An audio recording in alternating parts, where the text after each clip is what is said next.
guys. Oh, glasses off. How's it going? Happy Thursday. I'm convinced that my cat thinks I'm delusional because I am just speaking into my phone. And she's just looking at me like a maniac. How's it going? Hey.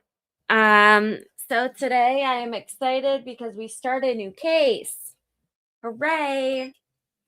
If you are watching, thank you so much. My name is Lacey Jane. This is Criminally Confident. And it's not because I'm confident in my criminality. It's more because I am too confident for my own good.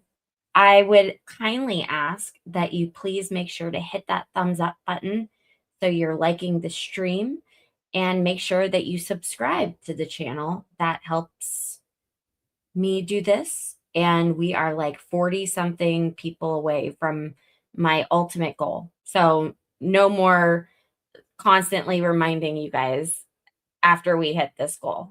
So if you have not subscribed yet, it's free. Please help a sister out. It would be great.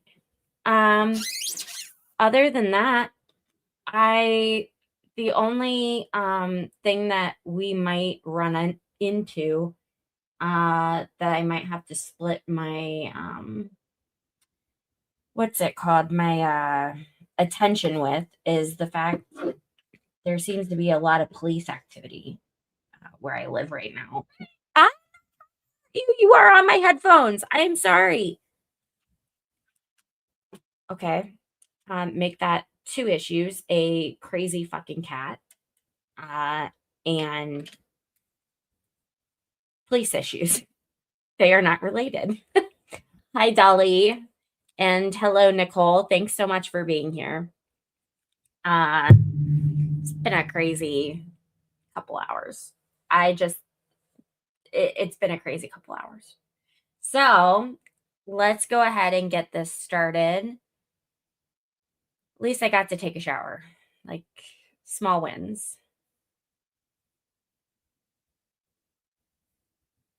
Let me know where you guys are watching from. Are you watching on, were you recommended because of the YouTube page, or were you a sub?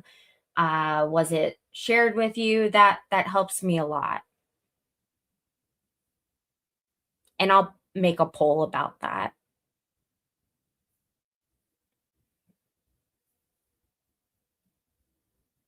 Trip over. Hope all is well. Okay. Now, did you heed all my previous admonitions while we were absent from each other, not to read, watch, nor listen to any news accounts of this case, not to discuss this case with anyone, and last but not least, not to engage in any internet searches or any type of social media type searches. Thank you.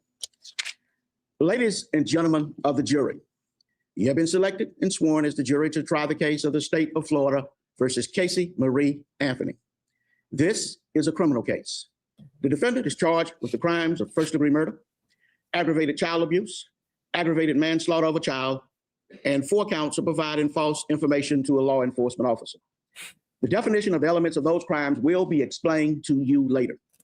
It is your solemn responsibility to determine if the state has proved its accusations beyond a reasonable doubt against the defendant. Your verdict must be based solely on the evidence or lack of evidence and the law. The indictment is not evidence and is not to be considered by you as any proof of guilt. It is the judge's responsibility to decide which laws apply to this case and to explain those laws to you. It is your responsibility to decide what the facts of this case may be and to apply the law to those facts. Thus, the province of the jury and the province of the court are well defined, and they do not overlap. This is one of the fundamental principles of our system of justice. Before proceeding further, it will be helpful if you understand how a trial is conducted. At the beginning of the trial, attorneys will have an opportunity, if they wish, to make an opening statement. The opening statement gives the attorneys a chance to tell you what evidence they believe will be presented during the trial. What the lawyers say is not evidence, and you are not to consider it as such. Following opening statements, witnesses will be called to testify under oath. They will be examined and cross-examined by the attorneys. Documents and other exhibits also may be produced as evidence. After the evidence has been presented, the attorneys will have an opportunity to make their final arguments. Following arguments by the attorneys, the court will instruct you on the law applicable to the case. After the instructions are given, you will then retire to consider your verdict. You should not form any definite or fixed opinions on the merits of the case until you have heard all of the evidence, the argument of the lawyers, and the instructions on the law by the judge.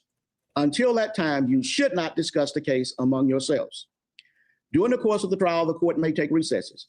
During these recesses, you will be permitted to go back into the jury room and take care of some things there. During these recesses, you will not discuss the case with anyone, nor permit anyone to say anything to you or in your presence about the case. If anyone attempts to say anything to you or in your presence about this case, tell that individual that you're on the jury trying the case and ask that individual to stop. If he or she persists, leave that individual at once and immediately report the matter to the court deputy who will advise me. The case must be tried by you only on the evidence presented during the trial in your presence, in the presence of the defendant, the attorneys, and the judge. Jurors must not conduct any investigation of their own. This includes reading newspapers, watching television, or using a computer, a cell phone, the internet, any electronic device, or any other means at all to get information related to this case or the people or places described in this case. This applies whether you are in the courthouse, at home, or anywhere else. You must not visit any of the places mentioned in the trial or use the internet to look at maps or pictures to see any places discussed in the trial. Jurors must not have discussions of any sort with friends or family members about the case or the people and places involved. So do not let even the closest family members make comments to you or ask questions about the trial. In this age of electronic communications, I want to stress again that just as you must not talk about this case face-to-face, you must not talk about this case using an electronic device. You must not use phones, computers, or other electronic devices to communicate. Do not send or accept any messages related to this case or your jury service. Do not discuss this case or ask for advice by any means at all, including posting information on the internet website, chat room, or blog. In every criminal proceeding, a defendant has the absolute right to remain silent. At no time is it the duty of a defendant to prove her innocence. From the exercise of the defendant's right to remain silent, a jury is not permitted to draw any inference of guilt. And the fact that a defendant did not take the witness stand must not influence your verdict in any manner whatsoever.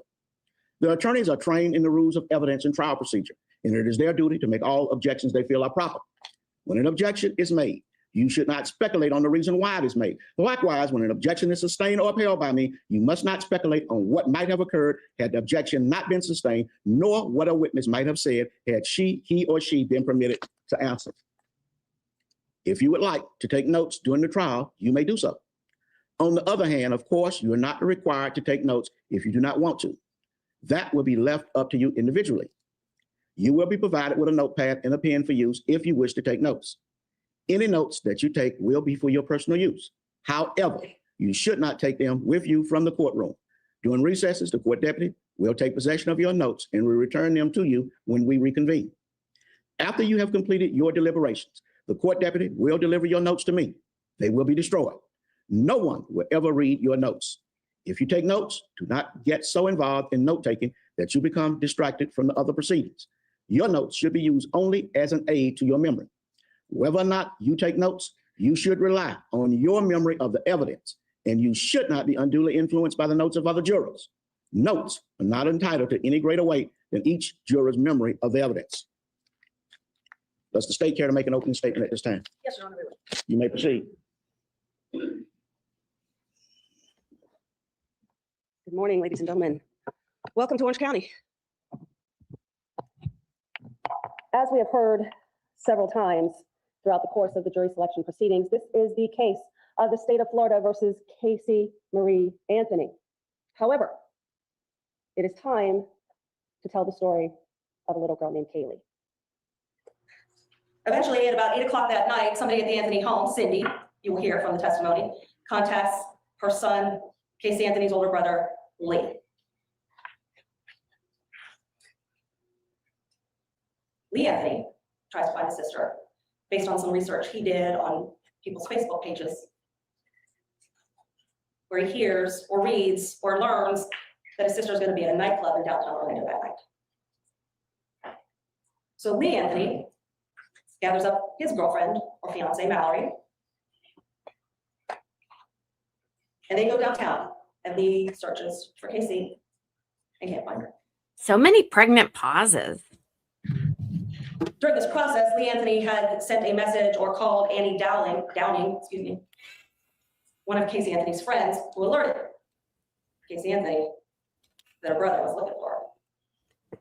Casey Anthony, you will hear, got herself out of downtown Orlando.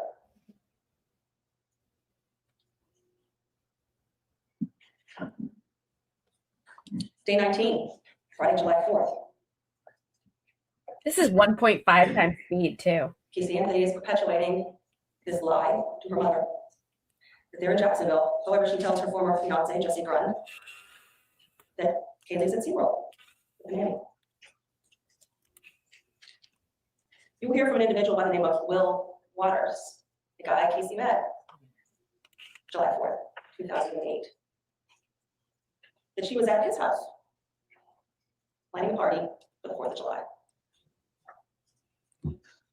And they went to Lake Eola, which is in downtown Orlando, where they have an annual 4th of July fireworks display.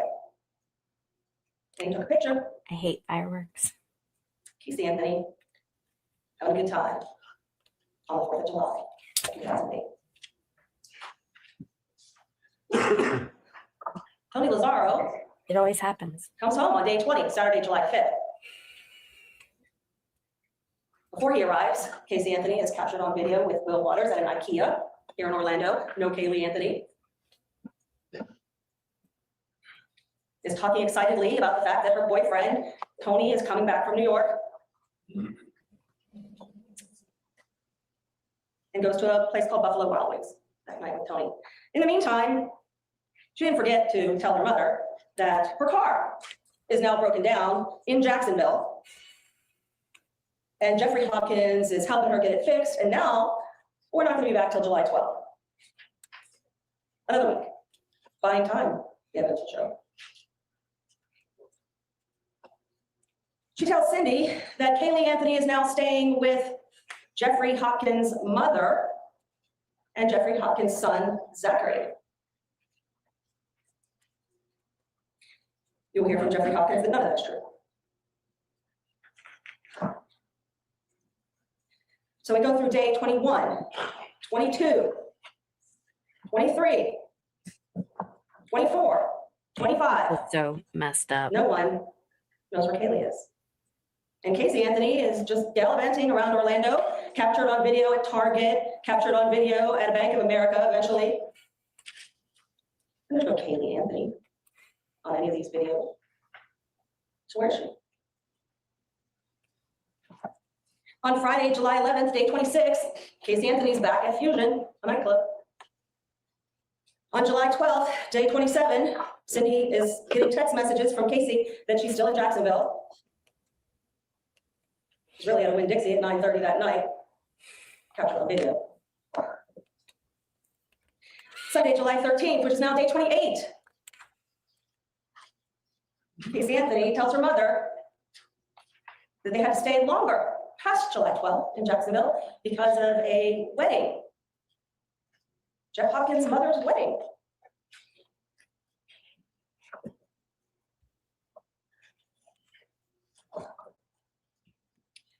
And finally, we get to day 30. Tuesday, July 15th. She must be super nervous. 2008. Must have been. You will hear that over the weekend, George and Cindy Anthony were doing some yard work and had noticed that a letter had been placed in the front door. They had to go to the post office to retrieve whatever this item was. George Anthony was unable to accomplish or take care of that errand on July 14th. So on July 15th, he goes to the post office, retrieves this letter, and it's from Johnson's wife. Although Casey Anthony had exclusive possession of the white Pontiac Sunfire, the car was titled in George and Cindy Anthony's name. And so when it was towed to Johnson's wrecker, the wrecker company eventually sent a letter to the registered owners. George and Cindy Anthony, here's where your car is. Come get it and bring cash.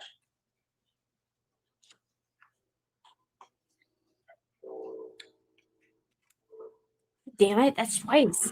So George and Cindy Anthony drive to Johnson's Wrecker, and while Mrs. Anthony deals with the people at the front desk, George Anthony goes with an individual by the name of Simon Birch to retrieve the car. Along the way, George Anthony is telling Mr. Birch of these problems that the family is having, that he hasn't seen his granddaughter or his daughter for days. And as they approach the vehicle, an overwhelming smell is emanating from it. And it's coming from the trunk. George Anthony will tell you that he said a silent prayer, that it was neither his daughter or his granddaughter that he would find in the trunk of that car. Simon Birch, who you will learn has spent many years in the tow business and has seen and heard and smelled just about everything associated with a car, including when someone committed suicide inside a car, and it's sad for days. Hey, make sure to like. So Simon Birch will give you his opinion Sorry, I almost based on choked. this experience about what that smell is. And as that's going through his mind, and he hears George Anthony making these statements about his missing daughter and granddaughter, Simon Birch as well is hoping that they're not going to find a body in the trunk. I think I've missed a piece. And when the trunk is open, there's a bag of garbage inside. And you'll hear that Simon Birch took that bag of garbage and threw it over a fence at Johnson's Wrecker and eventually placed it into a dumpster there. George Anthony got into that car, drove it home.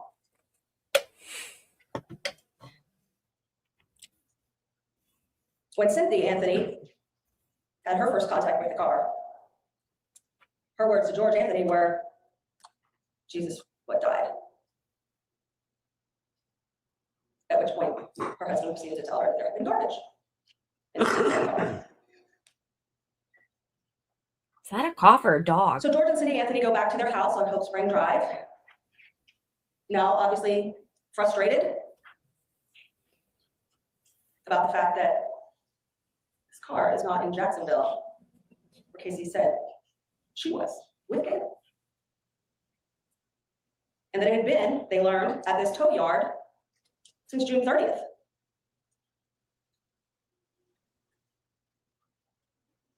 So they knew she was lying. George Anthony had to be at work at 3 o'clock that afternoon. They put the car in the garage at their house to air out. Cindy Anthony goes back to work as well and is communicating about the smell to her coworkers. And they eventually convince her she needs to call the police. Yeah, no shit, Sherlock. Cindy Anthony texts Casey Anthony about 4:30 that afternoon that there's a major problem, that she needs to contact her.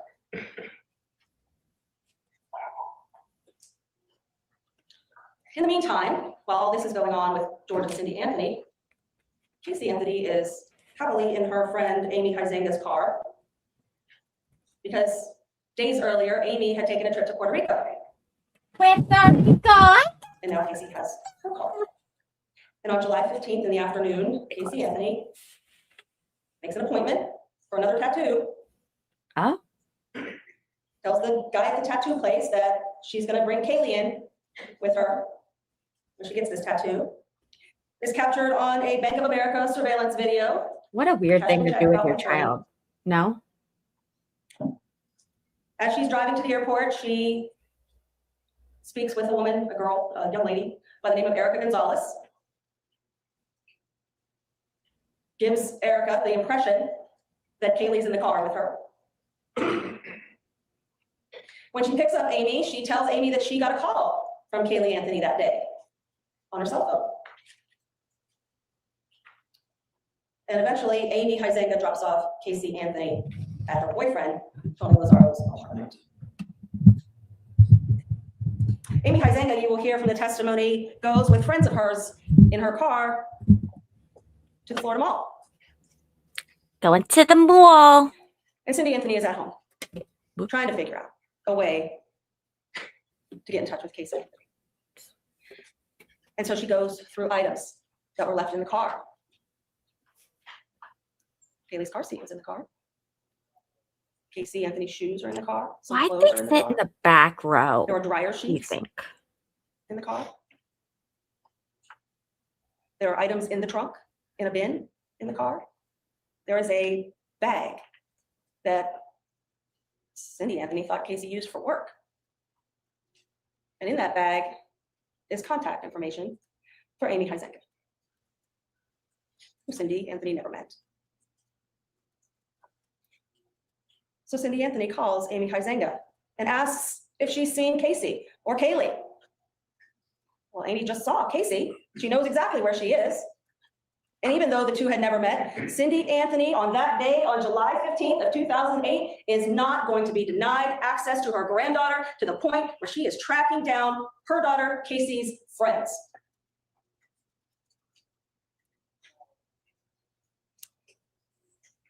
Despite some hesitation, and because of the sound in Cindy Anthony's voice, Amy Huizenga agrees to allow Cindy Anthony to come pick her up at the Florida Mall. And Cindy Anthony drives down there, gets Amy in the car, is telling her all about what's been going on. And Amy directs Cindy Anthony to Tony Lazzaro's apartment. Tony. Amy goes up to the door with Cindy behind her, knocks on it, and gets Casey Anthony out of there. Kaylee Anthony's not there. Where is Kaylee Anthony? You will hear that Cindy Anthony basically pulls Casey out of there without her phone, without her belongings. By her hair. They drop Amy off. And at this point, Cindy Anthony is not going to be denied access to her granddaughter, who has now been gone for a month.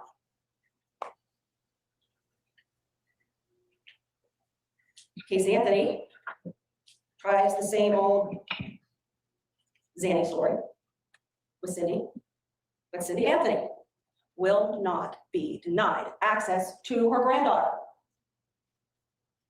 And since Casey Anthony is stonewalling, telling her mother she doesn't want to upset Kaylee, she doesn't want to disrupt this routine that she's now in, Kaylee's going to be upset, Cindy has had enough and decides that the only way I am going to get access to my granddaughter is to get the police involved. So she drives Casey Anthony in her car to a substation of the Orlando Police Department, which at that time of the night is closed, and makes her first 911 call from her car, from the parking lot. Good for of the her. Orlando Police Department substation. Excuse me. During the course of this trial, you will hear that first call that Cindy Anthony made to the Orlando Police Department. She wants her daughter arrested. The dispatcher from the Orlando Police Department is trying to determine if there is a crime that's been committed and where that crime has occurred.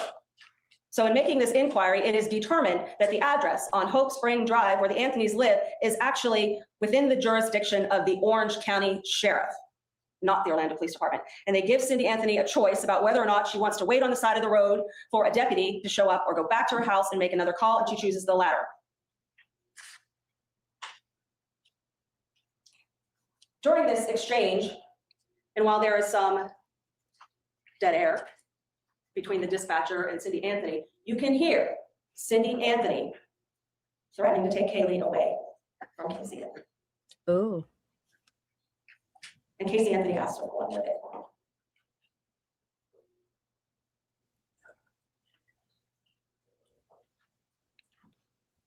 She said what?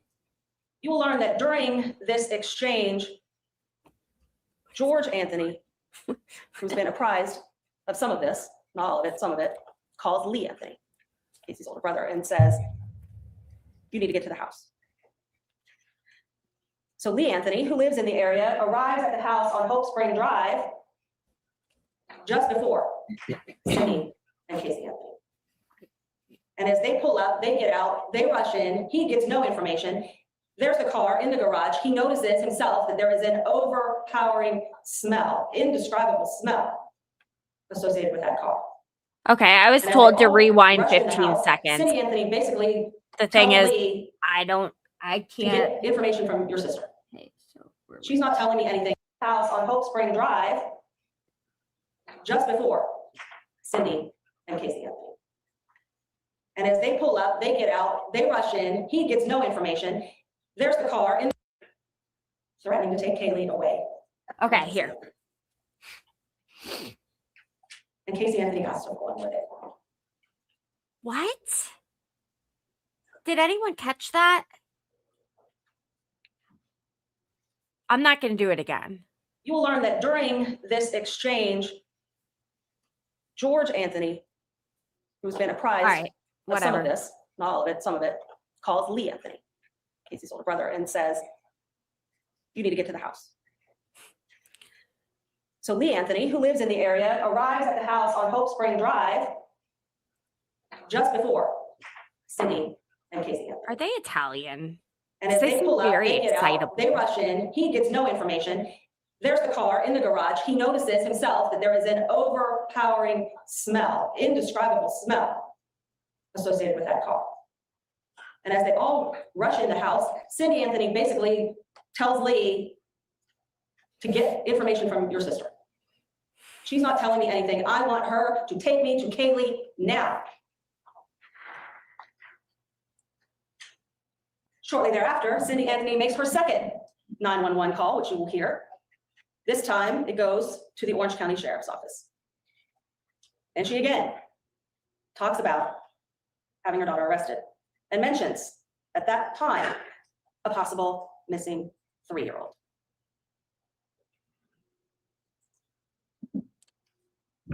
Whoops. The dispatcher, in trying to get some information, elicits from Cindy Anthony that And by saying I think that the family sounds excitable is not because Cindy called the cops. I think that was the right thing to do. But like creating a family meeting, like out of thin air, like the prosecutor is making it sounds like very Italian. Like, let's get as many people involved in the chaos as possible. I am married to one of the most Italian guys, and I've seen this happen. So just saying. her daughter, Casey, will not tell her where Kaylee is. So when patrol units of the Orange County Sheriff's Office are initially dispatched to this call, they're unsure whether or not this is a stolen vehicle Also- call. Is this a Last time I'll interrupt for a few minutes. Please make sure to subscribe to Lefty, the guy on the screen right now. He does like video games in the middle of the night, and he has been a tremendous help to me. So if you could sub to him, that would be so great. Even those of you on replay. Thank you. some other theft call? Is this a domestic incident? Because while Cindy Anthony is waiting, and it does take a while for the sheriff's office to arrive, based on the priority levels that they give calls, Lee Anthony is talking to Casey Anthony, who is now in her room. And Lee Anthony is trying to convince Casey Anthony to just take mom, Cindy, to Kaylee. What's the problem? This is going to happen anyway. Why are you doing this? To the point where Lee Anthony eventually engages in what can only be termed as a role-playing episode with his sister, where Lee Anthony pretends to be the police officer and says, Miss Anthony, good evening. I see that you're having a problem here with your mother. Why don't we just resolve this? You take us to the child and everything will be fine. We'll all go home. We'll all be happy.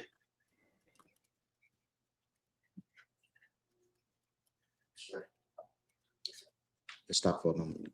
Been going for about an hour and a half. Let jurors take a break. We're going to take a recess.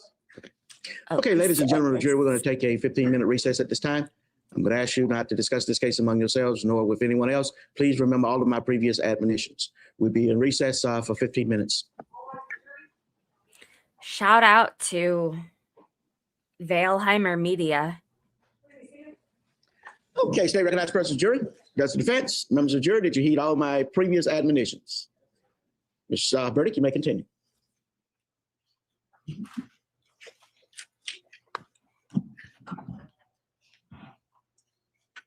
At the break, we were speaking of Lee Anthony's efforts to convince his sister Casey of her need to just tell Cindy, their mother, where Kaylee Anthony was. That resisting, fighting, just not giving the information was counterproductive and would ultimately result in the same ending regardless. That whether or not Casey did it, or Lee did it, or the police did it, that they were all going to see Kaylee that night. However, in a pattern that is repeated throughout this case, when Casey Anthony's lie can no longer stand, when she can't get out of the corner that she has painted herself into, when her back is up against the wall, and when the stakes increase, what does Casey Anthony do? Well, she did it. Casey Anthony comes up with a new, a bigger, and a better lie. It is at this point, with her back against the wall, with her brother telling her that the result of this disagreement that you are having with our mother will end in our mother's favor, that Casey Anthony first says these words: Kaylee was kidnapped by the babysitter. The babysitter that nobody has ever seen, that nobody ever saw, that her parents didn't know, that her brother had never heard of. Kaylee has been kidnapped by Zenaida Fernandez Gonzalez. And upon hearing this information, all Kaylee's Uncle Lee could think of was nothing. He goes into vapor lock. He can't believe his ears. He has to focus now on solving this problem. And even though Cindy Anthony, the evidence will show, had to realize that her daughter had lied and lied and lied and lied for 31 days about where she was, about where Kaylee was, about what they were doing, at that moment, Cindy Anthony had to believe her daughter. Although her first response, according to the testimony that you'll hear from Lee Anthony, is, "What did you do?" Her first response directed to Casey Anthony, "What did you do?" Damn. And at that point, this story, the evidence will show, had its desired effect to take the focus off of Casey Anthony. Her mother was in her face. Her brother is in her face. How do you get out of that? You tell another lie. Cindy Anthony goes into an all-out panic. At this point, 911, again, the third time on the phone, and you will hear Cindy Anthony's panic 911 call to the Orange County Sheriff, the third call. It's gonna be messed up again. She made that day. And this time she is hysterical. Cindy Anthony wants Casey Anthony to speak to the dispatcher on the phone. You can hear the exchange, and then you can hear Casey Anthony get on the phone like nothing. With the attitude, well, why do you people want to talk to me? I don't want to talk to them. Then it's like so close. During this call, Cindy Anthony tells the dispatcher from the Orange County Sheriff's Office that her granddaughter was kidnapped. "I cannot find my granddaughter. Something is wrong. It smells like there's been a dead body in the damn car." You're entitled to believe that, Lost in Sound. As you'll learn, as this trial unfolds, the Orange County Sheriff's Office, as do all police agencies, keep a almost second by second accounting of their response to a call. You will learn that the first officer that arrived at the Anthony residence was Corporal Brendan Fletcher. Now, Corporal Fletcher's dispatch was to the second call. So he's not completely apprised until he gets there. Oh, we're Of the going to the seriousness of this fucking call. Anthony's house again. That's what he was thinking. Eventually, after learning from Lee Anthony and Cindy Anthony and Casey Anthony in the home that Kaylee is missing and this Zenaida Fernandez Gonzalez has Kaylee, the Orange County Sheriff's Office begins to gather information about locating this person, And one of the things that is told to them by Casey Anthony is that Zanny, or Zenaida, lives at the Sawgrass Apartments, which is off of Conway Road in Orlando. So deputies with the Orange County Sheriff's Office asked Casey to show them the last place she saw her daughter 31 days ago. Sorry. And she gets into the car with Adriana Acevedo, a deputy with the Orange County Sheriff. Brendan Fletcher, the corporal that first responded to the call, follows in case he needs to do follow-up with the people at the Sawgrass Apartments. And they drive in to the location at the direction of Casey Anthony. She points out the apartment where she last saw her daughter, Kaylee, and says, "That's where I dropped Kaylee off on June 9th, 2008. Brendan Fletcher finds somebody with this apartment complex, somebody in management or maintenance. And it's determined that while this is July, now 16th probably, 2008, nobody's lived in that apartment since February 2008. The prior occupants were evicted.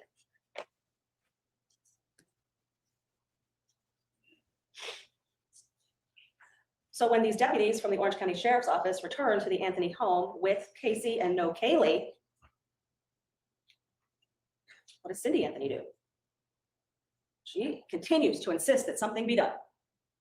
That Casey is lying, that somebody needs to arrest her. She needs to tell me where Kaylee is.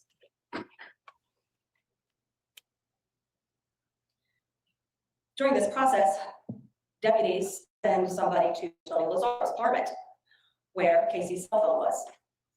And her belongings were later retrieved by her brother, who went to the apartment. Kaylee Anthony was not there either. See if that works. One of the things that Casey Anthony told them had to do with having contact information for this Zanny person in her phone. Zanny person. So the deputies retrieve that phone and attempt to get any information that night off of it that they can in an effort to find this person who allegedly has Casey Anthony's daughter, Kaylee. They ask Casey Anthony, what pen and paper? Apparently, Tell you us can't be everything on that you can Do tell Not us Disturb and do this. about what happened and about this person that you say kidnapped your daughter. They were there to help find Kaylee Anthony. So what does the evidence show Casey Anthony did at the first opportunity given to her to put pen to paper? She writes, on Monday, June 9th, 2008, between 9 a.m. and 1 p.m. Casey Anthony took my daughter, Kaylee Marie Anthony, to her nanny's apartment. June 9th. On Monday, June 9th, 2008. There we go. The first words written to the Orange County Sheriff about the disappearance of Kaylee Anthony are a lie.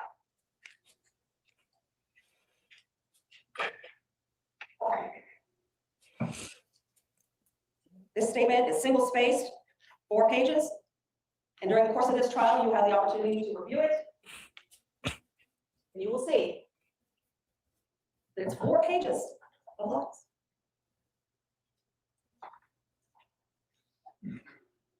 The patrol supervisors at the scene of the Anthony's that morning. Hey, make July sure 16th, to subscribe. Decided Big that day. they needed to call a detective out to the house to follow up in this investigation, to tell the detective what their findings were, at least preliminarily. While they're waiting for the arrival of the detective, the sergeant on the scene, Reginald Hosey, took Casey Anthony on a short walk. There's a cul-de-sac that is 2 or 3 houses down from her residence, and asked her, is this a domestic situation? Is it just a matter of you don't want your mom to have access to your child? Finally, someone was an adult. And Detective Hosey is left with the impression from Casey Anthony that night that this is no big deal Woof. and that her child is fine. At 4 o'clock in the morning on Wednesday, July 16th, Detective Yuri Milch, the Orange County Sheriff's Office, first arrives at the Anthony house. He gets a copy, or he reviews that handwritten statement of Casey Anthony, and he asks to speak with her. She talks with him in a room in the house. He ultimately tape records their conversation, and he says, is this true? Do you want to change anything on this statement? And Casey Anthony says, no, sir, no way. This is what happened. I'm telling you the truth.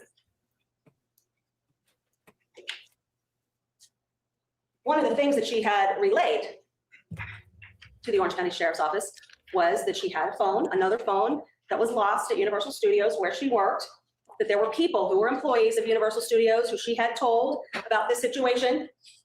This is important. Detective Melich again asked if Casey Anthony could take him to the location where she says she last saw her daughter at the Sawgrass Apartments, and she takes him right back to that same place where she took the patrol officers. He asked if there are other people related to this Zenaida Fernandez Gonzalez that he could contact in an effort to locate Kaylee Anthony. She takes him in the area of another residence, supposedly of Zenaida Gonzalez's mother. No one is contacted, nobody is found. They return to the Hope Spring house with no Kaylee.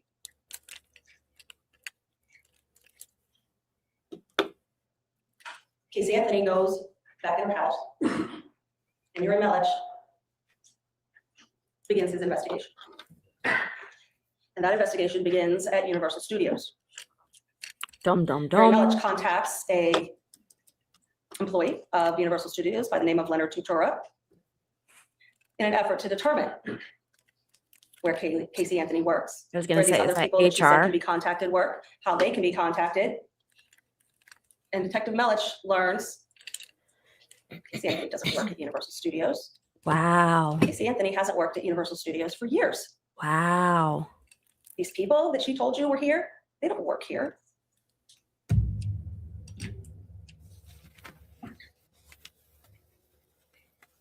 So Detective Melich, with the assistance of his supervisor, Sergeant John Allen, and another detective by the name of Abby Wells,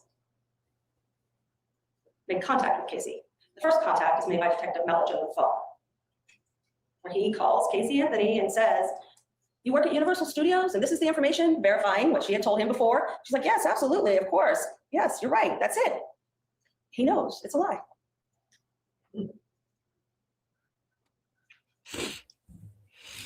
Maybe they all have it wrong. Maybe if Casey comes out to Universal Studios, we can clear this all up. Maybe we're not getting the names right, maybe I wrote it down wrong. And she is contacted and agrees to come out to Universal Studios.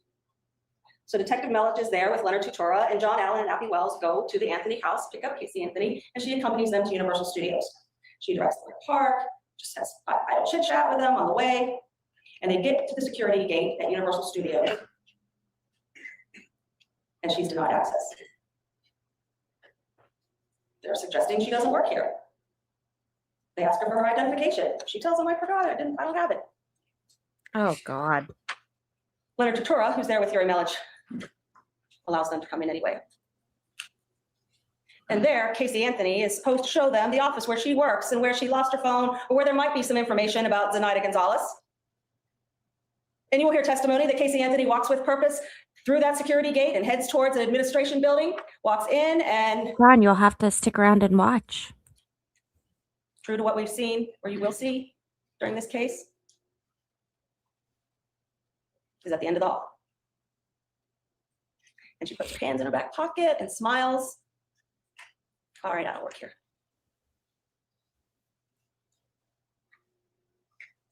Detectives Allen, Wells, and Melich then speak with Casey Anthony on tape in the conference room at Universal Studios, where she admits to them that she's been lying to them about working at Universal. Because that's the lie the evidence will show they caught her in. But she will not waver at that point from her story about the nail.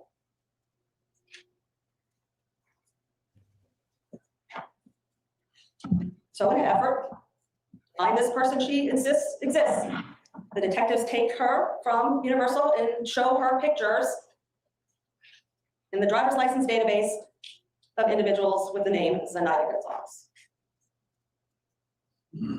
She doesn't know any of them. None of these Zenaida Gonzalez's on your driver's license pictures are my Zenaida Gonzalez.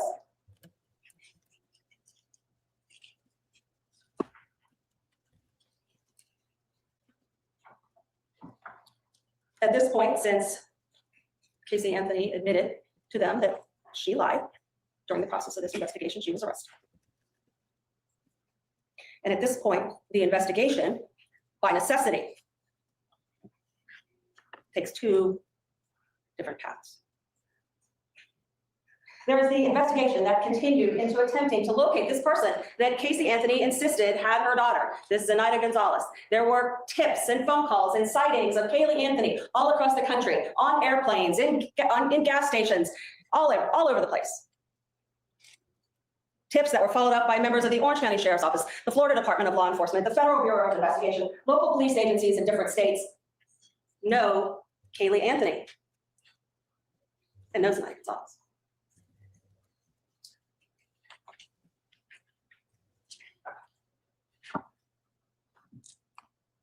That night, July 16th of 2008,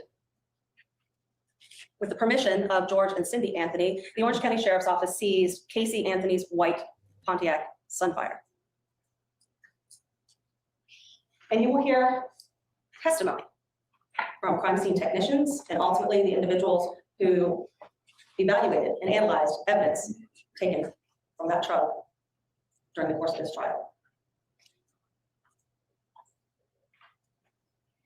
You will also hear that the trash bag that Simon Birch had thrown out of the car the day before, when George Anthony picked up the Sunfire at the Johnson Wrecker, was located in the dumpster when George Anthony went with a missing persons civilian investigator to find it.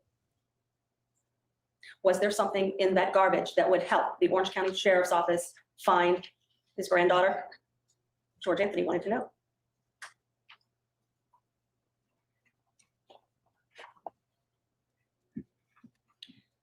On Thursday, July 17th. All right, maybe I sent you a message. The Orange County Sheriff's Office had one of their cadaver dogs, which you will hear during the course of this trial is a dog that is specially trained in detecting the scent of human remains. Do a sweep around the car. Deputy Jason Forgy, who has many years of experience in handling police canines and who has worked with his dog Garrus prior to Garrus's recent retirement for a long period of time, took the dog around the car, at which point Garrus alerted, gave a trained final alert, which will be explained to you, on the trunk of the car as having the odor of human remains.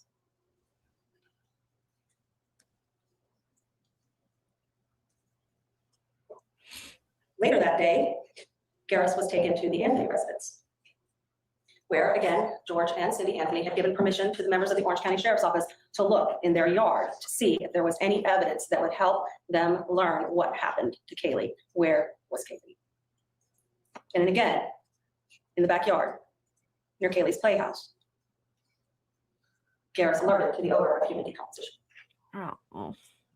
Deputy Forgy had asked that another canine handler, this one from the Osceola County Sheriff's Office, Kristen Brewer, Sergeant Brewer, brought her cadaver dog Melissa, to the Anthony home. just scroll up. You And can her see cadaver dog also we alerted explain. to the odor of human decomposition near the playhouse in the Anthony's backyard. Now you hear that crime scene technicians dug up in the areas where the dogs alerted, did not find Kaylee.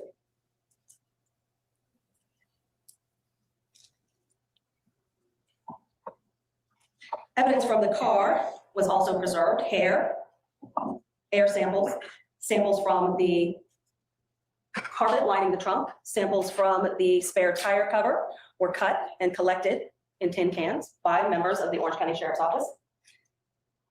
Samples of Casey Anthony's DNA, Lee Anthony's DNA, Cindy and George Anthony's DNA, and a hairbrush that was used by Kaylee to get a sample of her DNA was obtained.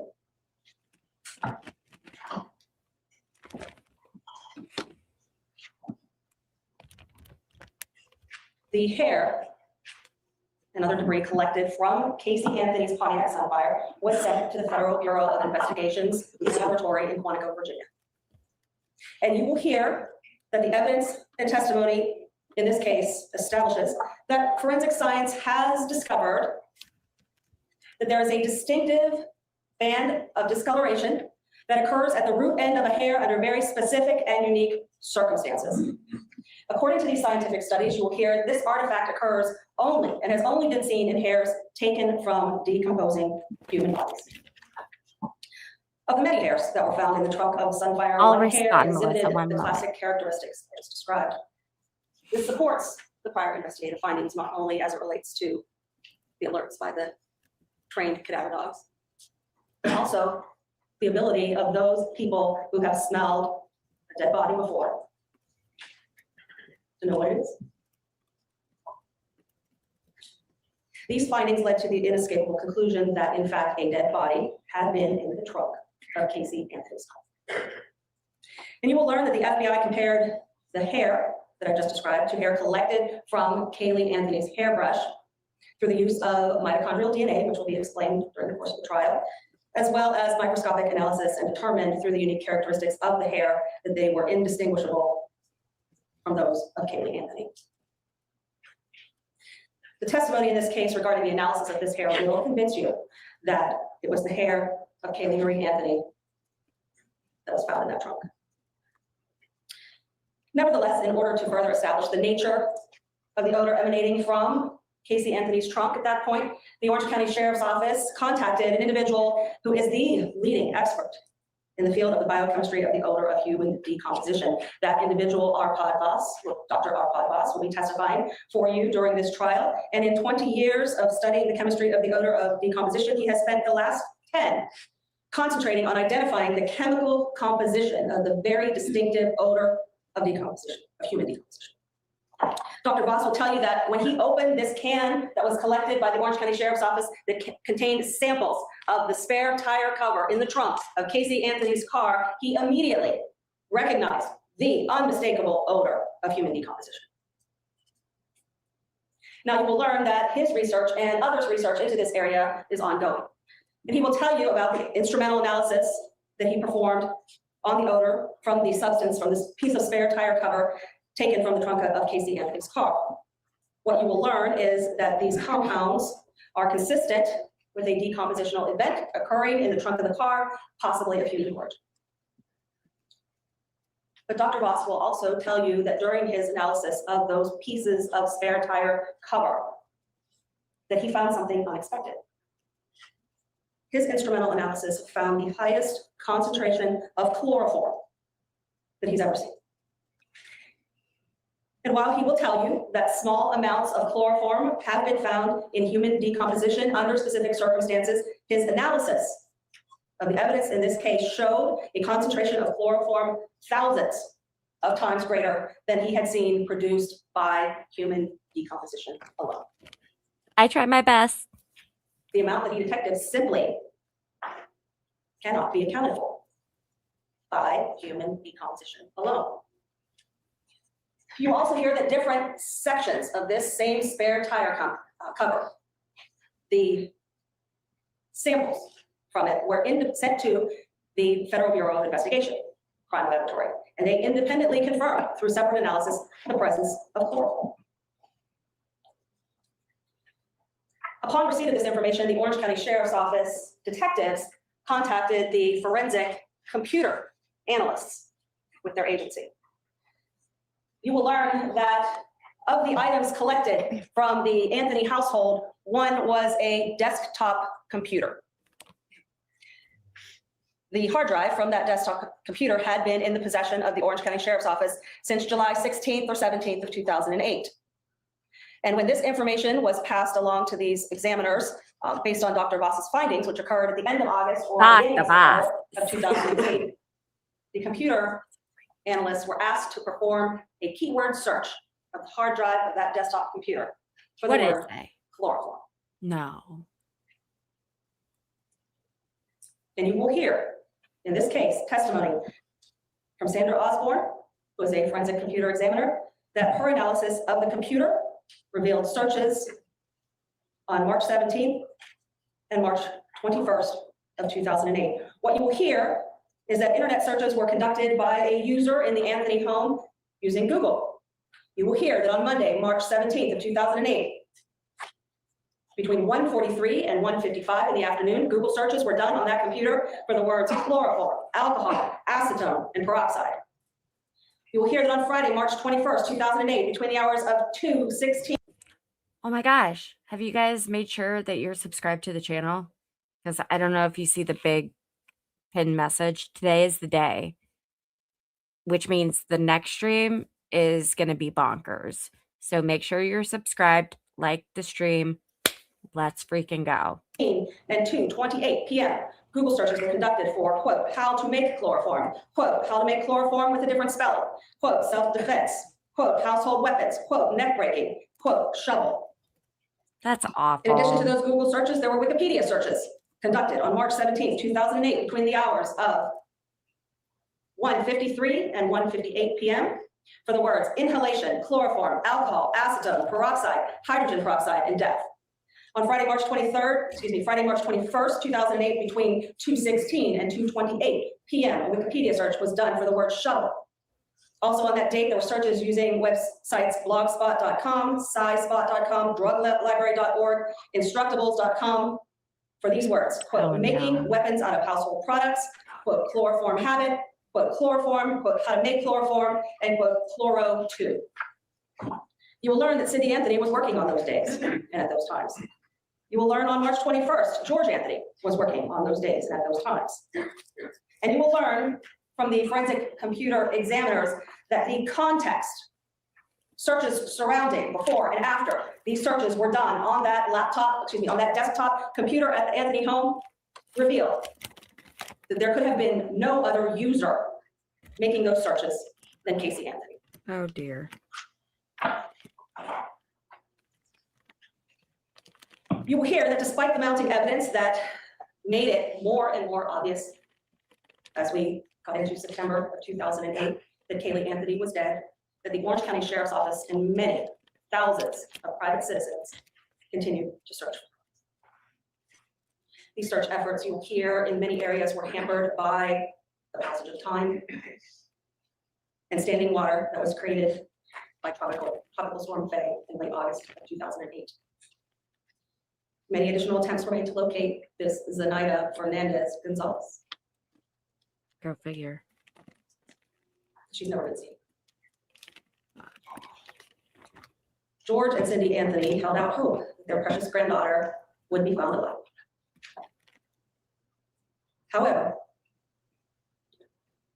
on a rainy Thursday morning, December 11th, 2008, the Orange County Sheriff's Office received a call from a dispatcher at Orange County Utilities. The Sheriff's Office at that time was informed that a tiny human skull had been found in the woods off of Suburban Drive. This was in walking distance of Kaylee's home and within sight of the elementary school where she would be at this very moment if she were alive.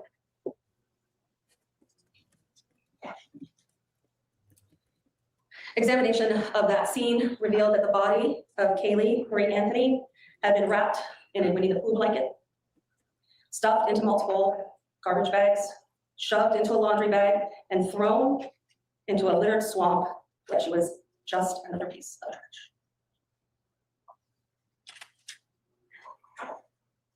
A forensic anthropologist will describe to you that all that remained of Kaylee Anthony were her scattered bones, remnants of the clothes that she was wearing, and pieces of the plastic bags that had entombed her. We're so close, you guys. For Keep hitting the 10 subscribe. days, crime scene personnel from the Orange County Sheriff's Office, the Florida Department of Law Enforcement, and the Federal Bureau of Investigation painstakingly worked on their hands and knees, sifting, digging, resifting, collecting evidence, and collecting the remains of Kaylee Anthony to make certain that she would no longer suffer the indignity of lying in a wooded swamp. The evidence by its very appearance, and you will see hundreds of the thousands of photographs taken in this case. And by its very appearance, you will be able to conclude that Kaylee spent many months in that swamp. roots encircled the blanket, grew through the blanket. They encircled her hair. They wrapped themselves into the bags that she was in. She's not even crying.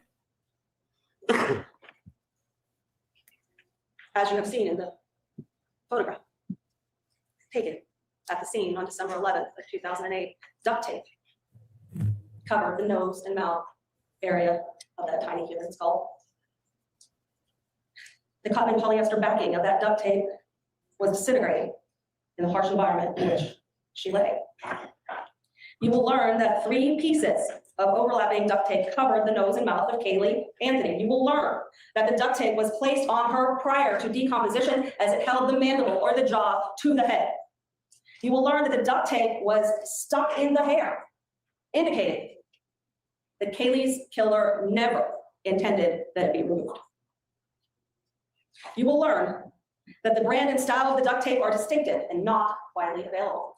You will learn that the Orange County Sheriff's Office executed a search warrant on the Anthony residence late in the evening of December 11th of 2008 and discovered that the gas cans that Casey Anthony took from her dad on June 23rd of 2008 had a piece of duct tape identical in appearance to the tape covering Caylee's nose and mouth.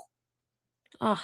You will learn that a chemist from the Federal Bureau of Investigation determined that the tape was manufactured at the same time using the same methods. You will learn that the duct tape, identical in appearance to that on Caylee Anthony's face, was used at the end of July on a missing child poster of Caylee Anthony.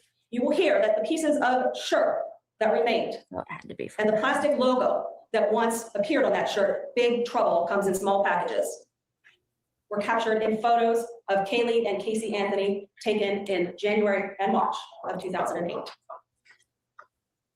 You will learn that Caylee's Winnie the Pooh blanket was missing from her house. You will learn that a Whitney design laundry bag was located in the garage of the Anthony home, and the matching bag was missing from the house.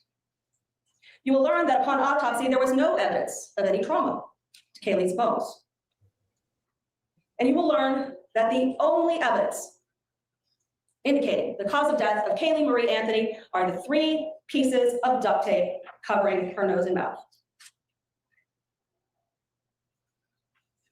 The evidence in this case will establish that there is no other reason for the placement of multiple pieces of duct tape on this child's face, mouth, and nose other than the specific intent to end that child's life.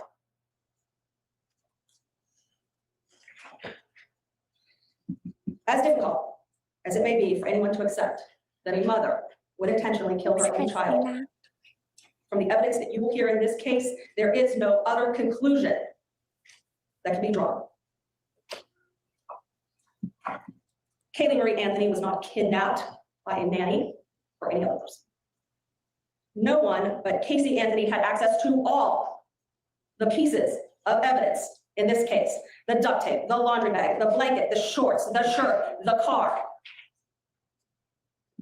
No one else lied to their friends, to their family, to investigators. No one else benefited from the death of Caylee Marie Anthony. Caylee's death allowed Casey Anthony to live the good life, at least for those 31 days.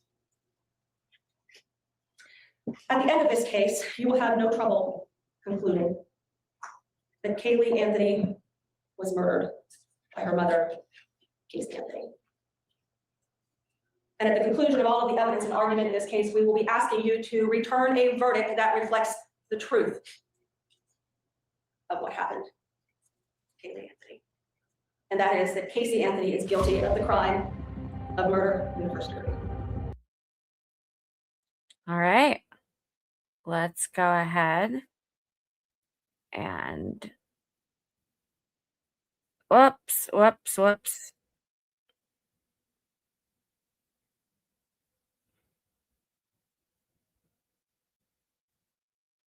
Okay. I'm getting it started for you guys in the correct place.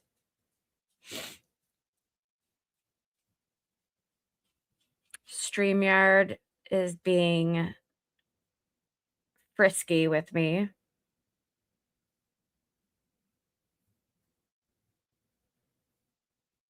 All right, so just as a reminder, we have just now started the Casey Anthony case.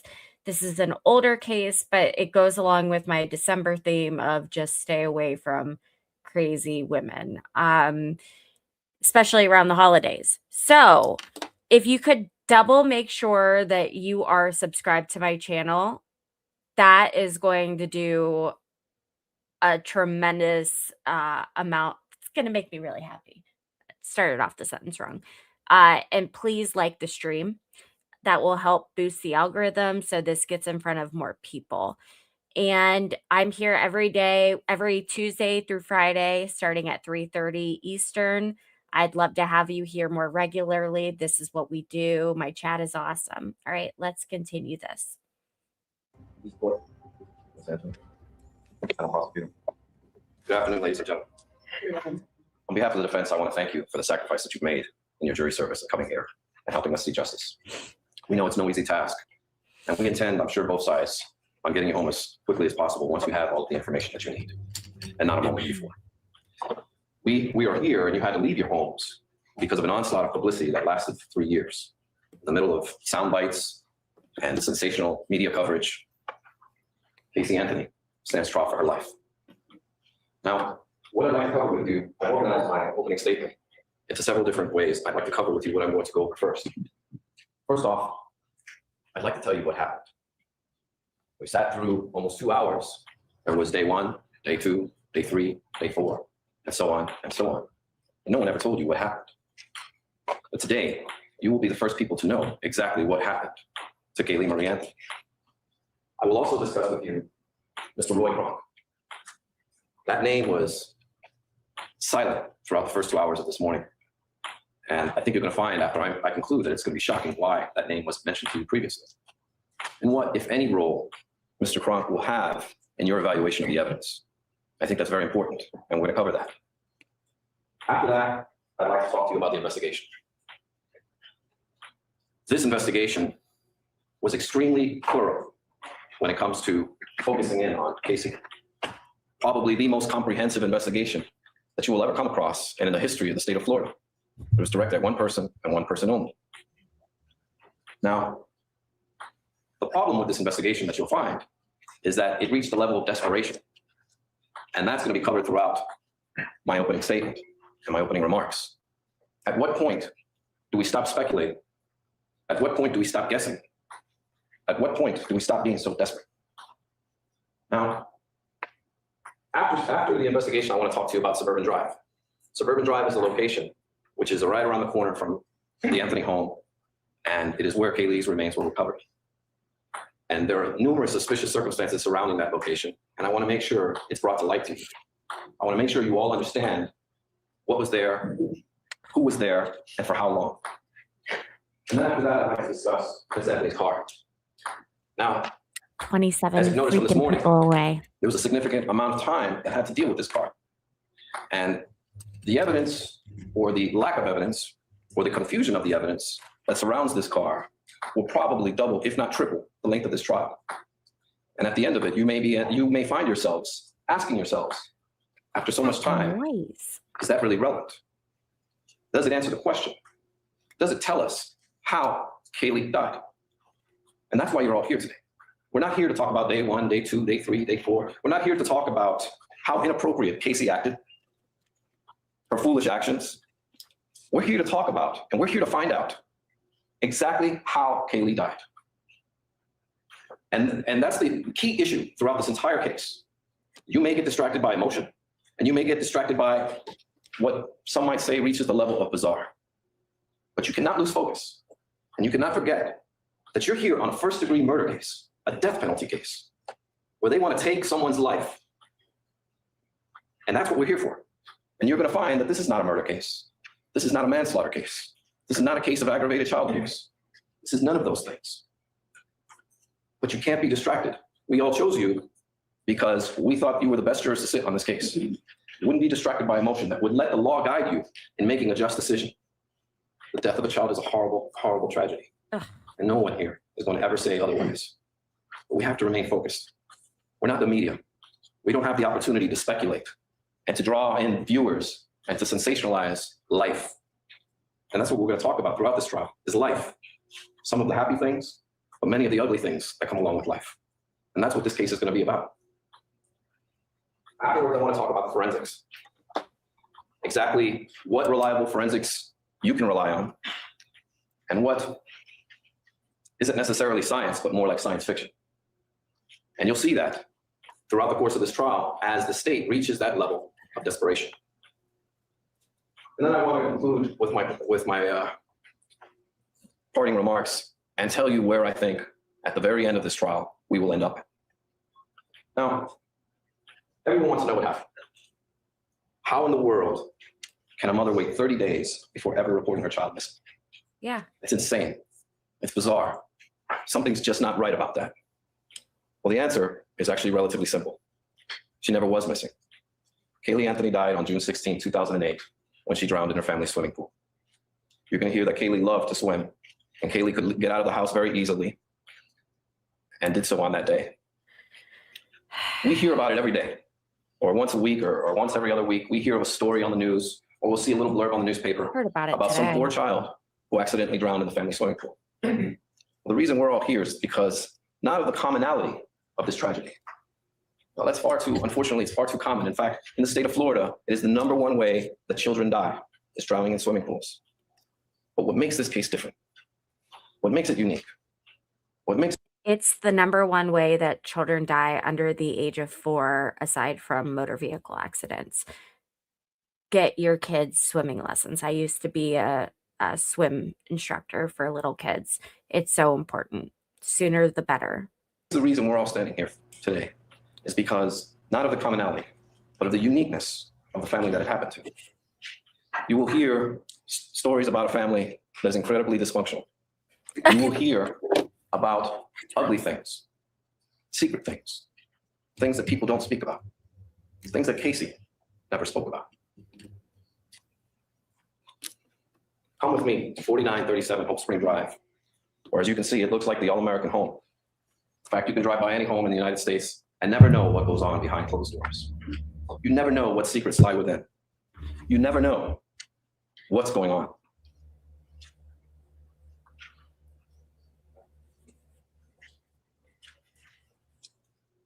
On June 16, 2008, after Kaylee died, Casey did what she's been doing all her life, or for most of it, hiding her pain, going into that dark corner and pretending that she does not live in the situation that she's living in. Now she's crying. She went back to that deep, dark, ugly place called denial to pretend as if nothing was wrong. And you'll see as the evidence comes in that that is the most likely conclusion of the evidence, that something's not right here. Something's not right with this girl. You've heard some of it today. Some of it may have been shocking already for you to listen to. But what you don't hear, what you didn't hear, is that Casey was an excellent mother. She took care of Kaylee. That child never went without food, without clothing, without shelter. You won't hear a single person come up here and testify how she was neglected or abused. There's no broken bones. There's no trips to the hospital. There's no moment that would help you determine that this child was abused or anything but loved by all members of the family, especially her mother. The photographs that Mr. Ainberdick talked about early on, they were all taken by Casey. Casey adored her child. And you'll see photographs of her room, of her life, and you'll know that this child was loved, but not for a horrible tragedy, a common tragedy. Are we all here today? You see, this family must keep its secrets quiet. And it all began when Casey was 8 years old and her father came into her room and began to touch her inappropriately. And it escalated, and it escalated. What does a sex abuse survivor look like? They wear a scarlet letter? They have a tattoo on their forehead? We could all be sitting next to a person who's a sex abuse survivor and never even know it. These things are kept quiet. And these ugly secrets slowly will come out through this trial. A little bit of a sign here, a sign there, a sign here. And you'll be able to know and see what makes Casey Anthony behave the way she does. Why did she act as if nothing was wrong? She didn't run. She didn't move to California, New York, and say to her parents, sorry, you're never going to see your granddaughter again. That's the easiest thing to do. Instead, she acted as if it never happened. It never even happened. You hear stories of this Zanny the nanny.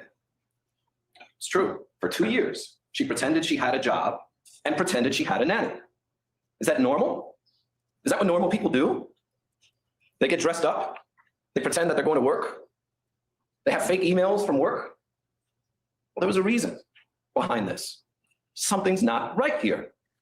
And anything Casey could do to protect her child, she did, including living a lie, making up a nanny, making up a job. That's what Casey had to do to live. She wanted to live. She forced herself to live in a world that she wanted to. I have to go let my not the dogs one she was out. thrust I will into. be right back. And you're going to see throughout this case how some of this evidence came to be. For example, when Casey came home and told her family that she was pregnant, she has to be quiet. No one wants to know. Why? I hate to say, you'll have to speculate why. Unfortunately, because of the way this case was investigated, we'll never know all the answers. But it wasn't until she was 7.5 months pregnant did the outside world know that Casey was with child. When Casey was about 7 months pregnant, the family went to a wedding. Her mother's brother's wedding. Is this her uncle? There they are. That's their wedding photo. In June, Kaylee was born in August. This is Casey, 7 months pregnant. Everyone wanted to know who the pregnant girl was at the party. When Cindy Anthony, Casey's mother, and George Anthony were confronted with this, they both looked at him like, they both looked at Cindy's brother like he was crazy. They denied. Cindy, who is a registered nurse, said, oh no, she's just retaining water. You'll hear other stories, well, oh, she just had a tumor. She was pregnant. There's no denying this. This is a pregnant girl. But yet the entire family wanted to keep it quiet. Why? They hid this child, this beautiful child, in life. You can best believe that they would hide her death. Now, another thing you'll hear is when Casey didn't want to hide this anymore, she went to Cindy's job. And in the middle of the summertime in July, wearing an overcoat, hot summer day, wearing a huge coat to hide her pregnancy. When coworkers saw her, they began to talk. Office gossip came around. And unfortunately, a week later, Cindy Anthony had to come in and announce that she was going to be a grandma. Something's not right here. This is strange. This is bizarre. This is the life of Casey Anthony. Now,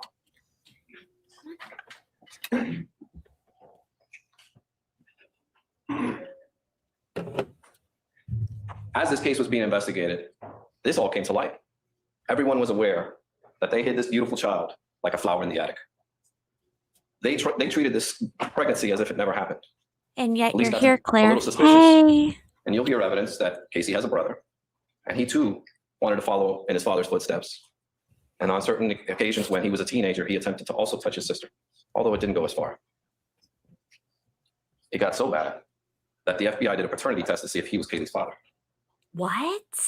And when he was confronted with this information, he didn't deny it. He said, we'll talk about it when the time is right. Well, the time is now. The time is now to try and save his sister's life. But yet these secrets, these family secrets still remain locked. You're going to hear all kinds of bizarre family behavior that just doesn't make sense. How parents... Okay, I swear to God, I haven't watched any of this before. I just knew that she was found not guilty. But guys, did I not call it within like the first 5 minutes? The family being crazy, like their crazy shenanigans. Did I not call it? Just saying. I can spot them a mile away. Instead of throwing them under the bus, making bizarre statements and accusations. And that's what this case is going to be about.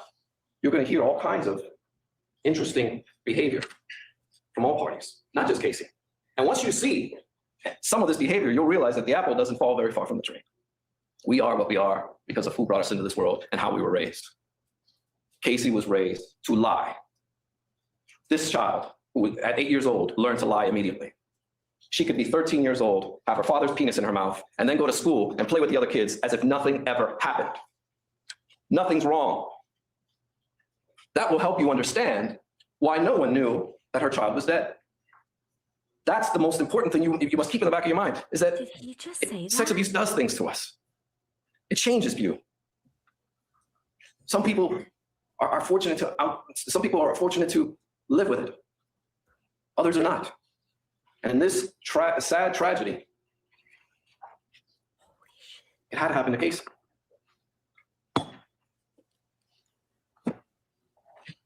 On June 16th, 2008, Casey was home with Kaylee, and so was her father. Early morning hours, the exact time is not known. It could have been early afternoon, early morning. Actually, it was the early morning hours. George Anthony approached Casey and started yelling at her, "Where's Kaylee? Where's Kaylee?" They began to search the house. They couldn't find her. They searched in the bedroom. They searched under the beds, in the closets, in the garage.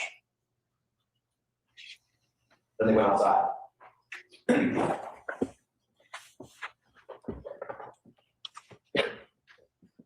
This is a mock-up of the Anthony home, where you'll see they both came outside. Casey came around to the left of the house. George went that way towards the pool. They have an above-ground pool with a ladder. Yeah. And we'll talk about the pool and the ladder in just a moment. But what happened next is, as soon as Casey came around this corner and went back, she saw George Anthony holding Kaylee in his arms. She immediately grabbed Kaylee and began to cry and cry and cry. And shortly thereafter, George began to yell at her, "Look what you've done!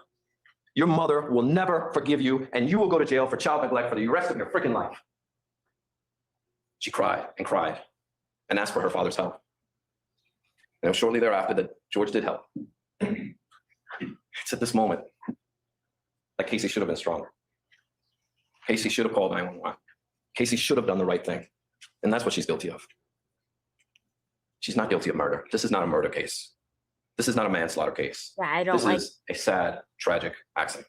I hear what you're That's snowballed out of saying control. in the chat. Her death was covered up. Why did George do this? Why didn't he call 911? Again, if the investigation had gone in a different direction, maybe we have the answers to those questions, but unfortunately we don't. We've done our best, and we'll do our best to bring all the information to you, but that unfortunately will go unanswered. Here's some things you must know about the swimming pool.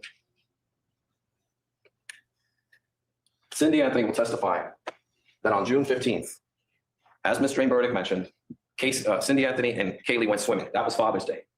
They went swimming until the early evening hours, late afternoon hours. They have a ladder that is on the pool, which they will both tell you they were religious about making sure the ladder was down so Kaylee wouldn't get up. You got to do that. They were religious about it. But unfortunately, did Cindy leave the ladder up? Did Cindy forget? Because right about the time they were getting out of the pool, Casey came home. We don't know. We don't know. Is she holding guilt inside of her for leaving that ladder up? We don't know. Again, if the investigation had gone in another direction, we might know. George Anthony will tell you that Kaylee used to wake him up all the time in the morning and say, "Jojo, swim, Jojo, swim," and that she can get out of the house in a hurry through the sliding glass doors and get out immediately. And that's why they were so religious about the pool. Now, something extremely odd happens the day after Kaylee drowned in the pool. And that is on the 17th, the day after, Cindy Anthony goes to work and tells two coworkers that someone is swimming in her pool. And they're like, "Of course someone's swimming in your pool. That's what pools are for. Pools are for people to swim in." Just, no, you don't understand. Someone left the ladder up. We're very religious about that. And someone left the gate open. I don't understand. This is June 17th, the day after. This is information that law enforcement had and completely ignored because they had murder on their minds. This couldn't be an accident. That's not sexy enough. We've got some bizarre girl over here lying to us and telling us these outrageous stories, and the media loves it. They're eating it up. She You'll lives find with him. that professional police work took a at least backseat in this case. They were more concerned about the public than they were in doing their jobs. The 15th of July, Kaylee's reported missing. Have you And guys immediately- subscribed yet? Within 24 hours, Cindy Anthony tells Detective Mellish, who's the lead detective in this case, about the ladder incident. Hi. Thanks for And it goes joining us. ignored. There's no follow-up. No questions asked. No information gathered. No forensics, nothing. It's ignored. They're more concerned with the transport, the alleged transport of the car, than they are of what actually happened. This is a tragedy that snowballed out of control. And they didn't care. Now, what we do know is that George Anthony took certain steps to actually make sure he was as far away from the situation and that Casey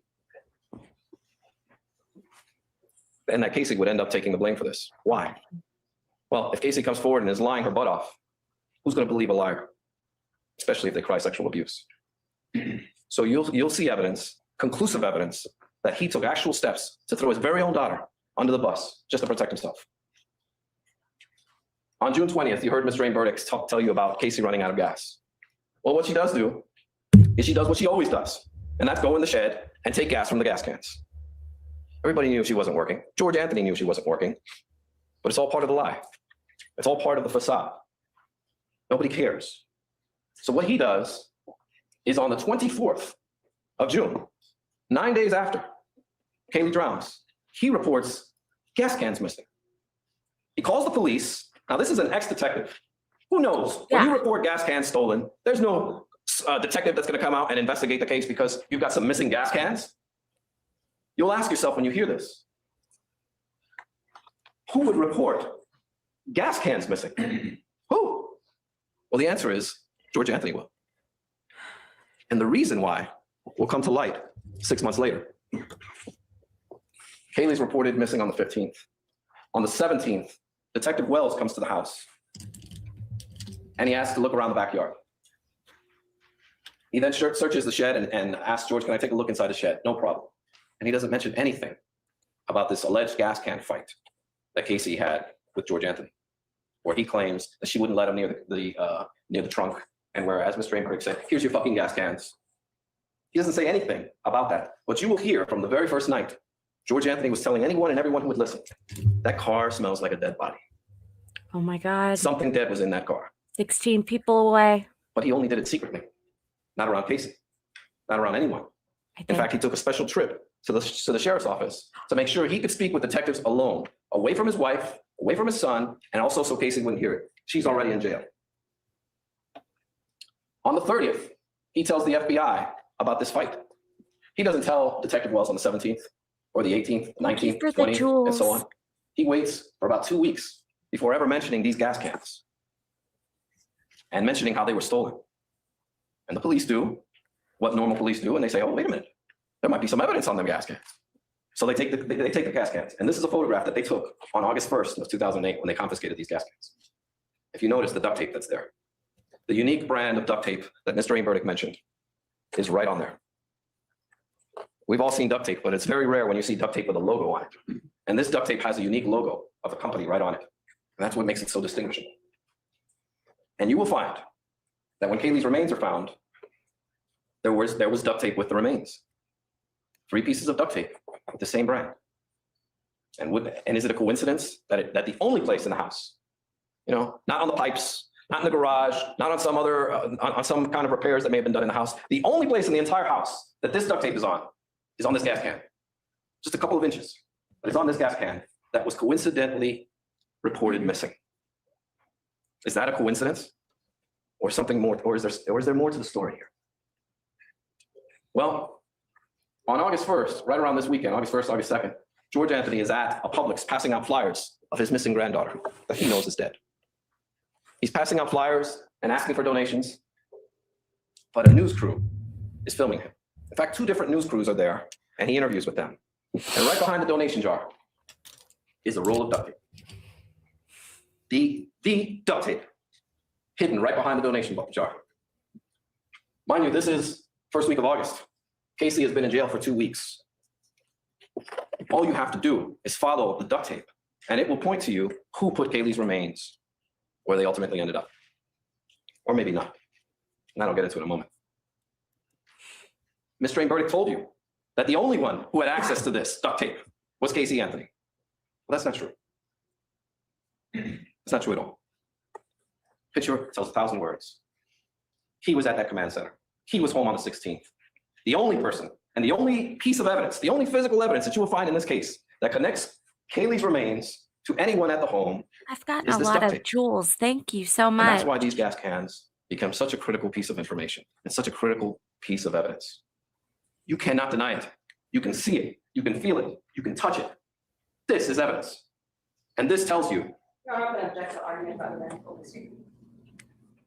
Continue. And this will lead you to the answers that you need.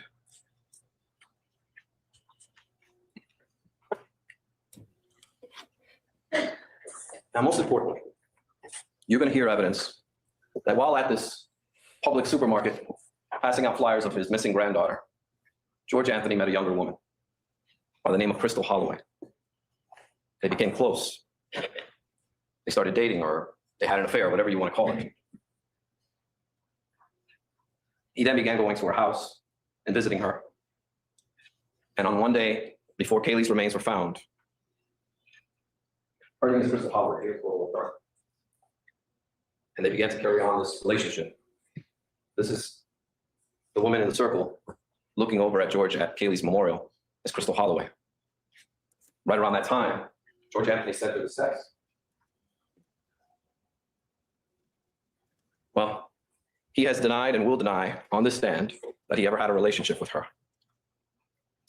But he couldn't get around the guard at the gate where she lives in, because that woman saw him coming and going many times at her home.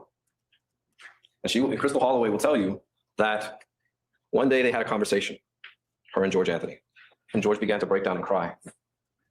And she asked him, what happened to Kaylee?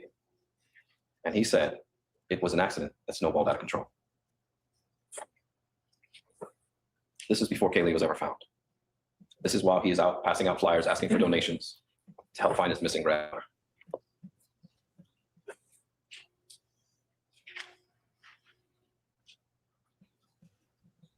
George Anthony carried around this guilt for many, many months. It got to its breaking point on January 22nd of 2009, when he decided to try and take his own life. Fortunately, he was unsuccessful and the police found him. And we never got the answer in his suicide note. Again, a lot of Watch Michael end up being target of a talk, crazy woman but no because he direct didn't answers. watch. No concrete answers as to why he has all of this evidence, all of this information, and isn't telling anyone. I want to be clear about something. Absolutely 100% crystal clear about it.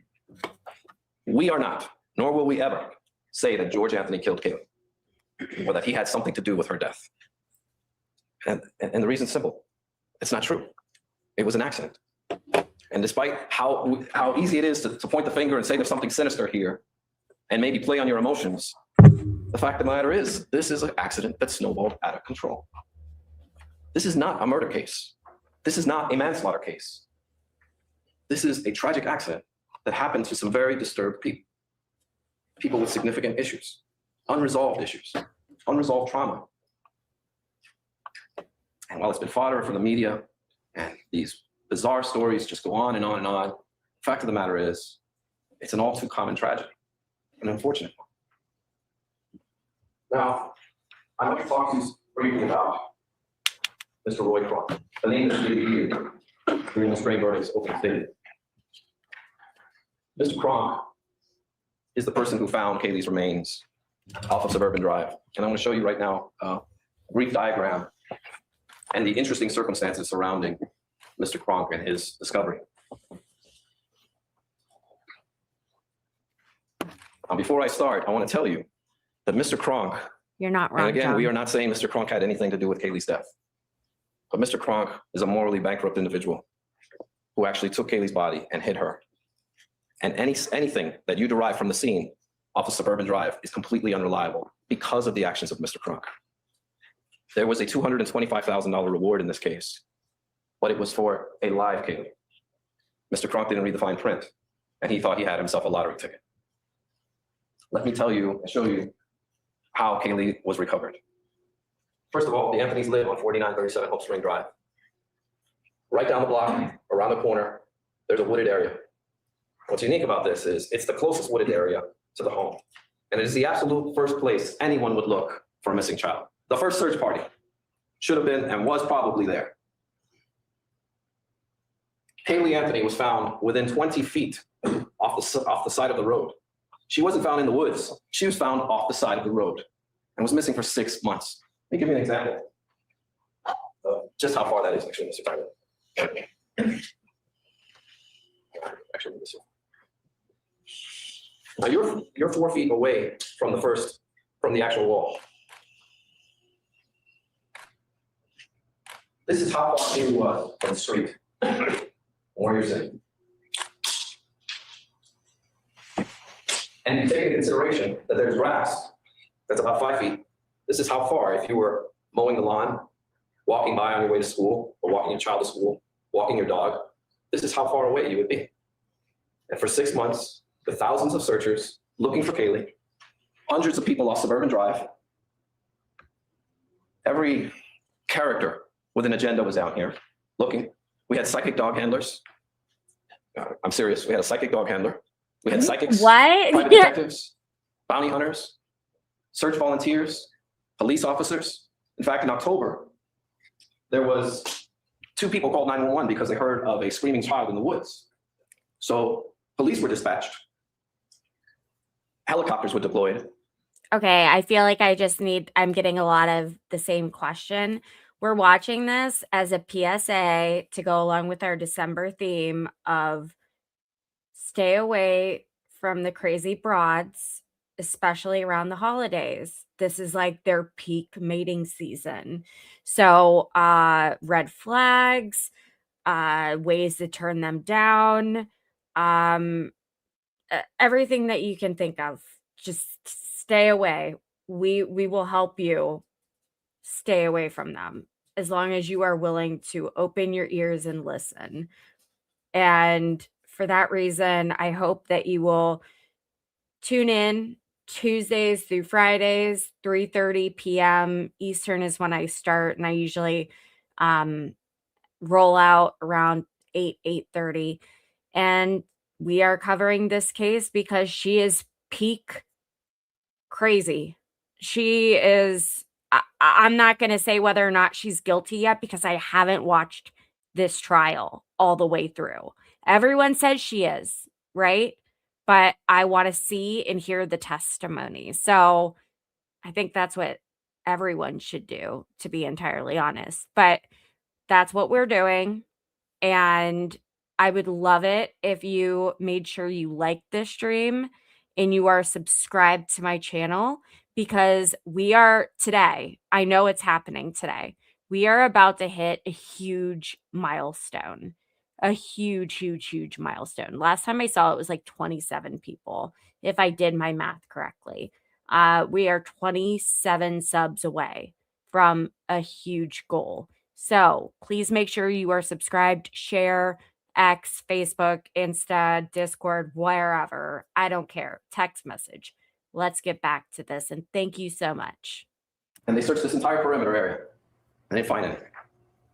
So in September, they also searched this area. Volunteer searchers searched that area with a group called Texas EcuSearch. Then in the first week of November, again, they searched this area. Well, police also searched that area, but there are no reports of it. The only reports of searches that we could find were from the Orlando Police Department, not the Orange County Sheriff's Office. But yet, on December 11th, when Kaylee was found, the sheriff came out and announced that they were all over that area, and it was probably underwater. So the state of Florida does the smart thing and gets a hydrologist from the University of Florida to come out and conduct a study to be able to show to you how much underwater this area was. You know, it turns out that that place was only underwater for 10 days. The rest of the 6 months, it was completely dry. Well, not completely dry, but it was dry. Now let me tell you about Mr. Kronk and his activities. On August 11th, Mr. Kronk is a meter reader, and he stopped off of Suburban Drive right around here with 2 of his coworkers. And right down the block, everyone was talking about the media frenzy over here. Now, this is August 11th. Kaylee's been reported missing for several weeks now.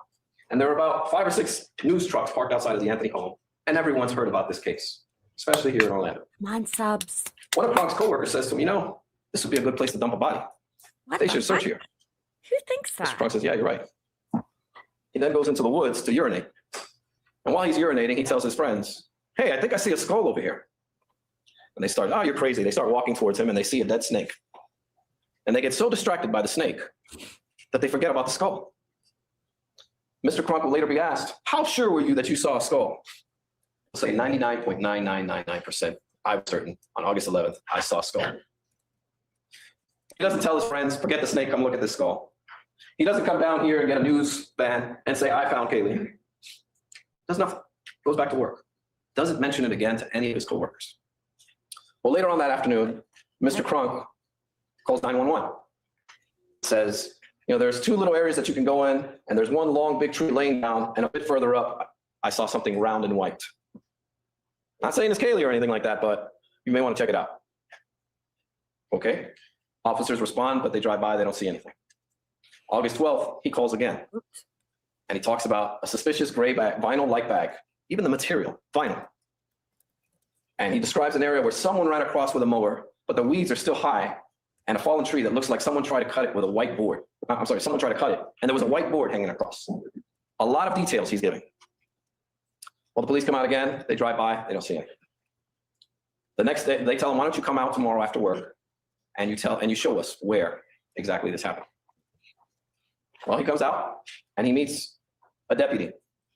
And the deputy's there to investigate a suspicious bag of bones. For some reason, it's not a skull anymore, it's a bag. The skull found its way into the bag. Deputy Kane arrives, and I'm going to go into a little bit more detail about what Deputy Kane said, but he doesn't find anything. Doesn't find the bag of bones. Doesn't find anything. September goes by. October goes by. November goes by. Mr. Crunk has the route of the Anthony home again. About a week later, he calls his son up. He has an estranged son that's in the Coast Guard. And his son will come here and testify and tell you, my dad called me and told me I found Kaylee's remains.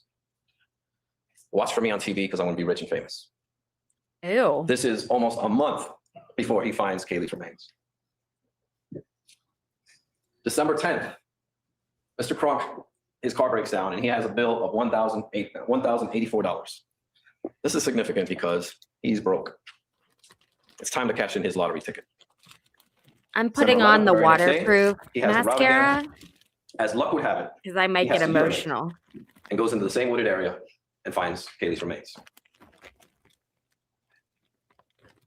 Reasonable doubt is not sprinkled throughout this case. Reasonable doubt lives here throughout the entire case. You will not be able to trust a thing having to do with Mr. Crunk because he had control of Kaylee's remains for obviously several months. Where he found her, we do not know, nor will we ever know. And the reason for that is because the police never investigated him. This was their three-legged pony, and they were going to ride him to the finish line no matter what. Mr. Crunk says that on the 11th, he goes to urinate and sees a plastic bag. Okay, he sees a plastic bag. He hits the plastic bag, and he hears a thud. Then he takes his meter reader stick, and he lifts the bag up, and a skull rolls out. Again, somehow the skull made it into the bag, and now a skull rolls out. And they ask him, is there anything else you want to tell us? And he doesn't say, yeah, I called you 4 months ago, 3 times. He doesn't say a word. Now, he may come up here and lie and say, yes, I told them. In fact, he does. He says later on, he says, I did tell the police, but they told me, keep quiet about it. You don't want to say anything about that. That will be what we call a conflict in the evidence, because the police will thoroughly deny that they told Mr. Crunk to shut up and not say a word about calling back in August. Well, several days later, they have to go straighten out this story. They can't have skulls rolling out of bags because, as Mr. A. Burdick told you, that duct tape to them is the only thing they have. The duct tape that George had. They can't have a skull because the mandible, where she was placed, was directly underneath in the proper anatomical position. Skull rolling out of the bag isn't gonna end up that way, and they know it. So they massage Mr. Crunk's testimony, and he changes it. He says, yeah, it didn't roll out of the bag. I just lifted the bag and it was underneath it. But he clearly says it dropped out of the bag. He's on audio, a written statement, everything. Sworn statements, sworn to tell the truth. Well, one of the first responding officers, when they arrive to the scene and he's there, one of the first things he says to them is, do I still get the reward even though she's dead? Wow. Second statement is, will my ex-wife find out about the reward if I get it? Oh my Mr. God. Will come and testify that when he arrived on the scene on December 11th, Roy Crunk was leaning against his truck, smoking a cigarette. And he turns to him and he says, Alex, I just won the lottery. The police want Mr. Crunk to stay quiet. They don't want these people getting at him. They don't want the media getting to him. So they ask him, please stay quiet. And his response is, the media, Roy's gotta that's eat too. badass. Sorry, fellas. So what does Orange County do? What does the great Orange County do? They hire him a lawyer and they pay for it. Orange County pays for a lawyer for this man to represent him. And then he becomes his media agent. And the very first interview that Mr. Crunk gives is to Good Morning America, where he licenses them a photograph of a snake. go ahead, Rebecca, and subscribe, and you'll be tuned in. In exchange for this snake photograph, $15,000 and an exclusive interview with Mr. Roy Kronk, the man who found Katie's remains. Well, he gets his reward. He gets his interview. He becomes famous. But there's one thing's for certain. You can't ignore any of this at all. In fact, one of the call from August 12th ended up landing on a detective's desk. Wait. Sometime around late August. And it ended up What did the snake have to do with it? in front of a detective named Gerald White. And Gerald White will come in and tell you that once he got the tip, he went to the lead detective, Yuri Melich, and he asked him about this tip. Detective Melich looked at it and said, that area's been searched already. But yet we don't have any records of any police searches. But you're going to hear numerous people saying the police searched there. You're going to hear witnesses come and testify that they were trespassed, told to get out of that area because that area had been searched many times. Where was she?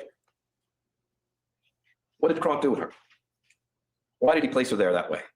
And can you trust anything this man has to say? And I would tell you, you can't.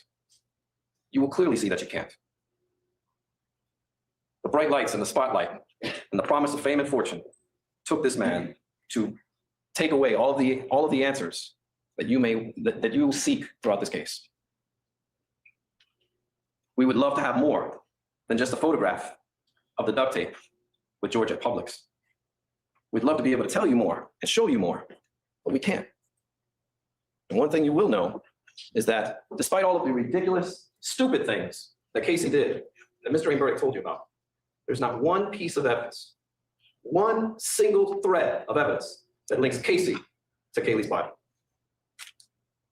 She's dumb enough to leave her on the corner, but smart enough to outwit the FBI, Florida Department of Law Enforcement, Orange County Sheriff's Office, OPD, every law enforcement agency that the prosecution could muster up, every alphabet, the Secret Service. They even autopsied the snake. That's how desperate they were. Yes, there was a snake autopsy in this case. They searched for every single thing they could just to try and, well, it's quite obvious, a high-profile case. They had already made an arrest. Casey was arrested within 24 hours of being questioned, when there were clearly signs that something was not right with this girl. Something was just not right. They jumped the gun. They immediately made an arrest. We'll worry about the evidence later. And this is their evidence. This is how they get to where we are today. And this is how they ask you to take someone's life. As I mentioned, they don't even investigate Roy Kronk. They took everyone's phone records in this case, and they never asked for Mr. Kronk's phone records. We filed a motion to try and get him, and he objected. He didn't want anyone looking at his phone records or his cell tower information to determine where he was during these months. And the police didn't want to go looking for it either. They weren't about to do that. They didn't confiscate his computer. We took his deposition. We asked him, can you turn over your computer to the police? We'll think about it. They did nothing to investigate this man. We found his son. We did. We went searching for him, and we found his son, who told us, my dad called me. They didn't go finding his son. My dad told me, watch, I'm going to be rich and famous. They didn't want looking, and you're going to notice that throughout this case. There's certain questions they don't want answered, and they're not going to go looking for them. But they'll line up to sit here and tell you about Casey Anthony and her bad behavior, her inappropriateness. She's not acting right. And that's what this case is about. She didn't act right. They don't ask why she didn't act right. Only that day one, you heard it, day two, day three, day four. A snake. It takes an elegant prosecutor to come up and do these things and get you emotionally riled up, but there's still no answers. The swimming pool incidents, the witnesses, the independent witnesses that will come and tell you about this, there's no getting around them. No getting around. These are people with no axe to grind. Now, I want to talk briefly about the investigation. I know I've touched on it, but you heard Mr. Burdick tell you that on this day, on day 7, Casey Anthony was spotted on video at IKEA. Or day 12, she was spotted at the Blockbuster or another place. Day 13, she's at Applebee's. Well, they sure did. They sure did do a thorough investigation on her, but yet they still can't come up with the evidence.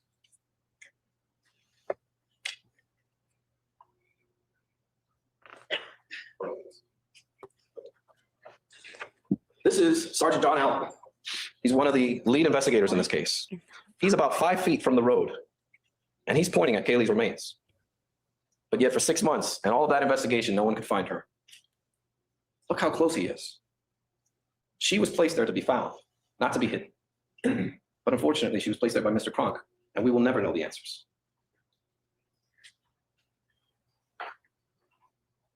Now I'd like to talk about the car. Actually, before I go to the car, I want to finish up on Suburban Drive for a moment. There are 2 videos that you will see. There are plenty of witnesses who will come up and take the stand and talk to you about Suburban Drive and whether it was dry or whether it was not. And okay, maybe you can rely on them. Unfortunately, it wasn't until the defense raised the issue that she was placed thereafter that law enforcement wanted to shut that down. And that was in 2009. A year after is when they started going to these volunteers and asking them, that place was underwater, right? That place was underwater, right? And of course, all of these, everybody who's all riled up about this case and can't stand the inappropriate girl, Oh my God, we're all tell the police the same thing. Yeah, it was underwater. Yeah, it was underwater. But there are 2 videos that you will see. One from a woman named Gail St. John, the psychic dog handler that I told you about. Right around in early August, she has a video where she drives by the Anthony home and you see all of the media trucks and drives down towards and around the house, around the Suburban Drive and says, I'm having a feeling. They get out, she has her dogs walk, and you'll see the woman walking about 30 feet. It's dry, but it's right around the area where Kaylee was found. And most interestingly, you'll hear about 2 private investigators who 1 month prior to Kaylee being found were out searching right at the area where Kaylee was found. What's interesting is these 2 private detectives were working for George and Cindy Anthony at the time. This may be a coincidence. Maybe. One of the private investigators, his name is Dominic Casey. He worked for the defense briefly early on in the case, and then he went off to work for the Anthonys. Dominic Casey will tell you that he was on the phone with a psychic. Actually, first he tells everyone that he was investigating a tip, that when Casey was a young girl, she would hang out in the woods. And that he was out there investigating. Well, the police said, well, wait a minute. Casey's not a young girl anymore. She's 22 years old. Why would you look to see if that's a teenage hangout? And then he changes the story and says, well, I was following up on a psychic tip.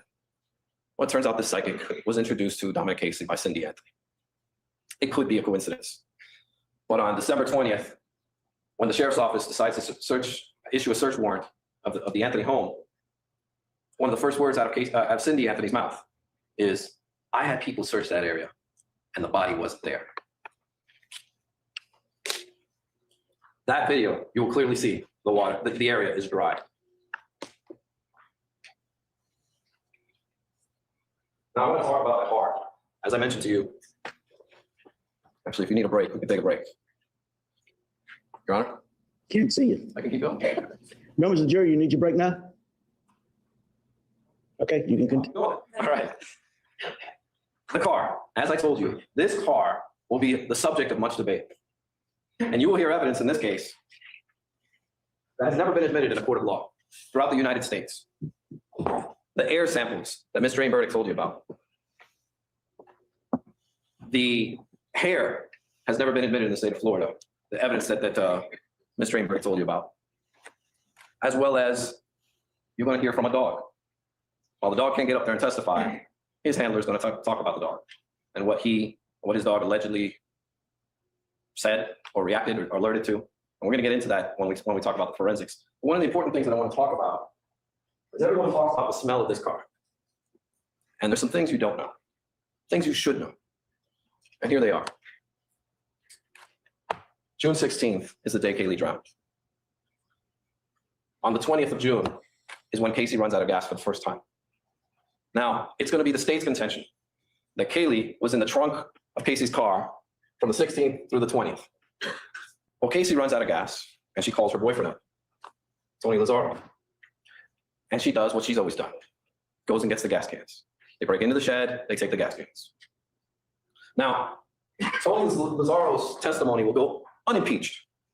And that is, this young man cooperated with law enforcement from the very first day. He refused to speak to us, only at deposition. He wore a wire when the police wanted to investigate Lee Anthony, and he allowed them to bug his phone. He did everything that law enforcement asked. And on this day, Casey runs out of gas and Tony picks her up, they get the gas cans and they go to the car. It's in her family's neighborhood. Well, they pour the gas, and after they're done with one of the cans, Casey opens the trunk and puts the cans in the trunk. 4 days would be obvious, significant human decomposition in the trunk, in the heated trunk of a car. And that car would reek tremendously. But yet Tony Lazzaro doesn't smell a thing. And Casey doesn't go and handle the gas cans on her own. If she had a dead body in the trunk of the car, she wouldn't be calling the people to come out and come smell this car. So she opens the trunk, he smells nothing, and she puts the cans in the trunk. If she had a dead body in the trunk, she would have put it in the front of the seat, in the front seat. Wouldn't be opening up so that he could smell, and he doesn't smell a thing. But of course, by the time the cops question him, they don't like that. Are you sure you didn't smell anything? No. Well, maybe you were distracted by the fumes of the gasoline. And that's their explanation. That's their explanation. But the fact of the matter is, he doesn't smell a thing.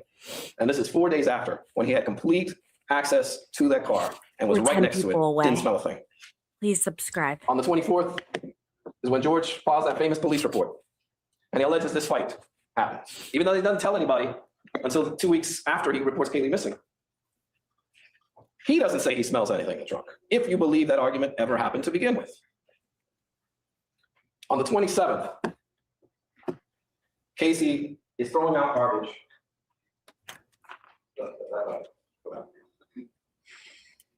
This is a picture of Tony Lazzaro's apartment complex. If you can see in the very front of it, there's a dumpster. People who live at this apartment complex must carry their trash to the front of the complex. Casey was staying there, she threw out the garbage. She threw the garbage in the trunk of her car. And like many of us forget sandwiches and leftovers and doggy bags, she forgot to throw out the trash. This is the same day she actually runs out of gas. That's where the smell comes from.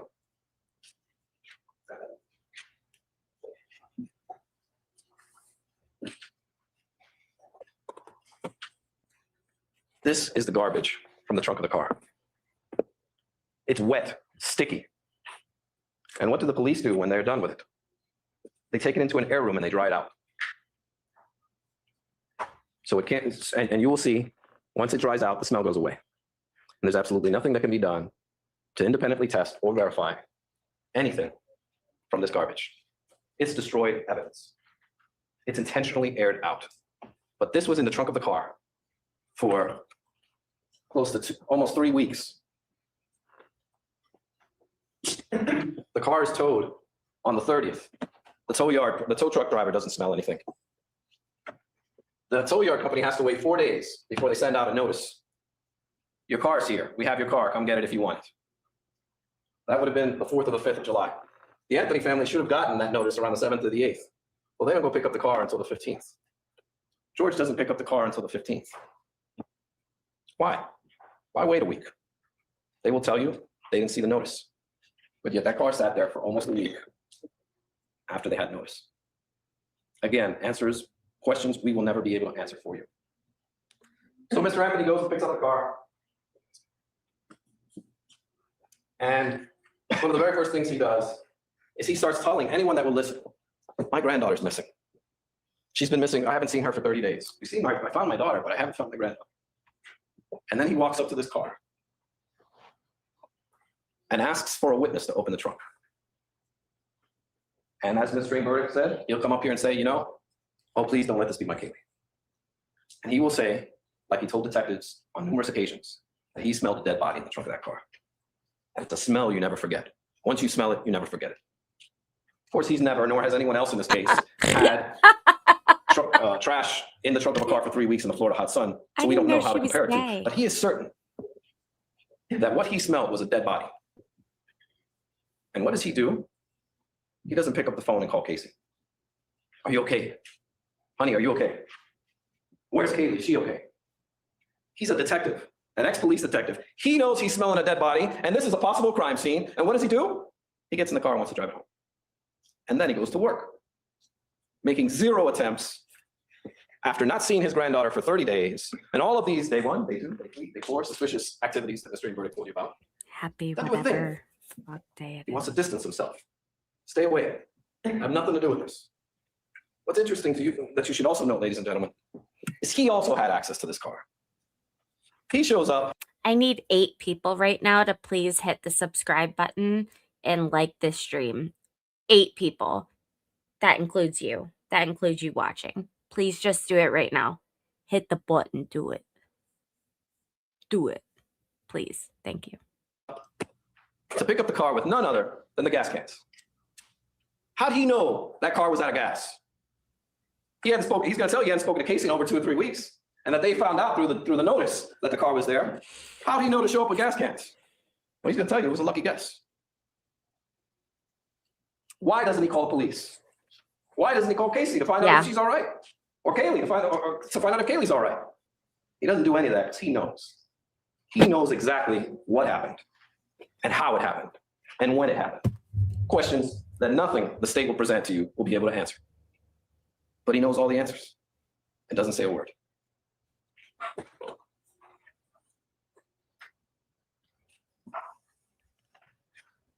Now, one of the interesting things that will happen is you'll hear that Cindy went to work too. Cindy did call Casey, did send her a text, major problems, and we don't know when Cindy Anthony found out what happened, or she does to today. But there's one thing for certain too, she went back to work. And people were already asking questions about this car because she had to leave work to go get the car. And just like the pregnancy, they were asking questions.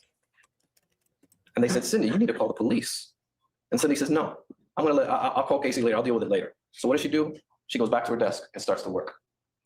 It's not until one of the coworkers get the supervisor and make Cindy go home that she has to now confront reality. Just like the pregnancy, you're faced with reality. You heard what Ms. Rain-Burdick said about Casey. She's walking down Universal Studios. Oh, come here, this is my office over here. Let me walk down this way. And then faces reality. Well, this is the way she was raised. And think about that for a second. She takes law enforcement down this path, down to an office that doesn't exist. John, that's her stepdad. This is how this family lives. This is how Casey learned to deal with her problems. And now Cindy has to deal with this problem. So Cindy calls and finds Amy Heisinger and confronts Casey. Casey doesn't know what to say. So you'll hear her blame the babysitter that doesn't exist, that everybody knows doesn't exist. You're welcome. Or do they? One of the most important and telling things that you're going to hear when you hear these 911 tapes is not what you hear, it's what you don't hear. There's going to be a time where Cindy, who is hysterical on that 911 tape, she will turn and say, George, Casey says Annie took the baby a month ago. And you hear dead silence. I want you to listen to that. When you hear that 911 tape and you hear Cindy Anthony hysterical, and when she turns to George and says, the baby's missing, he doesn't say a word. He doesn't say, what? What do you mean she's missing? Who has her? Let's go get her. Nothing. Doesn't say a word. And that's because he knows where she's at. He knows what happened. This is no surprise. I'm exhausted. But he distanced himself from it. And in fact, in one sworn statement, he says he wasn't even there when Cindy called 911. Keeps wanting to say, I was at work. I was at work. I have any part of this. I'm just George. Just your average grandfather. Casey's the wild one. Casey's the one with all the stories. He's saying this while he's with his mistress who's paying him money and he's pretending he's working. And that you're going to hear. Crystal Holloway gave him money so he could pretend he was working. Cindy thought he was working. But you're only here about Casey's fake job, not about George's fake job.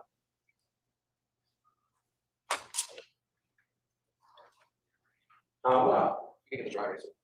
I want to touch briefly, and I'm just about to wrap it up, on some of the forensics you'll hear throughout this case.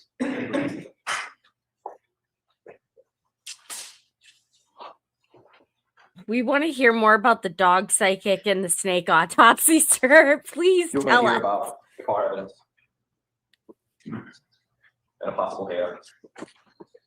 One hair. But what Ms. Rain-Burdick didn't tell you is the FBI lab analyst was telling everyone, and she'll probably come and tell you too, that she can't say for certain that that hair came from a dead body. In fact, she sent out a request asking to find more hairs, and they did. We hired Dr. Henry Lee, one of the world's greatest forensic scientists, to go in and search that car. And he found 17 different hairs, 17 more hairs. There with my hands. Before you start wondering, what is Kaylee's hair doing in there, in the trunk of the car? Well, Casey's hair, other people's hair was in the trunk of the car. We often jet hairs very easily. None of them, absolutely none of the other hairs, I think there was a total of 27 that ended up being inspected, had what they call the banding, the discoloration. This was a problem for them. So when we went and took the depositions of the analyst, they got a bright idea. They decided to conduct a study. After we took their deposition, they realized that they had something that was not validated. So they did a study of live hairs in trunks, in water, it's exposed to all different elements. And they found they had a couple of what's called blind examinations that showed that there were some characteristics shown from live hairs, which is very questionable. And you will hear that it is rarely, if ever, done on one single hair, this type of analysis, because you need more. You need to be able to be certain. And this hair means nothing. You'll hear about, again with the car, this dog. Well, this dog is retired. No longer works for the police department. But what Ms. Strainberg didn't tell you, that she dog. told you about the backyard, how they came out, the dog alerted, and how they dug there. But she didn't tell you they came back the next day. The dog didn't alert. There are things called false positives, handler bias that you're going to hear about. And it's interesting that the dog at the very same exact spot wouldn't alert the next day. You'll hear that when this dog went around the car, he broke every rule in the book. He didn't do a proper lineup. There should be multiple vehicles. The police officer should not know which is the suspect vehicle. So that gives you credibility. It lets you know that this is real. This isn't the dog the handler queuing off to the dog, because the dog wants to please its master. These are called tools. And that's what the dogs are. They're just simple tools. There's a confirmatory test that must be done. And the dog, he knew exactly which car it was. And you'll hear conflicting testimony with whether it was one car or two cars. He's the only one that says he searched two cars, that they were side by side, while the other detectives and the CSI people will tell you it was just one car. And the most telling part about this dog is they took this dog out to Suburban Drive after they had finished sifting and collecting all of Kaylee's remains. There were still several bones missing. And you will hear that, knowing that there were remains at this location, the dog never alerted. The reliability of this dog is questionable. I'd like to question the dog, but I can't. I'd like for you to hear it straight from the dog's mouth, but that's not possible. None of that's going to be possible. And the reason is that a dog should not be testifying in a trial. And let's not test it out in a death penalty trial either. This air sample, as Mr. Greenberg told you about Dr. Arpad Voss, a very interesting man.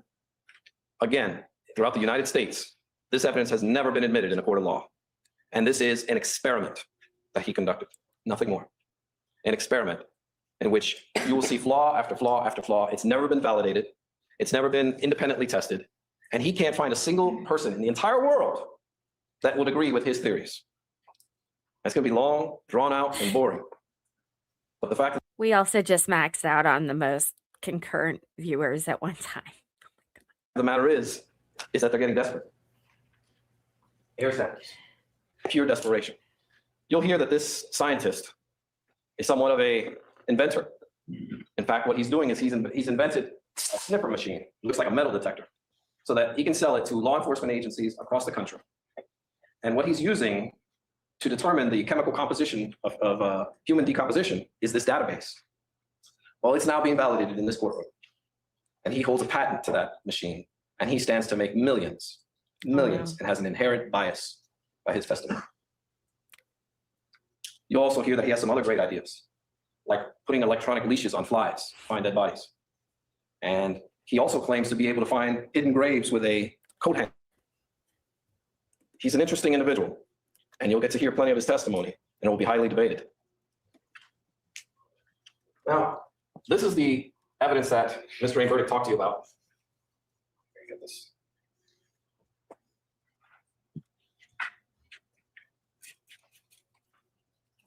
I'm going to tell you some of the things she forgot to tell you about. Remember what I told you, they spared no expense on trying to investigate Casey. Well, Ms. Strainberg can tell you that they searched all of her clothing. They did a search warrant on the home. And they took every piece of clothing that Casey had in her closet, and they searched and they did the blue light to see if there was any blood or any suspicious stains. All came back negative. They took all her shoes, every pair of shoes that she owned, and they tested them for soil samples to see if they matched Suburban Drive. Negative. They took textile fibers.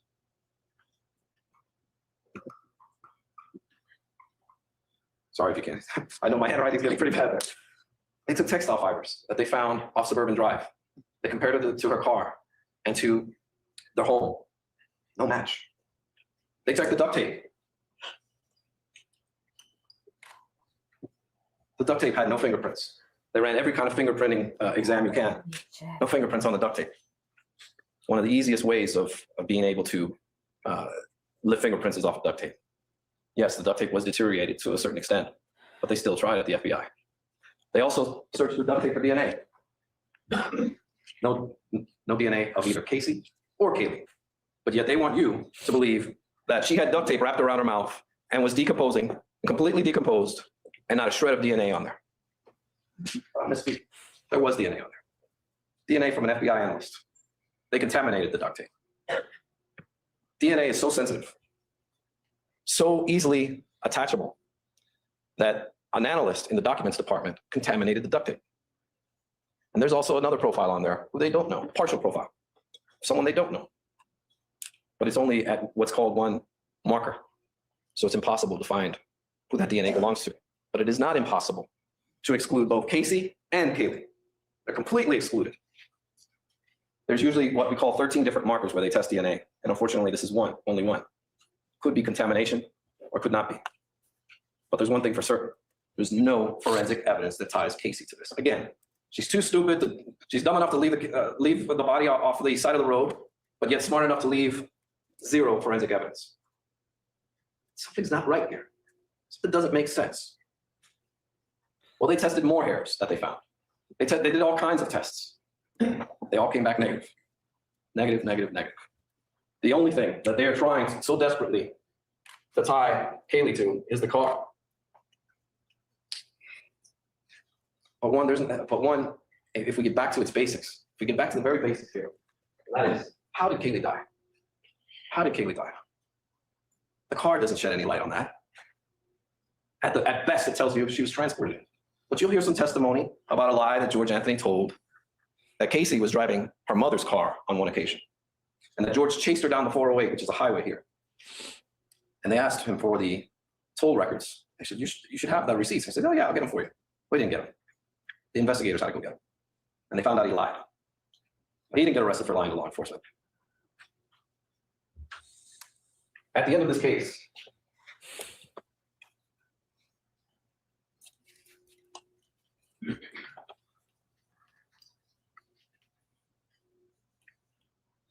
case,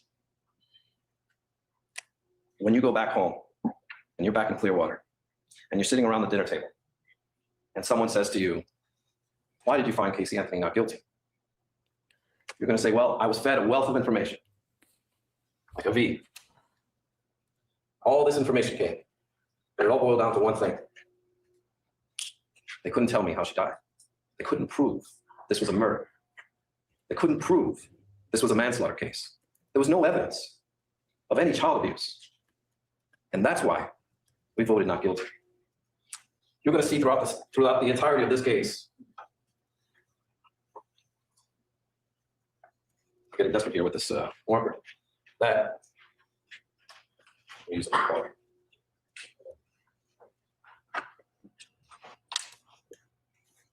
I'll do it down here. It's probably better. The prosecution. Can we lift this up?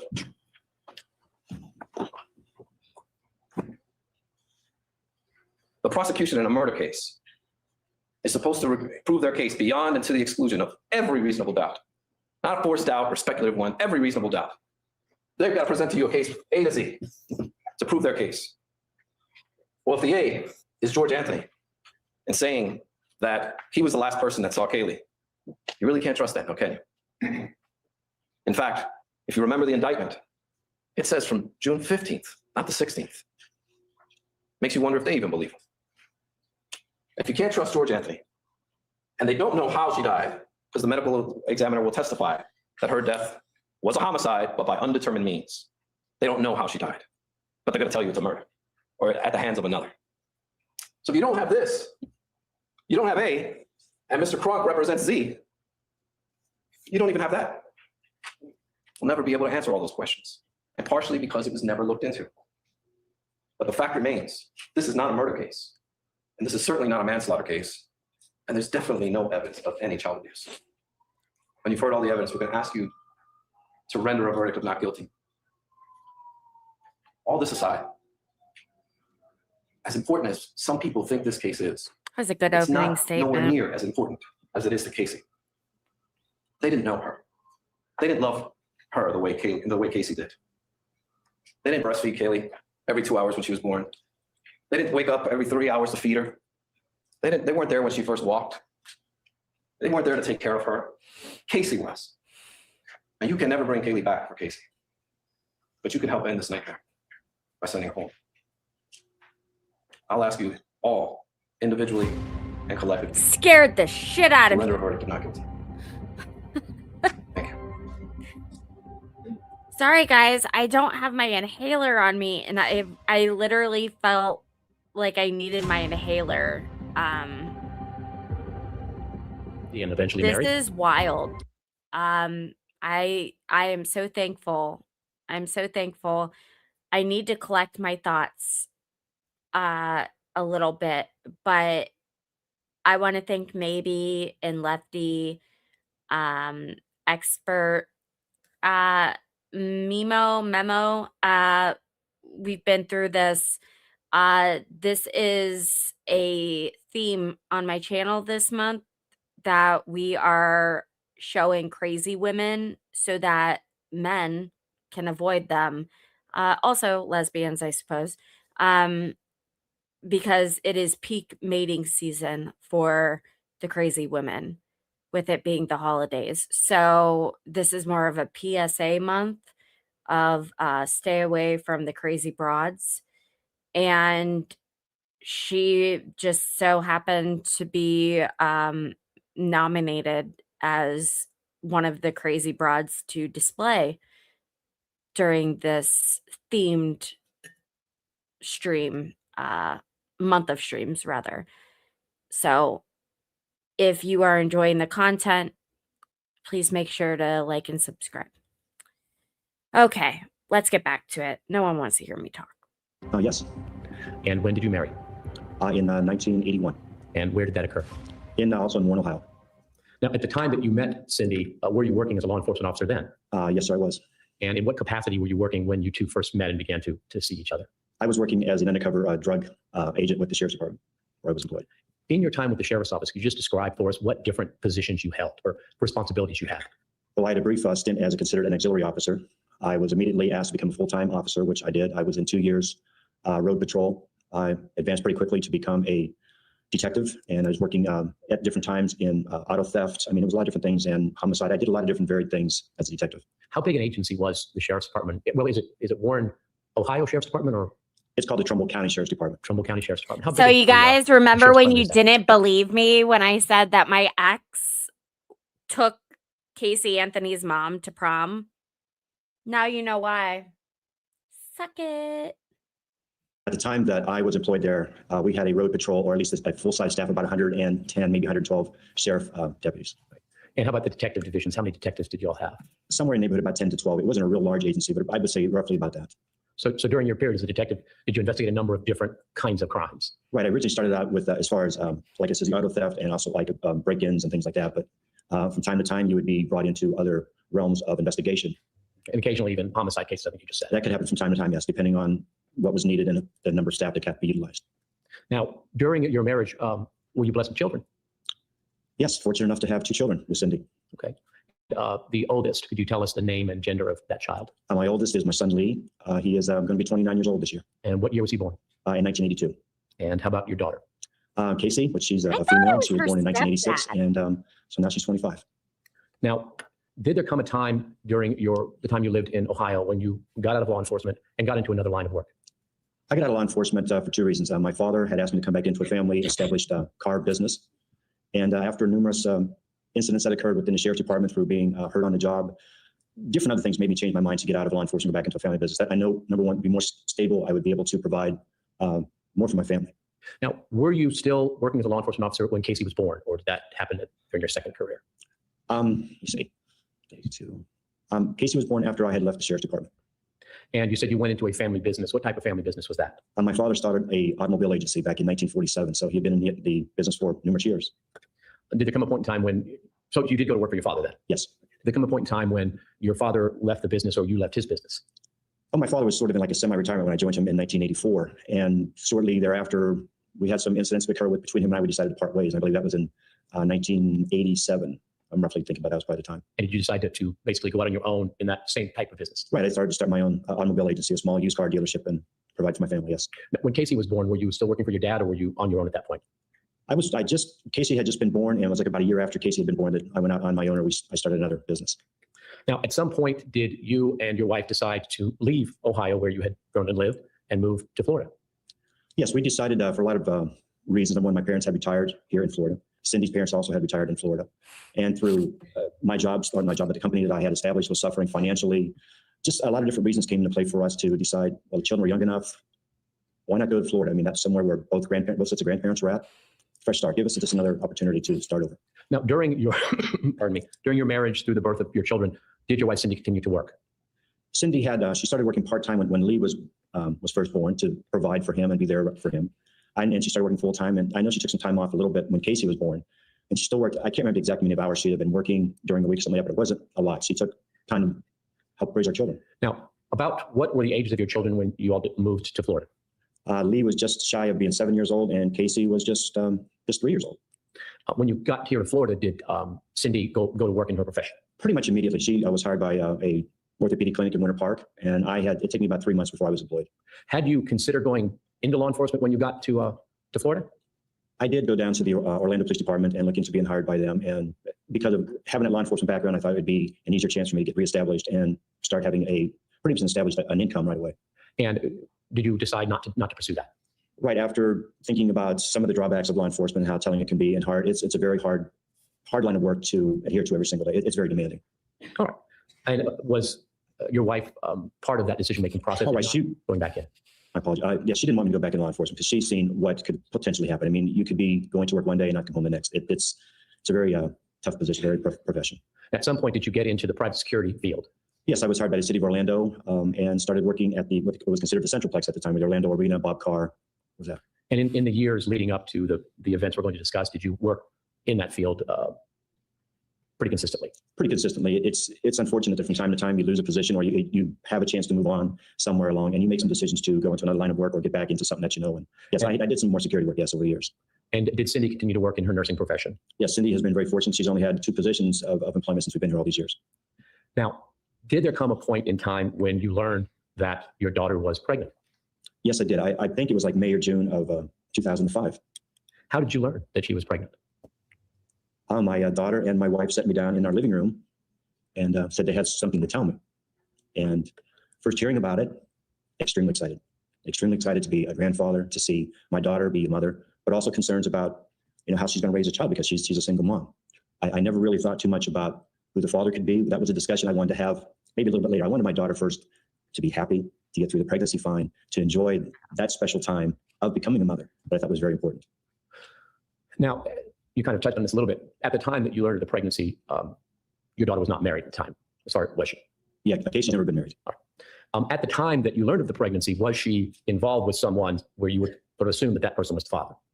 Well, I really wasn't sure if Casey, I know Casey had dated at different times over the years, but I really wasn't sure about who she was maybe seeing on a more serious basis or anything like that. No, sir. So how did you and your wife begin to prepare for the arrival of a grandchild? Oh, just doing everything we can to make Casey's life as easy as possible for our grandchild. Getting a chance to go to different times when she was going to be examined. Went through the ultrasound. Did you go? Absolutely, I did. And when I got a chance to see that it was considered, I think it's called a pancake, I think it's the term, or something like that, of when you can see it's going to be a girl. Okay. Maybe that's not the proper terminology, but I was very excited. I mean, if having a grandson would have been terrific, but just knowing that she was going to be a mother and not to be grandparents, it wouldn't have mattered. She could have 3 or 4 children at once. It would have been fine with me. I just was excited. At the time that you learned of the pregnancy, was Casey living under your roof? Casey has always lived with us, yes. Now, was she in school at that time? The time you learned of the pregnancy? Or had she already finished high school? She already finished high school. To your knowledge, at that point, was she working? She was working for a company called Color Vision, which is a subcontractor for Universal Studios. Right. Was it your understanding that was one of those companies that take your picture when you walk in the front door and then offer to sell it to you Yes. later, that kind of thing? Yes. All right. So during your preparations for this, was there any question I always among say the I'm three of you as to Amish where when they Casey ask me and if I your want grandchild would a photo. live after she was born? No, I mean, we opened up, she's always lived at home, and we thought that would be not thought, I but can we get knew away that having with it in Kaylee with Ohio. us, or knowing that our grandchild could live with us until Casey got more established, better on her own, possibly job promotion or whatever it might be, she would stay with us until the time she felt that she wanted to leave. Now, you mentioned home. Where was home? Home is 4937 Hope Spring Drive, where we've lived since 1989. Since when? Since 1989. 89. And was that a house that you all purchased? Did you purchase it actually before you moved to Florida or sort of early on? Cindy had came down to Florida to see her parents. And when we decided we were going to be moving down here because of my work at the time and through other things, I couldn't get away. Cindy basically came down and looked the area over, found a realtor, found a home. And what they say, the rest is sort of history. That's the home we settled on. And is this a home in which you raised your children and were intending to help raise Kaylee? Oh, yes. Could we show the witness State's Exhibit AN for identification? He seems like he would have been a great Can you grandpa. look at the screen for a moment? Do you recognize the photograph that we've identified, State's Exhibit AN for identification? That is our home at Hope Spring Drive, 4937. That's the one you've described to us where your children were raised and Yes. Kaylee was to be raised. This time, Your Honor, State would move into evidence State's Exhibit AN for identification. What says the defense? There being no objections, it will be I received love in the evidence as judges. State's Exhibit numbered. Southern accent. And may I publish, Your Honor? You may publish.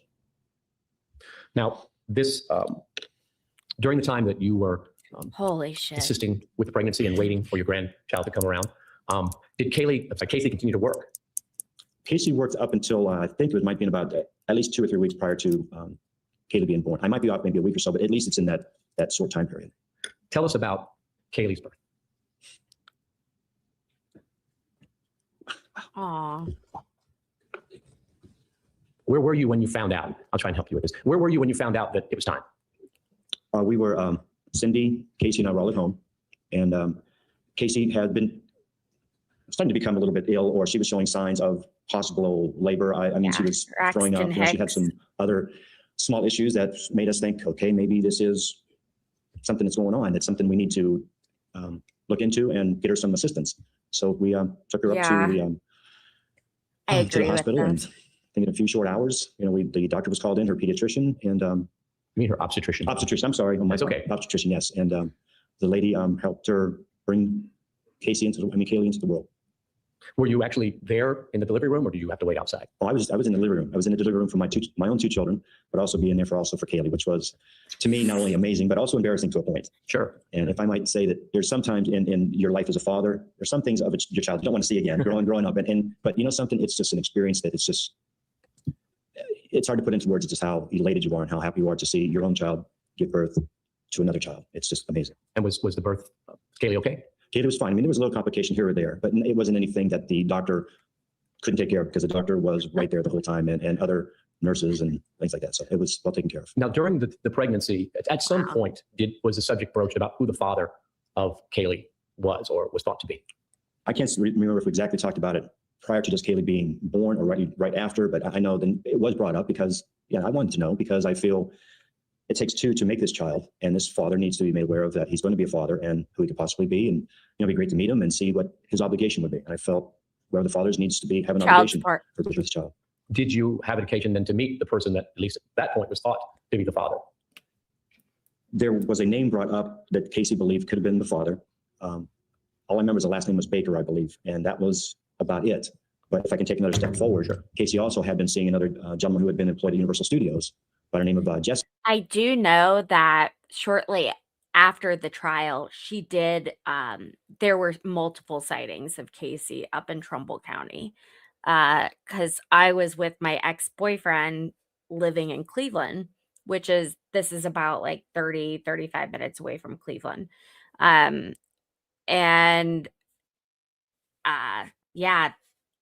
We were up there, and Casey was like hiding out up there for a while.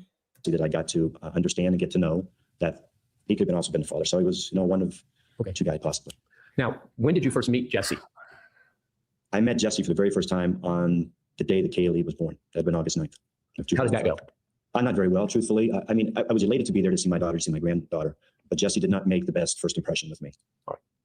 Now, after Kaylee was born, did she and Casey return to your home? Yes, I think it could have been the second day or maybe third day. I think it was the second day. And did Jesse become at least initially part of sort of the family group with Kaylee as an infant? Right. Jesse, we pretty much opened up our arms to him and welcomed him and wanted to get to know him more. And just, if he was the father, I would just be happy to get a chance to know him and see what his dynamic was going to be as far as how he was going to take care of Kaylee, and Casey, or at least help take care of it. Did there come a point when it was learned through certain scientific testing that Jesse was in fact not the father of Kaylee? Right. I'm not sure about how long after Kaylee had gotten home, Casey and Kaylee had gotten home, that Jesse went and got a paternity test done. As Kaylee grew, what was your role in her upbringing, in her life?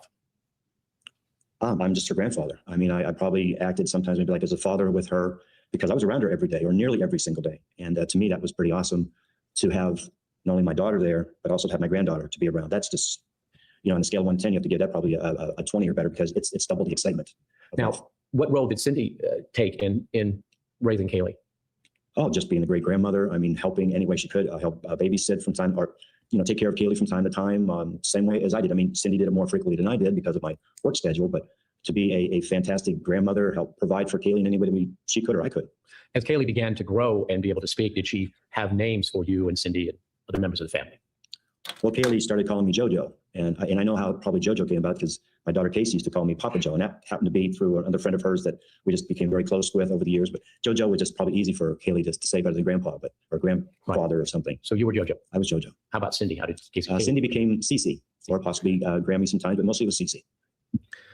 Now, taking us now up into 2008, the winter, spring, early months of 2008. Tell us how Kaylee had developed. In other words, what could she do? How advanced was she physically, mentally, etc.? Well, not only I'm just a bragging grandfather, sure, but we'll take it with a grain of salt. But she was a very vocal child. I mean, she could put a lot of words together. She could. We have a remote on our TV. She learns how to do that. There was another little button she could push on the TV to get it to change channels, which I thought was amazing. She could turn on the VCR, put her own DVDs in. Oh my gosh, she knew to go inside of our pantry area and get the plastic jar of peanut butter. We had the small one, and go get herself a spoon, have her come over and ask you to open it up so she could have a spoonful of peanut butter. I got puzzles to go together, the way she'd bring crayons to you to color every day and make Play-Doh little things for herself. I mean, you name it, she could do it. And I knew from working with her or from us doing things with her, she was a very bright child. You would sing a song with her once, she could sing it next time with you, which to me was just amazing. So in terms of physical dexterity, she was able to open drawers, open doors. I can't even. All right, there would be no thing that she couldn't accomplish. I mean, we've seen it. We put the proper security plastic knobs on doorknobs and stuff like that because she could open things up for her age. She was really something. Now, in the early summer, late spring, early summer of 2008, did you believe that your daughter was employed? That's a sort of a two-part answer for me. Sure. Yes and no. Okay. Explain that for us, will you? I always wanted to give my daughter the benefit of the doubt of working and providing for her own daughter because she was a single mom.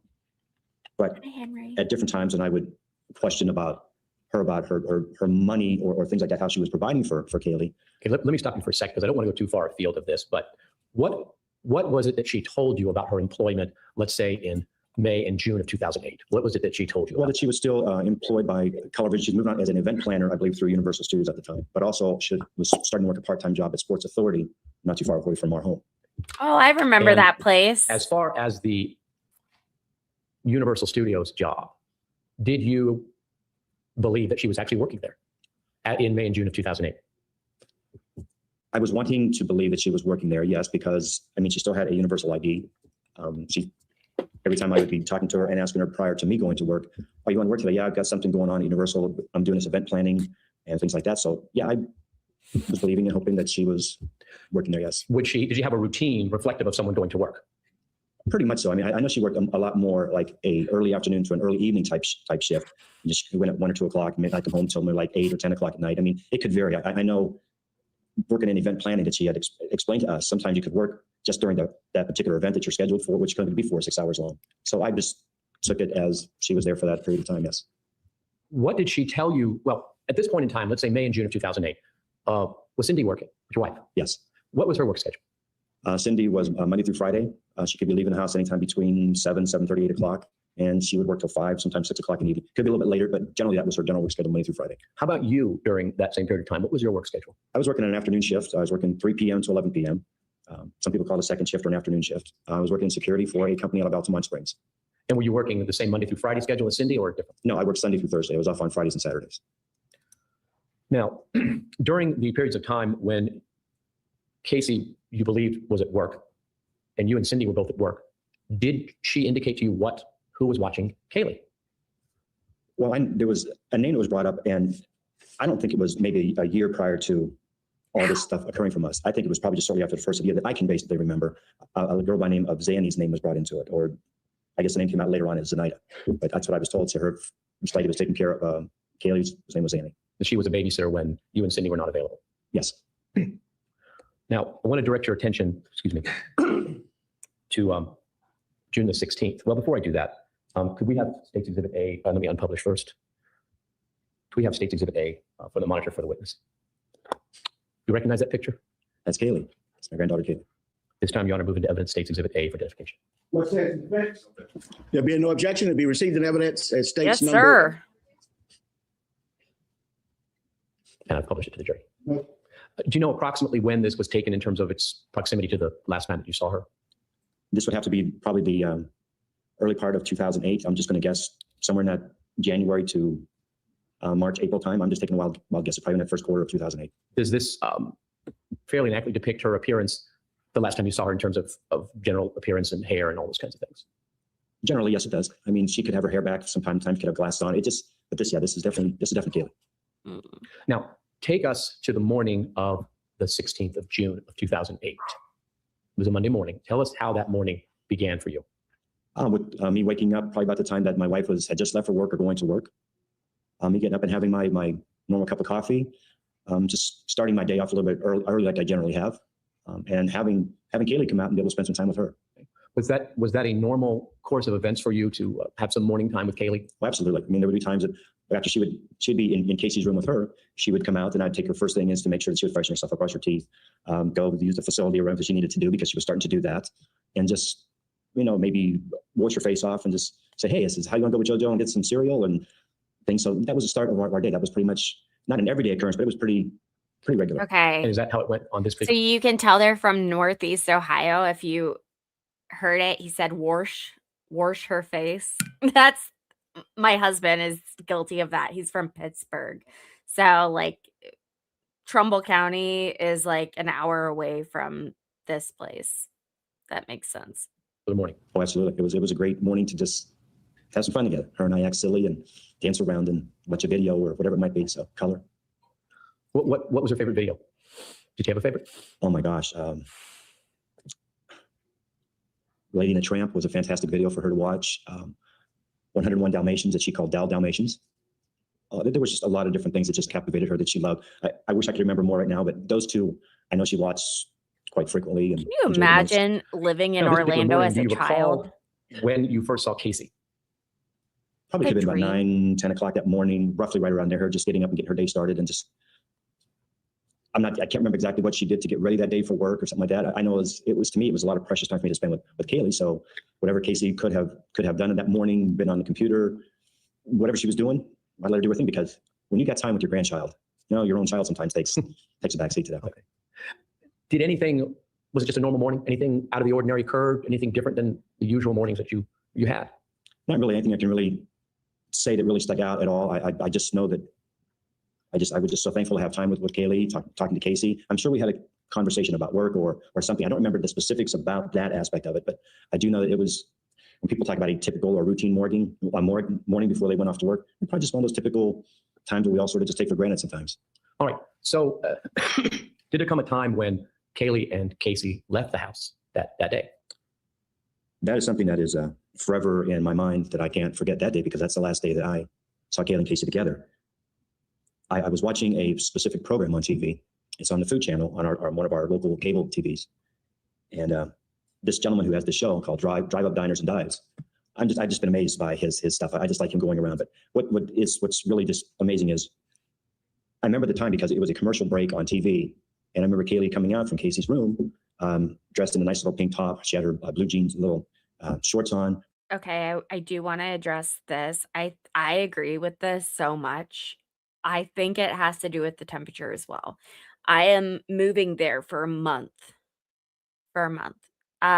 In February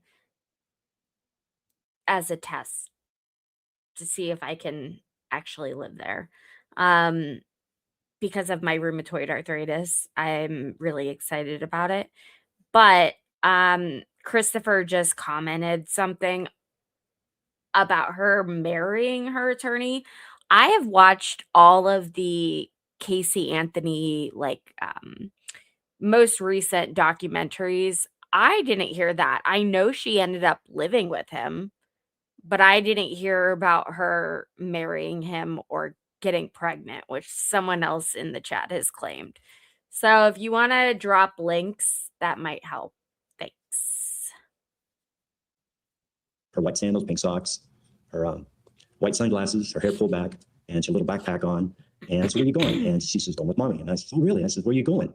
I'm going to see Zanny. And I said, really great. You know, I'm just excited. I'm just knowing that she's happy and I can see excitement in her. And within a few minutes, Casey comes like out and, you know, sisters. dressed. And she says, Dad, we're going to work. I might be home late, or I'll let you guys know. I might be staying over. Staying over where? She said, you know, probably Zanny's house, because Zanny was, I guess, lived somewhere close by, or she didn't want to come home too late. And plus Kaylee would be in bed between 8:30, probably 9 o'clock. And I said, okay, it's something that happened every once in a while. It wasn't an occurrence that occurred. I think it could be every once in a great while. She would stay with a friend or stay at Zanny's house or something like that. So Up to this point in time, had you ever met Zanny? no, I never met Zanny, never had any reason to, because I thought that's who I believe you. we were seeing. You told us about the conversation with Kaylee and with Casey. What happened? I went out, I generally, like I did when I could see them going off to, when seeing Casey going off to work and walking out with Kaylee and seeing Kaylee getting placed in the car, getting buckled in her car seat. Just a normal type stuff. And I did. I'd blow her a kiss and say, Jojo, I'll see you later. And she'd blow a kiss back and give Casey a hug. I just told her, you know, drive safe, make sure you come home, not too late, you know, just normal father, grandfather type things to do. And did you see them leave in a vehicle? They left in Casey's car, which is a Pontiac Sunfire. That's a white Pontiac Sunfire? Yes. Did you ever see Kaylee again? I've never seen Kaylee since June 16th. I haven't seen her since. Now, Mr. Anthony, I need to ask you some questions about something else. Have you ever sexually molested your daughter, Casey Anthony? No, sir. Have you ever committed? That show that I watched, also the most recent one that was like 2 years ago, it was a lie detector show, and it was really interesting. He passed that he was not lying about any of this, and his wife was like questioning him. Cindy, their marriage has been in total disarray ever since this trial, so that was also very interesting. Any sexually inappropriate act with or in the presence of your daughter, Casey Anthony? No, sir. Were you present in your home when Kaylee Anthony died? No, and when I heard that today, it hurt really bad. Because if I would have known something would happen to Kaylee, we wouldn't be here today. Now, let me just ask you a couple of questions. When you were a law enforcement officer, were you trained in CPR? Yes, sir.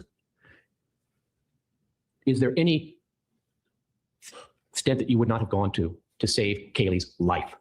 I would have done everything possible, humanly possible, to save my granddaughter. If what was stated prior would have happened, I would have done anything I would to save my granddaughter. Did you dispose of the body of your granddaughter? No, I did not. Did you obtain duct tape from your shed or garage and place it over the nose and mouth of Kaylee Anthony? No, I did not. I'm going to do a new poll. Did you have any role or any knowledge that Kaylee Marie Anthony died on June 16th, 2008, prior to recent revelations? No, sir. I never had any duct tape. I never knew of anything that happened to Kaylee until our life started to unfold on July 15th, 2008, and when Kaylee was found on December 11th. Your Honor, I have no further questions of the witness at this time. I would like to reserve the right to recall him for Oh, additional wow. testimony. Cross-examination. Cross-examination! Cross-examination! Sorry. Theatrical. I need to buy new headphones.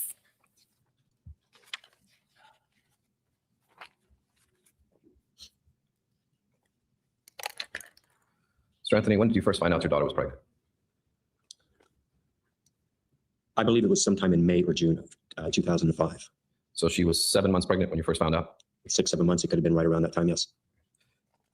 Do you recall going to a wedding that was Cindy's brother's wedding?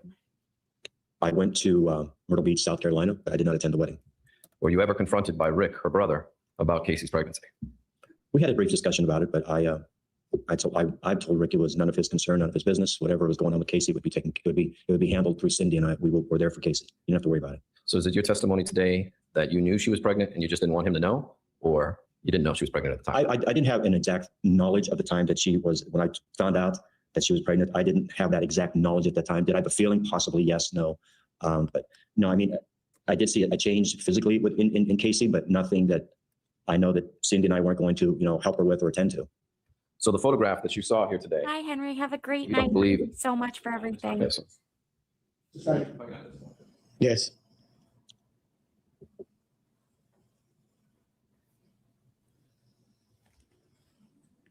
Show you what is Mark's defense to the name. Can I ask the council on the stand to the jury in our minutes? Mr. Baez, if it's not in evidence, you may. Is that a fair and accurate representation? Tamara, I was in. Absolutely. Like I said, I did not I was attend working the wedding. I was there. I Cleveland didn't know when it was the this wedding was that going day. down. I But couldn't as far as that watch being it. Casey and So this Cindy is my together, first time. yes. Judge, unless there's any objection, I'd like to move defense exhibit A into evidence. Yes, Your Honor. Objection. Stay. Hold him back on that. Oh, Mr. Sidebar. So we can all be clear, Just a Mr. second, I'm just a sorry. second. You may proceed. So we can all be clear, Mr. Anthony. Did you know your daughter was pregnant the day the photograph was taken? Not exactly. I mean, I had a feeling that she was, but then again, Exactly. like I've stated, until we knew for sure, until we could take her in for some kind of test or something like that. So the answer is no? Yeah, the answer is no. I mean, does it look like it at that point, that photograph? Yeah, possibly. I didn't ask you that. I just asked you, did you know if your daughter was pregnant the day that photograph was taken? Your answer is no? No, not exactly. No, no. And you were a father of two. Yes, And you were a father of two when that photo was taken. yes. And is it your idea that your daughter had a beer belly? I think the term was considered at one point, maybe with retaining water, something like that. It's possible. I mean, I didn't believe that my daughter could be going to have a child right at that time, but stuff happens. I mean, it's. Did anyone know that Casey was pregnant when that photograph was taken? Anyone else? Lay down. You're saying. Sustain. Did you tell anyone at that time that Casey was pregnant? No, not at that time. I did not know. And when you were confronted with her pregnancy, This is Blanco Diablo. His name is actually Riley. And this is who you hear nonstop in the background. Because my French bulldog is a mute. And my Yorkie she doesn't bark unless someone's at the door. So whenever you hear barking, it's Riley. Blanco Diablo. See? you didn't want to talk about it, did you? Just relax. The first time I heard about Casey expecting a child is when Cindy and Casey came back to our house and we sat down on the couch together, or very close to the proximity of our couch in our house. And Casey and Cindy told me that they have something that they wanted to tell me about. And you didn't have a clue that Casey was pregnant up until that moment. Like I said, maybe a feeling or an intuition to a point, but when they told me, I was elated. I was excited. You have no problems with your vision, do you, sir? No, sir, I do not. I've got to talk And- or else I'll get in trouble. Was there an explanation given by your daughter lived with you, did she not? Yes, Every day. every day. And you saw her every day. Pretty much so. I'd say probably 99% of the time I would see her, yes. And 6 months prior to that photograph being taken, did you see her retaining water then? Well, I really don't believe that you see a person or a woman. Each woman is made up differently. Each woman is going to show a pregnancy My differently. question to you, sir, is 6 months prior to the photograph being taken, did you see your daughter retaining water then? 6 months? No, did not. Have you, prior to Casey being pregnant, had you ever seen her retaining water prior to that? When Casey was younger, I know she put on weight here and there when she was involved with athletics and things like that. Casey was a very athletic young lady growing up. And when she was younger and putting on weight due to being in athletics, did the weight gain in her stomach or elsewhere? Stomach, it could be in her hind side or her butt. Some people would consider it could be in her shoulders, and she would work out and it would sort of go away. She was an avid runner. So as she was an avid runner, she would gain a belly. No, I'm not saying that. I'm saying through her activity, if she wouldn't be, she'd be running as much or being as active, I think anyone is going to put on weight with inactivity. Now, you mentioned that you were in the delivery room. Is that correct? Yes. And you assisted in the delivery? No, I did not assist. I was there and observed my granddaughter being delivered. And you didn't know who the father was up until that day? No, I did not. Did not know that. You didn't ask? Not up to that point. I didn't, because when I found out that I was going to be a grandfather, Casey was expecting a child, and we went through the different tests and we went. My question to you, sir, is did you ask? I think it was right shortly thereafter, or right around maybe just before she had delivery. I'm not sure the exact time when I finally did ask. And I remember a name of Baker was brought up. So the answer is yes, you did ask. Yes. Now, how soon after finding out that your only daughter is pregnant did you ask, who's the father? I don't know. It could have been, like I said, just prior to her delivering Kaylee. I'm not really sure. I don't have an exact timetable. You're asking me to be I'm gonna specific. get my Second, please freaking let the camera to witness work finish again. answering the Hold on. question before there's another question. Yes, sir. Continue. Are you finished, sir? Yes. The same. Now, after you find out your daughter is going to be giving birth to your first grandchild, how long after did she give birth? Well, if I just found out in May or June, we had Kaylee was delivered in August. So it was over 2 to 3 months. Jeez. Give or take a few weeks. So in the entire 2 months, you never stopped your daughter and asked her, who is the father of this child? Sustained. You didn't ask her up until just before the child was born. Sustained. The day after, or the day you were confronted with this news, did you hold a party or anything like that? No, just A baby shower? Mr. Anthony, did you answer the question, sir? the day that I found out that I was going to be a grandfather, when I first got the news of Casey's pregnancy, and it was only Cindy, Casey, and I at our house. Oh, Now, camera. you testified under direct examination that you thought your daughter was working. Did you not? Yes. Do you recall speaking to the FBI on July 31st of 2008? Excuse me, July 30th. I had spoken to the FBI, the Sheriff's Department, numerous agents, a couple of different agencies within a 2 or 3 week period. And when you spoke to the FBI, did you make a statement? The irresponsibility, because I've known her. Just a second. Oh my God. James. Sure. Sustain, rephrase your question. Yes, I'll rephrase the question. On July 30th of 2008, do you recall speaking to an agent, Scott Boland, and an agent McLeay?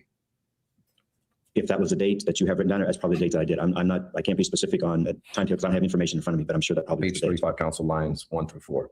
Did you make the statement, the irresponsibility, because I've known her? Just a second. I don't believe it is, Judge. Lines 1 through 4. When you give the line and page, give counsel an opportunity to find the line. Yes, sir.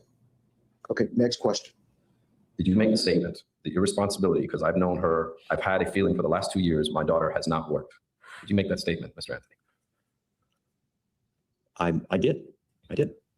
So was the statement you made under direct examination to this jury the truth, or was it to the FBI the truth? Approach. Now, Mr. Anthony, you believed your daughter was working. Yes, I believe Casey was working. Yes. And every 2 weeks, did she come home with a paycheck? No, I never really saw a paycheck from her because if she had a direct deposit or however she handled her finances, that was up to her. Oh. What did you see your daughter spending her paycheck on? Pardon me? What did you see your daughter spending her paycheck on? Well, hopefully for necessities for her daughter, gas for her car, insurance to insure that car. I mean, we were very, very good about helping Casey out in any way we possibly could if she was struggling financially or anything like that at all. I mean, we just wanted to make sure she was responsible for herself and her child. And since you were wanting to find out that she was responsible for her child, when did you ask to meet the nanny? I never asked to meet a nanny. I never did. And did the nanny ever call the house? Not that I am ever aware of. No. Did you ever hear the nanny speaking to Casey on the phone? No. And did you ever see photographs of the nanny? No. Did you ever see anything written describing a phone number or anything like that? Any information about the nanny? No, just whatever Casey told us about that. She had someone that was helping take care of Kaylee when her mother and I weren't available to. And every day she would get up, get dressed, and go to work and drop Kaylee off with the nanny. That's what we were told she was doing. I mean, I had no reason really at too much of any point not to disbelieve or believe my daughter. I mean, she was taking care of her child the best way she possibly could. Hey guys, I need to read something really quick having to do with my new benchmark of 1,000 subs. Oh my gosh. I love you guys so much. So maybe is in charge. Don't piss her off. Thanks. Yes. Well, I think you're an open-ended question there to a point, and I'm trying to answer the best way I possibly can. I mean, did I ever know that she was dropping Kaylee off every time, sir? That's what you're sort of asking me. I don't know. I was hoping she was taking her to someone she If just. there's an issue, My question to maybe you, sir, just is message did she get me. dressed Otherwise, work I'm not going to see it for and like leave the child with a next nanny, 5 to as 10 far as you know? minutes. As far as I know, yes. for 2 years? It might not have been an exact 2-year period. It could have been a little bit less than that. I'm not really known how long that she might have been. A year and a half. Possibly a year and a half, could have been a year. I'm not really sure. So you don't know the difference. Kaylee was only 2.5. Yes. Correct. So for most of her life, Casey dropped her off at a nanny that didn't exist. Objection. All support speculation. I'll rephrase it, Judge. Staying. For 2 years, Casey dropped Kaylee off at a nanny that you never met. Maybe not a whole 2 years. But to answer your question, yes, someone that I never met, someone I had never had a phone number for or had any indication to go to pick Kaylee up or anything like that. For most of her life. That's For probably maybe a half of her life. I'm just going in a roundabout way. But actually, to answer your question, Kaylee, when Kaylee came up missing, Kaylee was 2 years and 10 months, not 2.5. So that needs to be clarified, sir. With you. Okay. Now let me ask you this. Did you ever go to a sports authority to verify if Casey worked there? Absolutely, I did. Yes. And you found out she wasn't working there? I found out that she was not employed there because I went to go surprise my daughter at lunch. Just surprise her. Yeah, to take my daughter to lunch just to see how she was doing. And it had nothing to do with the fact that you suspected she was not working. That was a twofold thing. Yes, to see if she was there. And if she was there, great, terrific. I'll take her out to lunch. So which was it? Was it because you wanted to surprise her for lunch or you wanted to verify and see if she was lying to you? Sustain. Are you saying, sir, that both of those were the reasons? Is that what your testimony is? One, hoping that she was working there. Secondly, if she was, I would take her out to lunch. Now, the sports authority was not Universal Studios. No, it was not. But I understood from Casey being an event planner, again, they do not run these events every single day. She can My only question be to you, sir, is sports authority. trying to explain. Sustain. Listen, folks. Ask sustained. the question. Let there be a break between the answer, Mr. Anthony. The court reporter cannot take it down when both of you are talking. And if a witness is being over-responsive, counsel say the witness is being over-responsive. But do not interrupt a witness when the witness is attempting to answer the question. You may proceed. Sports authority is not the same as Universal Studios. I will agree. Yes. Now, did you ever go to Universal Studios to inquire if your daughter was working? No, I did not.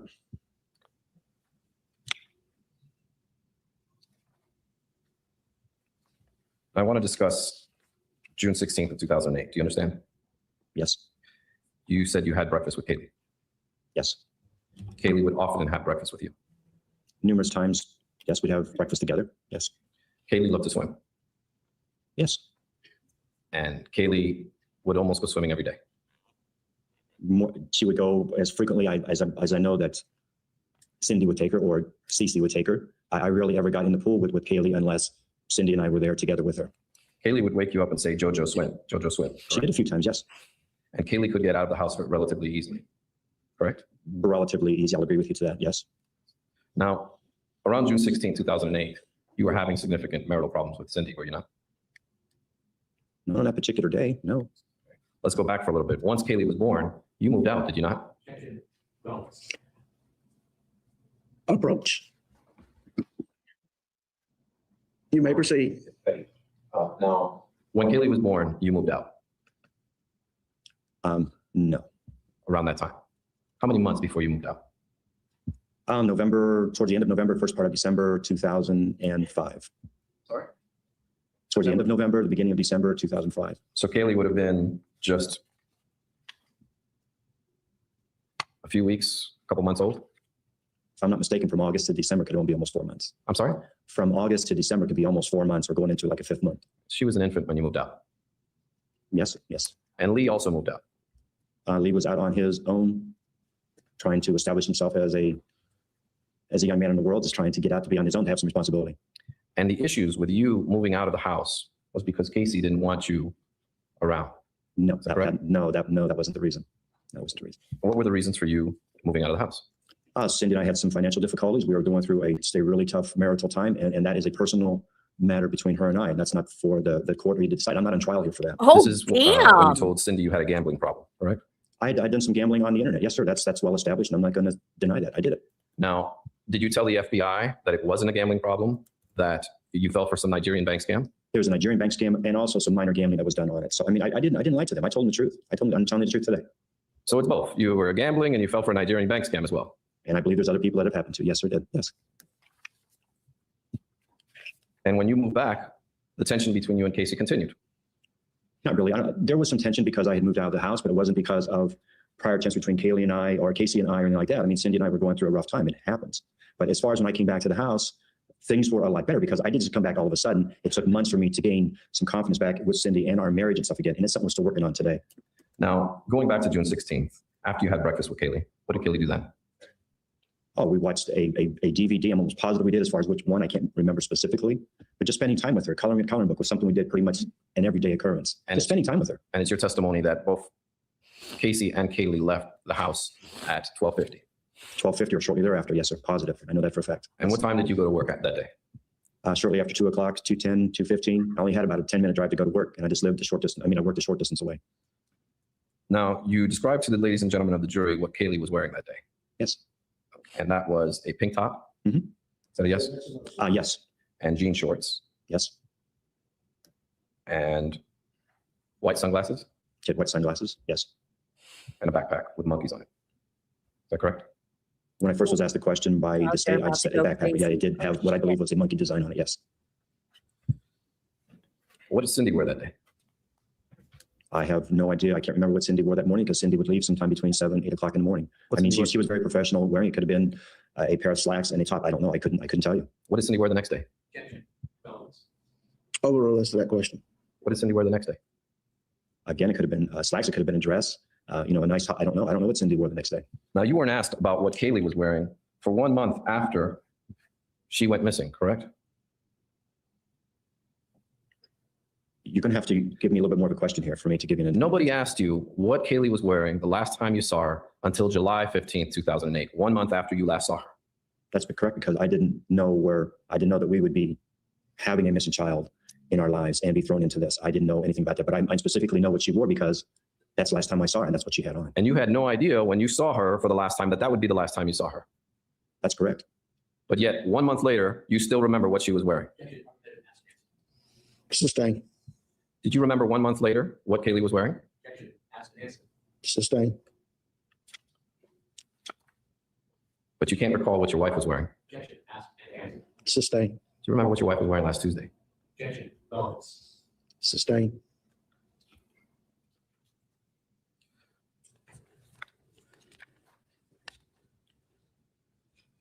Now, Mr. Anthony, you reported gas cans missing on the 24th of June, right?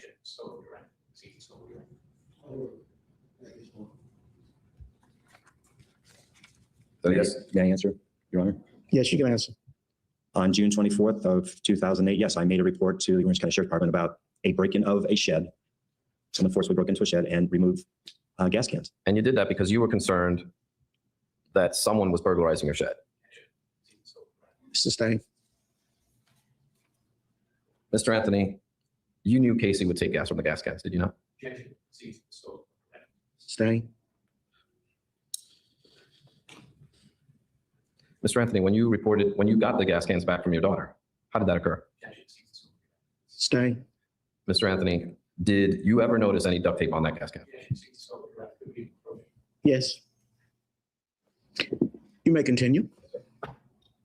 Mr. Anthony, you testified today that Kaylee did not drown in the pool, correct? That's correct.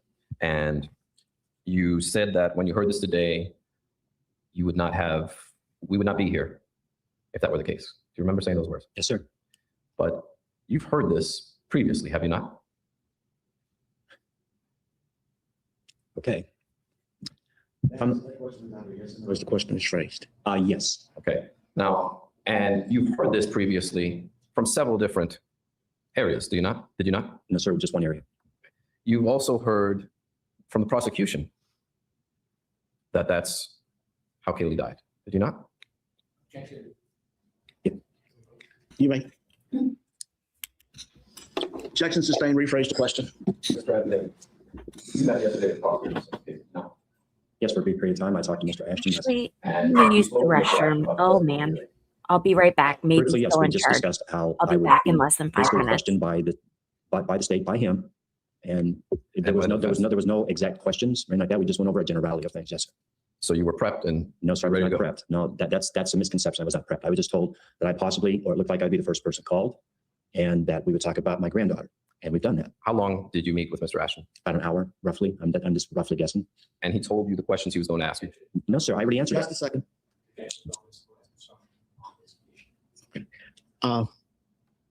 He's answered the question, so objection overruled at this point.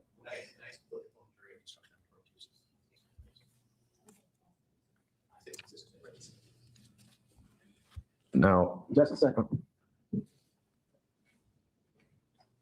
Ladies and gentlemen of the jury, the court at an appropriate time in talking about judging the credibility of witnesses, the court will instruct you it is entirely proper for a witness to discuss their testimony with their attorneys prior to them coming into court, and that a witness should not be discredited by talking to an attorney. Instruction will read exactly. It is entirely proper for a lawyer to talk to a witness about the testimony the witness would give if called into the courtroom.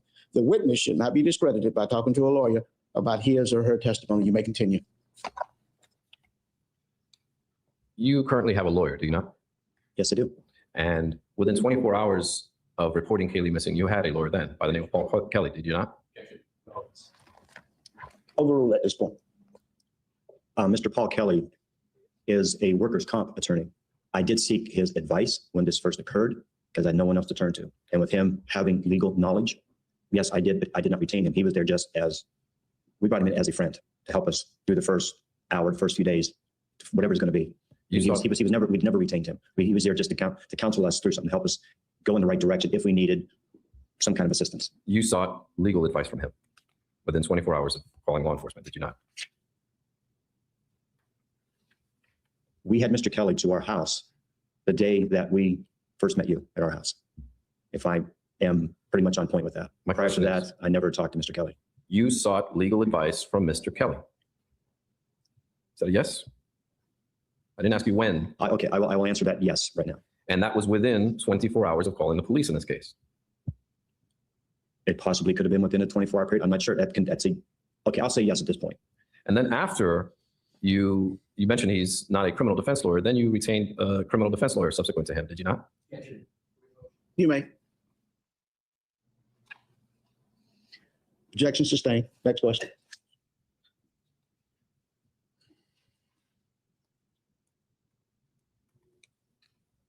Now, Mr. Anthony, you stated that you never had any duct tape. Is that correct? I didn't say anything about duct tape. Are you aware of the duct tape that's involved in this case? I was made aware of it some time ago. I can't the exact nature of how I got to have knowledge of duct tape. I could have seen it on the internet or some discovery that was left out there. I'm not really sure. You're not sure? I'm not sure of the exact timeline. I mean, I understand that there was some duct tape that's part of this trial, part of this case. You sat right over there while I gave my opening statement, did you not? Yes, sir, I did. So you know exactly what I'm referring to, do you not? Sustained. You can ask them about duct tape, but you can ask them about your opening statement. Opening statement is not evidence. Next question. You understand what the issue is, correct? You've seen the duct tape that we're referring to? Yes. Now, you told Mr. Ashton that you never had any duct tape. Were you in possession of that duct tape? I don't remember that duct tape, whatever you're talking about. I remember that being exactly at my home. I mean, I've had tapes and stuff for many years. I mean, I've purchased that tape at different places. I'm not. Angle brand duct tape. Sustained. Mr. Anthony, would you finish answering the question, please, sir? That specific one, if that was at my house, then I guess that would be considered, yes, in my possession. I had knowledge of it.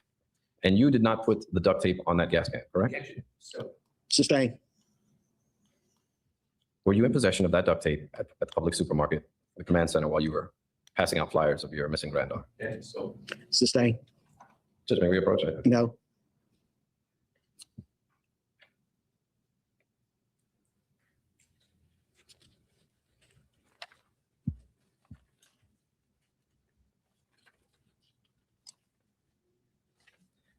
Mr. Anthony, when did you first find out that your car was towed? Overruled as to that question. When I first found out about our Pontiac Sunfire had been towed, we had received a notice through the United States Postal Service.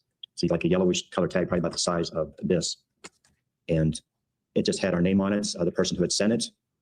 And it was available to be picked up, at the local post office where we get our mail delivered from. Do you understand my question, sir? My question was, When I first got notice of it, when did you first know or find out that your car was towed? What date? I believe it was Sunday, the 13th of July. It was on a Sunday. And you picked up the car on the 15th. Thank you, Amy, for dropping it. You picked up the car on the 15th. I have no Yes. idea what you guys are talking about. And when you picked up the but car, don't did you want advise any anyone that your granddaughter was missing? crap. It's a big day for me. If I remember correctly, when I was walking around the car with the gentleman at the tow yard, and after realizing that I hadn't seen my granddaughter for nearly a month, And I really hadn't had a lot of contact with my daughter within that month. I was concerned when I seen the car being towed there, when I saw the car had been towed there. Did you advise anyone that your granddaughter was missing when you picked up the car? No, not at that time. I didn't say she was missing, no. You didn't tell anyone that you hadn't seen your granddaughter? What I said to the tow gentleman that was there, I don't remember his name off the top of my head. It was when we were walking around the back of the car. I didn't verbally say it out loud. I think I said it in a very soft tone. That I hope this is not my daughter or my granddaughter or both, because the way the car smelled. And that smell was the smell of human decomposition. Sustained. After you smelled that smell, sir, what did you do? Mr. Yes, sir. Bias.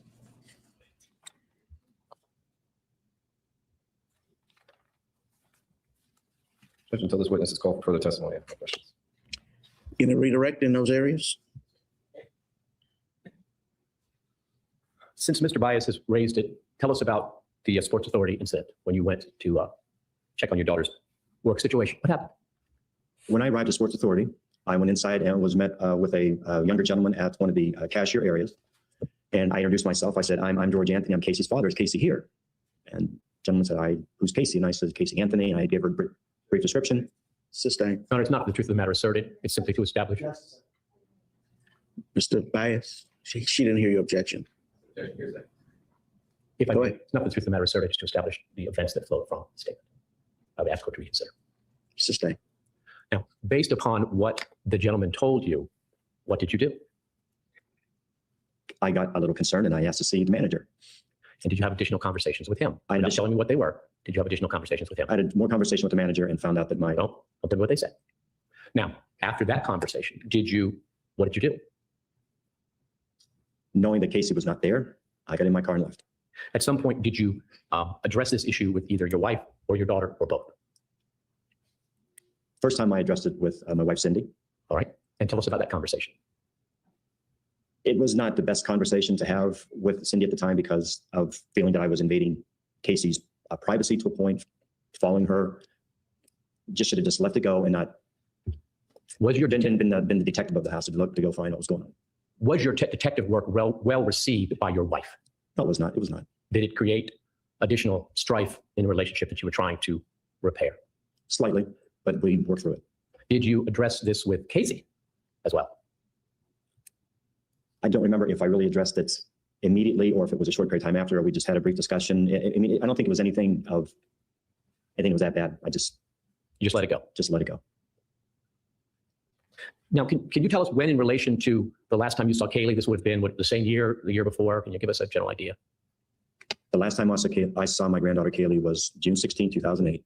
I mean, the Sports Authority incident. When was Sports that? Authority, I'm sorry. Yeah, when Sports was that Authority incident, I believe was towards the end of 2007, could have been early part of 2008. I'm not really sure of that generally of the time, but I know it wasn't all that long ago. Now, let's talk about Mr. Kelly, the attorney that counsel asked you about.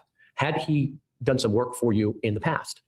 He was my workers' comp attorney. When I had a couple different injuries, he took care of that for me. And how far back was that he worked as your attorney? Overruled. How far back was it that he actually worked as your attorney?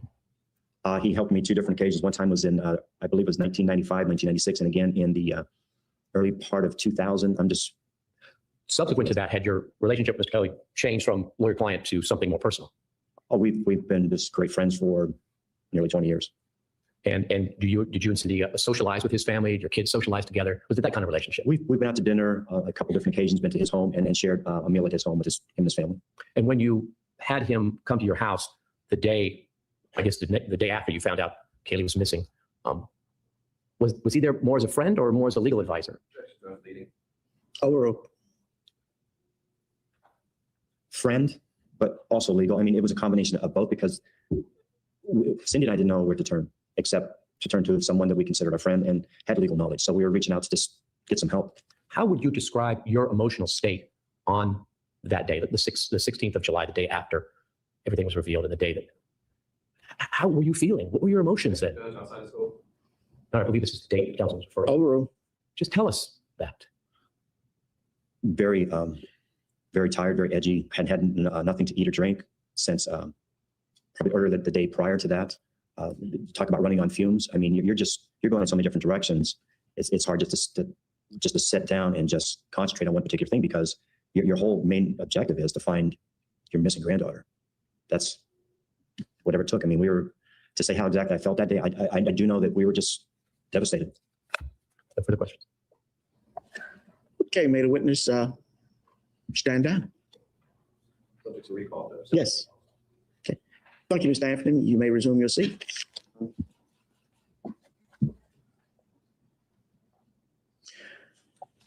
This piece of molding is coming off. Okay, we'll take care of it. Thank you, Mr. Anthony. Okay, ladies and gentlemen of the jury, the time is now 7 minutes to the hour 5.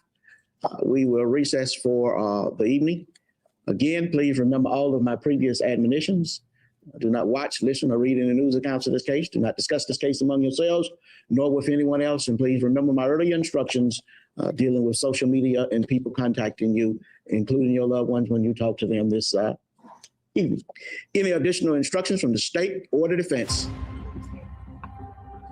Okay, members of the jury, you may be excused. We'll see you tomorrow again at 9 a.m. Live in the state of Florida. No, I live in Cleveland, Ohio. I'm sorry? Oh, Cleveland, Ohio. At some point, did May I sorry. inquire, sir? Thank you. Good morning. Good morning. If you would again, please introduce yourself to the jury and state your name. Cameron Campana, Mr. Campana, how old are you? 23 years old. Do you currently live in the state of Florida? No, I live in Cleveland, Ohio. I'm sorry? Cleveland, Ohio. At some point, did you live in Florida? Yes, I attended college in Orlando. When did you attend college here in Orlando? August 2007 to February 2009 at Full Sail University. Can you tell the jury what Full Sail University is? It's a media arts school. I attended for I had a recording cousin who production went of there. music and music business. Is that a 2-year school or a 4-year school? It's an accelerated pace. It's 1-year programs for your associates and a 10-month program for your bachelor's. Mr. Campana, can I ask you to maybe speak up just a little bit? Okay. Thank you. How many years did you attend Full Sail? 2007 to 2009, about almost 3 years. Did you graduate from Full Sail? Yes, I graduated And what type of degree do you get from Full Sail? bachelor's of science in music business. What are you currently doing for a living? I'm a club promoter for an entertainment company in Cleveland. Is that in line Damn. with the education that you received? Yes, Back I've when you been there. attended Full Sail, starting in August of 2007, where did you live? Sutton Place Apartments, Do you know the address there? 3834. I forget which apartment number. When you lived there, with whom did you live? In case you are wondering why, I just explained about 20 minutes ago that I was living in Cleveland, downtown Cleveland, Tremont, when this trial was taking place. So I couldn't watch it when it was happening. I had a full-time job. Yeah. So I bet I've been to the club that he was promoting. What was Who that? did you live with? Anthony Lazaro. Let's talk a little bit about the apartment. How big was the apartment? It was a 2-bedroom, 2-bathroom apartment. I want to say it was about maybe 1,000 square feet altogether. And when you first moved in, you lived with Tony Lazaro? Yes, At some point, did you have other roommates? yes. Roy House stayed with us briefly, and then Nathan Lesnovich. Let's talk about Mr. House first. When did Mr. House first start living in your apartment? I believe it was November of 2007 And how long did he stay? till about June 2008. You said this was a 2-bedroom apartment? Yes, While Mr. House was staying with you, where did he sleep? on the couch in the living room. Was this a couch that pulled out into a bed? No. He just slept on the couch? Yeah. You also mentioned a Nathan Lesnowitz. Yes, When did he live with you at the Sutton Place apartment? it was towards the end of May. I believe around May 25th or 26th he moved in. And how long did he stay? Until our lease was up in August 2008. So at one point, you had 4 men living in this apartment. Yes. What were the sleeping arrangements during this time? Where did everybody sleep? Nate took the couch, and then Roy took the floor until he found his own apartment. Was he looking for an apartment during this time? Yes.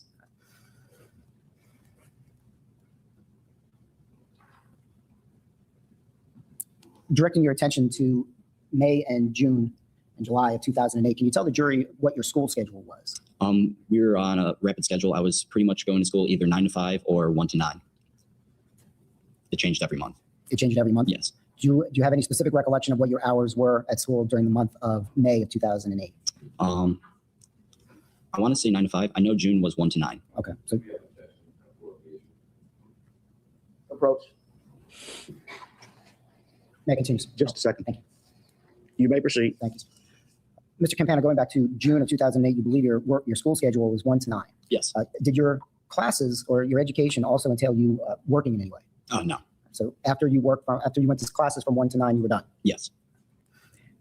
Do you recall Mr. Lesnowitz's school schedule during June of 2008? I believe it was 9 to 5. I'm not 100% sure though. Did you take classes with him during this time? We were on different schedules in different months because I had taken time off and I had to retake classes. How about Mr. Lazaro? We started at the same time and he never had to retake classes or anything, so he got ahead of me. But we were on different schedules this same months usually. Sir, directing your attention to the end of May, beginning of June of 2008, did you have the occasion to meet Casey Anthony? Yes. Can you tell the jury the circumstances by which you came to meet her? Wait, how you met her? I met her through my roommate Anthony Lazaro after a birthday party for a friend Daniel Howard. Why does that last name sound so? Do you remember when that party was? I believe it was May 24th or around that date. That's when his birthday was. And Mr. Howard is a friend of yours? What is or was a friend of yours? Yes, he was a mutual friend with all of us. When you first met Ms. Anthony, can you tell the jury how she appeared, what her demeanor was? She was, just a regular 22-year-old girl, happy. Just seemed like, normal and just your average 22-year-old. Okay. Nothing out of the ordinary. Yeah. No. Subsequent to that birthday party, did you have the occasion to see Casey Anthony again? After, yes. Okay. Can you tell the jury the period after that birthday party? Right there. Let's go to this question. At some point, did Ms. Anthony start staying with you on a regular basis? Yes. Okay. Do you recall when that was? I want to say the middle of June. Of 2008. Or towards the end of June. Yeah. Okay. It was June 2008, I know. Prior to that period of time when the defendant was more or less staying with you, how many times do you believe you may have seen Ms. Anthony on a social basis? On social basis? Yeah. Inside the apartment or outside? Let's do both. I would see her daily when she starts staying with us inside the apartment. Outside the apartment, maybe 2 or 3 times. The 2 or 3 times that you saw the defendant, were you aware that she had a daughter? Yes. Do you know the daughter's name? Kaylee. How many times have you met Kaylee? About 4 times, maybe 3. When you saw Kaylee, Anthony, where would you see her? Either in Anthony Lazaro's room with Casey or in the living room watching TV. During this time period that you saw Kaylee Anthony at your apartment with the defendant, did they, meaning Ms. Anthony and Kaylee, ever spend the night? Not together. I'm sorry, what do you mean not together? Did they or did they not spend the night? Casey did. Not Kaylee never spent the night at the apartment. All right, so Kaylee never spent the night over at your apartment? No.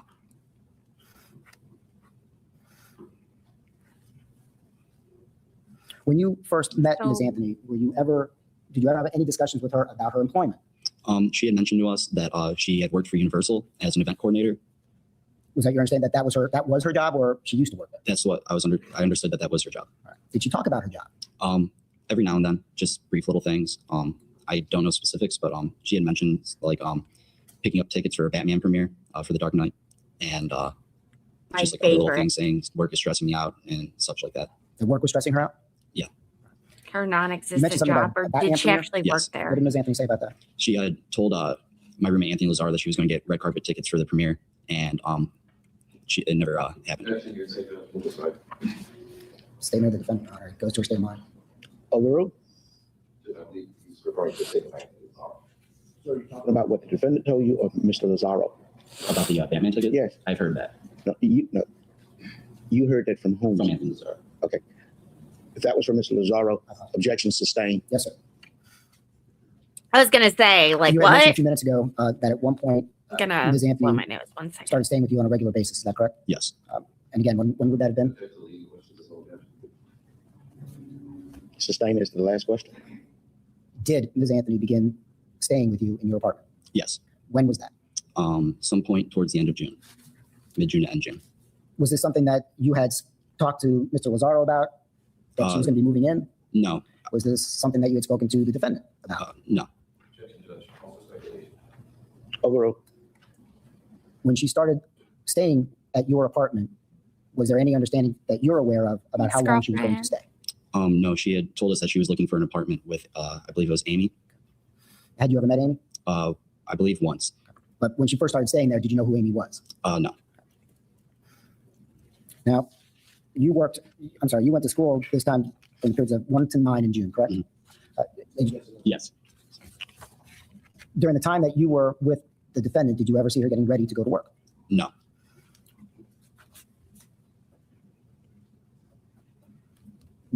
Tell us about when when she started living with you, did you ever see Kaylee again? I believe once, and I can't be 100% positive about that. Right. Did she ever tell you during the subsequent weeks where Kaylee was? We have asked, and one time she said that she was going to Universal with the nanny, Then another time was the nanny was taking her to Cocoa Beach for a friend's son's birthday party. Did the defendant ever appear anxious about seeing her daughter? Sometimes she would say that she talked to Kaylee on the phone and that she was excited. Other than that, I don't think so. During the time frames that she was living with you and your roommates, did you ever hear her on the phone purportedly talking to her daughter? No. Did you ever hear her talking purportedly to the nanny? No. Did she talk on the phone while she lived with you? She would, but she would always step outside and have conversation. Could you see her walking around outside? I would see her walk around the little pond in the back. There's a pond in the back of the Yeah. apartment? Behind the apartment. If you were standing on our balcony, you could see it from there. And then would she come back to the apartment? Yes. When she came back to the apartment, would she relate to you with whom she was speaking? One time, What did she she said say? she was speaking to her mother, and that I asked her why she always goes outside, and she said that's because it's her time to vent. As was what? It was her time to vent. Did she ever tell you what those arguments or what those discussions were about? No.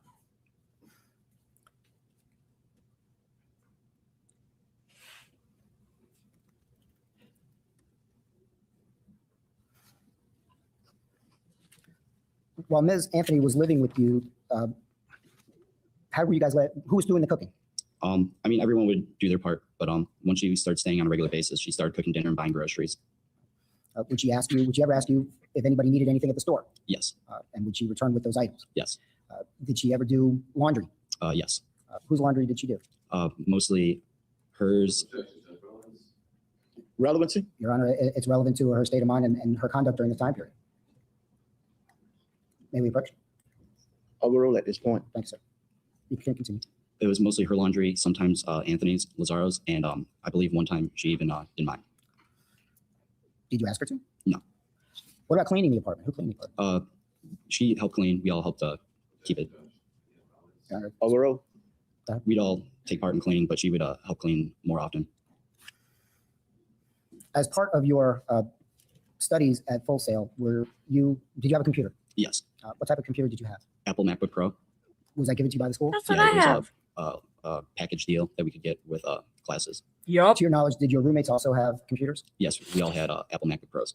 Did you ever see the defendant with a computer? Yes. What type of computer did she have? I'm not sure the brand, but it was a PC laptop. While she was living with you, did you see her using that laptop? Yes. Did you ever use her laptop? No. To your knowledge, did she ever ask to borrow your computer? No. To your knowledge, did she ever ask to borrow anybody else's? No. They probably would have said no. So during this time period that the defendant was living with you, can you describe to the jury what her general demeanor was? She just seemed just the same. Nothing had changed. She was happy. She seemed, excited about life. Just. Did you ever socialize with the defendant outside of the apartment? I believe that one or two times. Where would that have been? Excuse me. Where would that have been? Once at one of my friend's apartments that her and Tony stopped by at, and I can't be positive about the second time. Have you ever heard of the Fusion Ultra Lounge? Yes. What is that? It was a restaurant / club lounge that served food and had nightlife at night. I'm sorry? They would have nightlife events at night. To your knowledge, have you ever spent any time with the defendant at that particular club? No. Overruled. What?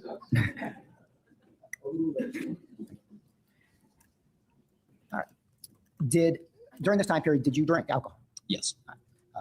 While you were at the apartment, did the defendant ever drink with you? No. How about outside of the apartment? I've seen her. I never saw her, but she would come home sometimes and would be drunk. I think it was just like one time I saw her come back. Have you ever been to have you ever met George or Cindy Anthony? No. Had you ever been over to George or Cindy Anthony's home? No. While she was living with you, did you ever see any article of clothing that belonged to Kaylee? Only stuff that she would bring over if she brought her over in the morning, like swimsuit, because we had a pool. And that's when you actually saw Kaylee, correct? Yes. How about after she started living with you, did you ever see any article of clothing belonging to Kaylee? Not that I saw. Any toys? Maybe a book. I think there was a book, Pink Panther video too. This was while she was living with you? I believe so. Any stuffed animals? No. My eyes are dry. I need to take my Sjogren's meds. During the time period that she was living with you, did she ever tell you that her daughter was missing? No. Did she ever tell you that her daughter had been kidnapped? No. Did she ever tell you that while you were out in classes, she was out looking for her daughter? No. Did she at any time ever ask you for any help in trying to find her daughter? No. Are you aware of an incident, without going into any detail, are you aware of an incident on July 15th when the defendant's mother came to your apartment? I had class till 9. I got home and Anthony and Nathan had told me what had happened. Were Somebody else told you. right, That's not your Why came story. you were not home when any of that may have happened. Excuse me? You were not at home when any of that No. may have happened. I was not. Did you have the occasion to meet Lee Anthony later on that night? Yes. And had you ever met him before? No. And when he came over, did you say anything to him? I just told him I was sorry to hear about what happened, and if there's anything that we can do, we'll help. What can you tell the jury about Lee's demeanor when you saw him that night? He seemed calm, but at the same time, he was worried. Did you give him any items that belonged to the defendant that night? He came and picked up a bag of clothes that Casey had in Anthony's room. Did you actually witness him take those items Why? or that bag out of the apartment? Yes. Did you have any other contact with the defendant after that night? No. Did you have any other contact with Lee Anthony after that night? No. Have 1 second, Judge. I must have walked away. Thank you very much, sir. No further questions. Thank you. Cross-examination. When this was being explained. Mr. Campina? Campana. Were you in Casey's home on June 16, 2008 when Kaylee drowned? Wanted to show you guys something. Folks, was your microphone on, Mr. George? I cannot hear you, sir. So it's not on the record. You can cut your microphones off, but as I told y'all in the back, I cannot hear you. I'm sorry, sir. And the court reporter cannot hear you. The question was assuming facts not in evidence. We'd ask that the question be struck. Overruled. May the witness stand down. I do declare. Thank you, sir. Statement call the next witness. My name is Nathan Lesnovich, Nathan He's nervous. Lezniewicz. It's a good Polish last Thank name. you, Judge. Good morning, sir. Morning. How are you? Not too bad. Am I pronouncing your name correctly as Lesniewicz? Lesnovich. Lesnovich. Sorry about that. Yeah, should be. Good morning, sir. Where do you currently live in Florida? Yes, sir. Where do you live? I live in Fort Pierce. How long have you lived there? I grew up there and I moved back about a year and a half, 2 years ago. Was there a time period where you lived in Orlando? Yes, sir. When did you live here in Orlando? 2007 to 2009. Why? I was going to school at Full Sail University. We heard a little bit about Full Sail, but what were you doing at Full Sail? I was going to school for audio engineering. For audio engineering? Yep. I bet my cousin knows them. It's not that big of a school. They're pretty selective. How long did you attend Full Sail? For a year and a half. While you were at Full Sail, did you obtain any type of degree? Yes, sir. And can you tell the jury what you're doing now? I currently play in a band called Kaya Vibe out of Vero Beach. I play in a band. I'm a musician. Oh. Kaya Vibe. I play keyboard and percussion. Did you also play in bands or while you were attending Full Sail? Yes, sir. While you were attending Full Sail, where did you live? I lived at Sutton Place with Tony and Cameron. Tony, what's his last name? Lazaro and And- Cameron Campana. When did you first start living with Mr. Lazaro? The end of May in 2008, I believe 2008. When you moved in with Mr. Lazaro, where did you sleep? I slept on the couch. Yeah, this is definitely when TJ went there. How long were you planning on staying? About a month and a half until their lease ended. My original lease had ended, and then Tony and me and another gentleman were going to move into another apartment starting when Tony's lease ended there at Sutton Place. So you were just kind of buying time until. You're right, until Tony's lease was up. All right. Did you attend classes with Mr. Lazaro Yes, I did. during this time period? Not during this time period, no. During the time period of, let's go with the end of May, June, and July of 2008, do you recall what your school schedule was? I believe my school schedule for the month of June was 9 to 5. Did you work outside of going to school? I was a musician. I traveled with my band playing. Did you have performances to give during this time period? Yes, sir. Did you perform locally or did you leave? All over the place. I'd leave town a lot.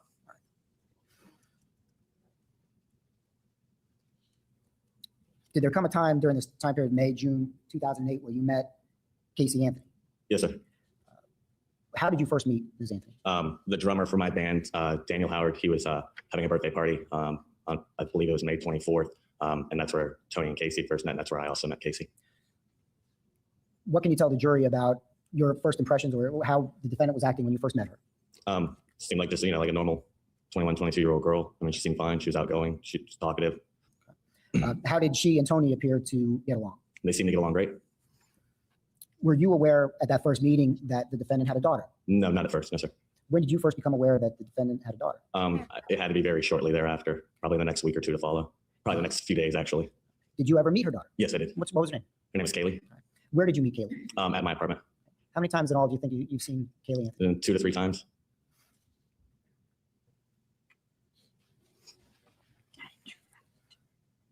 During this time period, when you first met the defendant and she came over to your apartment with her daughter, did she ever spend the night? Did Casey ever spend the night or did Kaylee ever spend the night? Both together? No, sir.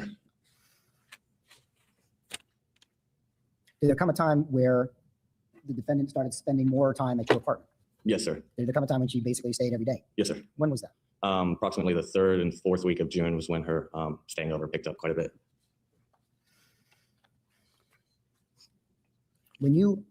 I take it you've had conversations with the defendant while she stayed with you? Yes, sir. Times. Did she ever tell you anything about her employment? She said that she was employed at Universal Studios. Did she tell you what she did at Universal Studios? Event coordination, event planning, event coordination. Did you ever see any IDs, like an ID badge or anything that would tell you that she worked at Universal? No, sir. Did she ever talk about her work? Every once in a while. Okay. What would she tell you about her work? The only thing that we had ever talked about was a Batman premiere that was coming up when Batman first came out. What about a Batman premiere? That Universal was doing a premiere and that she could get some tickets for some of the other guys in the apartment there that were interested in going. Were you interested in going? If there was a ticket available, I would go. Was there a ticket available? Relevancy? Your Honor, it goes to the defendant's state of mind. Sustained. Oh, Other than that, would she ever complain about her work? No, sir. girl. I believe you said that during this time period, you were going to classes from 9 to 5. Yes, sir. While you were getting ready to go to school, did you ever observe the defendant getting ready to go to work? I mean, she'd get ready. I mean, she would leave when we would leave in the morning. I just naturally assumed that was where she was heading, was to work. And would you come usually come straight home from your classes back to the apartment? It all depends. To your knowledge, did the defendant have a key to that apartment? No, sir. Were there times that you would come home from class or after your day that the defendant was there? And the defendant was there? Yeah. Yes, sir. Did you spend time alone with her while her boyfriend was Yes, out of sir. school or whatever? Yes, sir. What did you guys do? Hang out, watch TV. I mean, it's with Full Sail, with this way the schedule works, everyone's in transition all the time. People are constantly coming and going. You're home for a few hours to maybe eat, get a couple hours sleep or watch TV, and then you're right back at lab or back in class again for the afternoon or evening. Was the defendant easy to talk to? Yes, sir. How would you describe this time period while she was living with you, her demeanor? She seemed normal, happy, like, everything was fine. I didn't notice any, nothing caught my eye as far as her personality or mood swings or anything like that. Now, you had testified a few minutes ago that you had seen Kaylee Anthony approximately 2 to 3 times. Yes, sir. When she started living or staying for extended periods of time at your apartment, did you ever see Kaylee? No, sir. Did that ever seem odd to you? It did. I didn't pay too much attention to it. Cameron Campana and I had a conversation about it, I think once or twice, that we hadn't seen Kaylee around in a couple of weeks. Did you ever ask the defendant where Kaylee was? Yes, I did. What did she tell you? That she was at that time that she was at Disney World with the nanny and that they were going to Cocoa to the beach the following day. God. Were you ever What told a any other life. places where Kaylee was? Just typically that she was with the nanny and they were out doing various things. I mean, it was summertime. I didn't really raise a flag to anyone. It seemed like a typical summertime things to do. Was there anything about the defendant's demeanor when she told you where Kaylee was that made you worried? No, sir. That made you question what she was telling you? No, sir.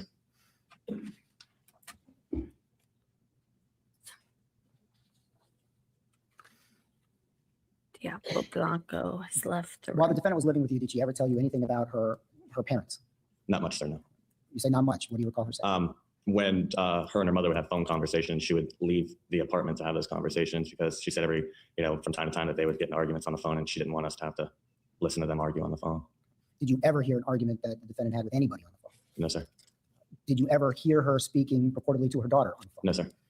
Did you ever hear her speaking purportedly to the nanny on the phone? No, sir.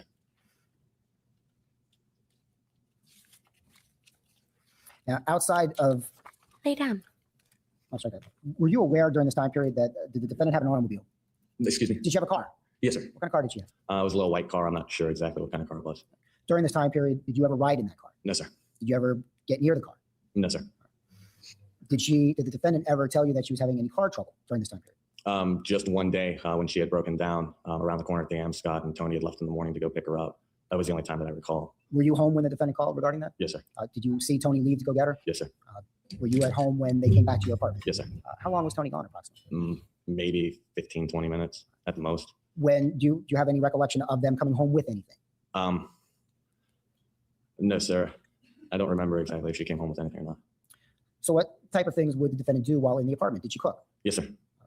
Did she clean? Yes. Thank you, sir. I'm sorry? Yes, sir. Did she ever do your laundry? Did she ever do my laundry? No, sir. Outside of the apartment, did you socialize with the defendant? Yes, sir. Where would that be? Fusion nightclub, mostly on Friday evenings. What is Fusion nightclub? It's a restaurant bar on the eastern side of Orlando. They're closer to UCF. Were there any particular things going on Friday nights there? Tony and Roy House, a couple of their friends, had a production company, an event type company where they go around to various bars and clubs and promote events and just try to get people in the door and everything.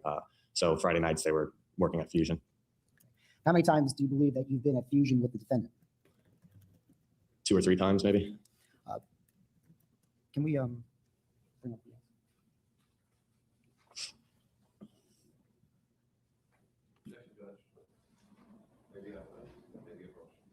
Objection to what?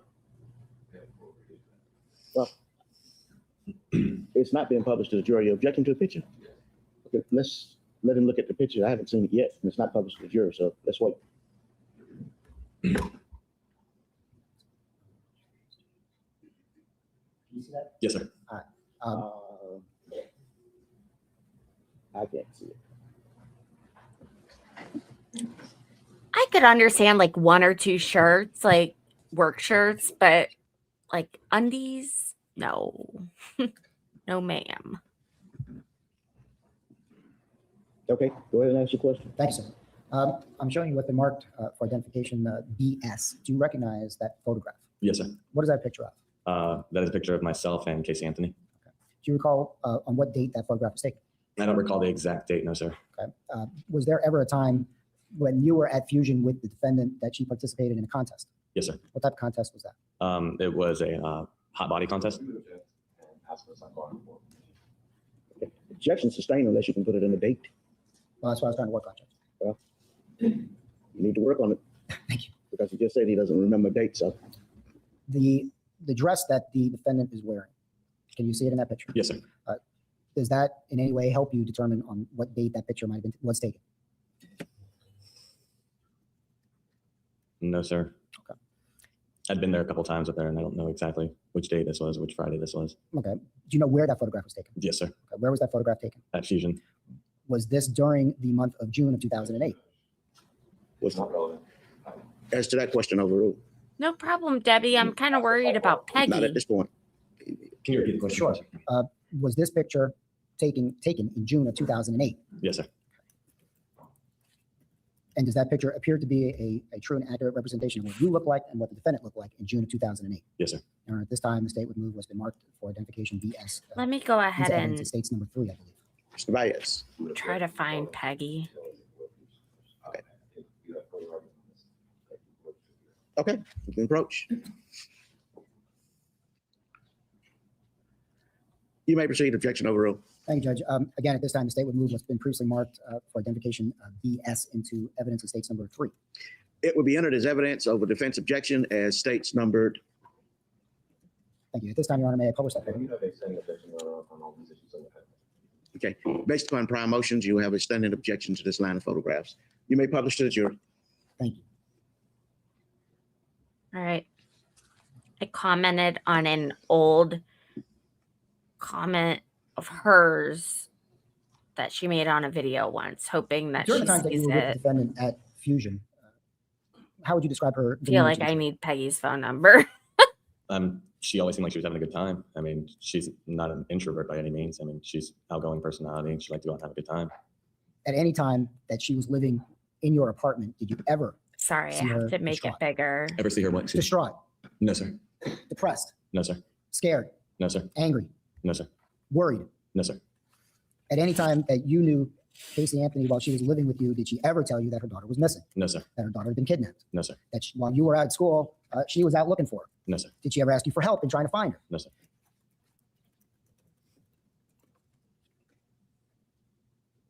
Were you present at your apartment on July 15th of 2008? Yes, sir.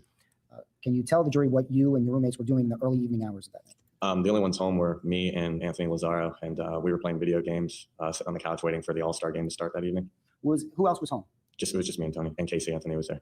What was the defendant doing while you guys were playing the video games? I don't exactly remember. She was just, just kind of hanging out here and there, bouncing around. I don't know if she was doing laundry at the time or not, but she was just there hanging out. Again, during this time period, was there anything about the defendant's demeanor that gave you any concern whatsoever? No, sir. At some point, was there a knock on the door? Yes, sir. Can you tell the jury what happened when there was a knock on the door? When there was first a knock at the door, Casey Anthony answered the door, and there was a blonde girl there that I did not recognize. At that point, Casey proceeded to step outside the apartment and close the door for a couple minutes. She returned back to the apartment coming in, followed by, now I know to be her mother, Cindy Anthony, and also with Amy Huizinga. Without going into any specifics about what was said, did you see the defendant come back into the apartment after she left with the blonde girl? Yes. What happened when she came back in with the blonde girl? She came back in, and her and Cindy Anthony were in an argument, and Cindy Anthony had asked her to grab her things and to let's go, to which Casey Anthony had replied that she'll go outside and speak with her, but that she wasn't leaving. Did she go outside? Yes, sir. Did she come back? No, sir. After she left with her mother, did you ever see in person Casey Anthony again? No, sir. Did you ever speak with her on the phone again? No, sir. At some point, did you meet her brother Lee? Yes, sir. Well, tell me how you were feeling when this happened. I mean, taken out. What was your thought process? We were just kind of a little confused at the time. We didn't know what was going on. We just figured, it was something between her and her mother and her roommate, and just left it at that for the time being. Were you worried about anything? No, sir. At some point, did you meet Lee Anthony? Yes, sir. Tell the jury approximately how long. I know you weren't looking at a watch, but approximately how long after the defendant had left that you met her brother? Maybe, if I remember correctly, it was early evening when Casey left. It was probably mid to later evening. I'd say somewhere between 9 and midnight when Lee Anthony came by. What can you tell the jury about his overall demeanor? What was his state? Lee kind of felt bad for us a little bit. He said his sister was known to get into trouble here and there, and that he wished that he had met us prior so that he could warn us to. What's the objection? Sustained. Damn, Don't have to that's talk about hearsay. what anybody other than you said. Okay. Right? Just asking about general demeanor. Was he nice to you? Yes, he was, sir. Did he appear angry? No, sir. Did he appear worried? Yes, sir. Why I'm blinking. While he was at the weird. apartment, did you give him anything? He gathered a few of Casey Anthony's belongings. What exactly, I don't know. If I remember correctly, Tony was the one who helped him gather up some of her belongings. During this night, were you also visited by law enforcement? Yes, sir. How many times? Twice. The first time law enforcement came, was that before Lee Anthony came over or after Lee Anthony? Before Lee came over. When the deputy came over, was anything, to your knowledge, given to him? Yes, sir. What was given to him? A cell phone. Did you give that to law enforcement or did Tony give it to him? Anthony Lazaro gave that. Tony Lazaro gave that to law enforcement. At that time, did law enforcement question you about anything? No, sir. How long was law enforcement there that first time? 5 minutes, just long enough to collect the cell phone and to fill out a receipt form or some sort for it. And then Lee came over. Yes, sir. At a subsequent time, I believe you testified, law enforcement came back. Yes, sir. How long after Lee had left did law enforcement come back? I can't say exactly, maybe an hour or two. By this time, were you aware, or were you made aware that no one had seen Kaylee for an extended period of time? Yes, sir. When the police came to your apartment the second time, what did they do while they were there? They searched the apartment. Did you have any problem with them searching the apartment? No, sir. How long were they there all in all? Maybe 20, 25 minutes. Did they take items with them? I do not recall, sir. While the defendant was staying with you on a daily basis in June and into July of 2008, did you ever see any article of clothing belonging to Kaylee Anthony? No, sir. Did you ever see any toys belonging to Kaylee Anthony? No, sir. Any stuffed animals belonging to Kaylee Anthony? Not that I recall, sir, no.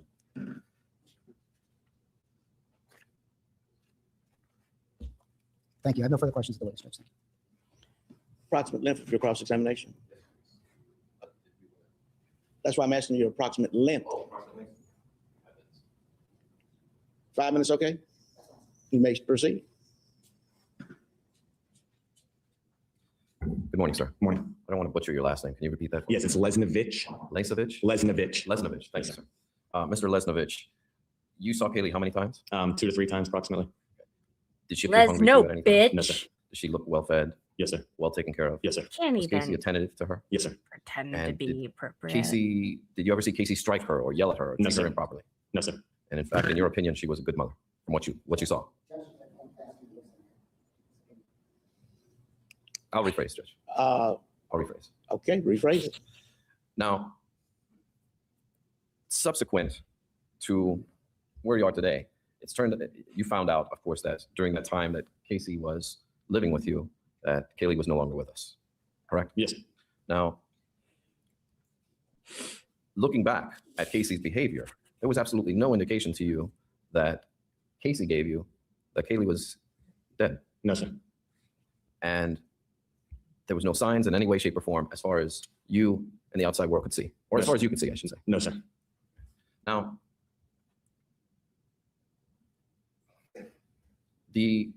Casey's car, where did she park the car when she lived with you? In the parking lot. Right next to your car? Well, I mean, it's random as far as On the parking spaces tree. go and who gets one, but typically we were all within a few parking spaces of each other. Yes, sir. Okay. And she didn't park 50 yards away No, sir. where no other cars were parked? No, sir. I have no further questions. Any other questions of this witness, Mr. George? Okay. Sir, were you present on June 16, 2008 at Casey Anthony's home when Kaylee drowned in the pool? No, sir. No further questions. Okay, any other questions of this witness? Not at this time.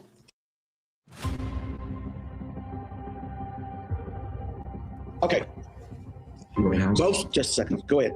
Roy House, ROYHOUSE. We go by Clint, CLINT. Oh, both sides, the rule of procedure has been invoked. Both sides will be responsible for advising their witnesses as to the rule. And the rule is expanded to include being able to look at electronic devices and listen to folks' testimony. So make sure you incorporate those things too. Yes, Mr. George, you may Look at continue. that. Thank you, Judge.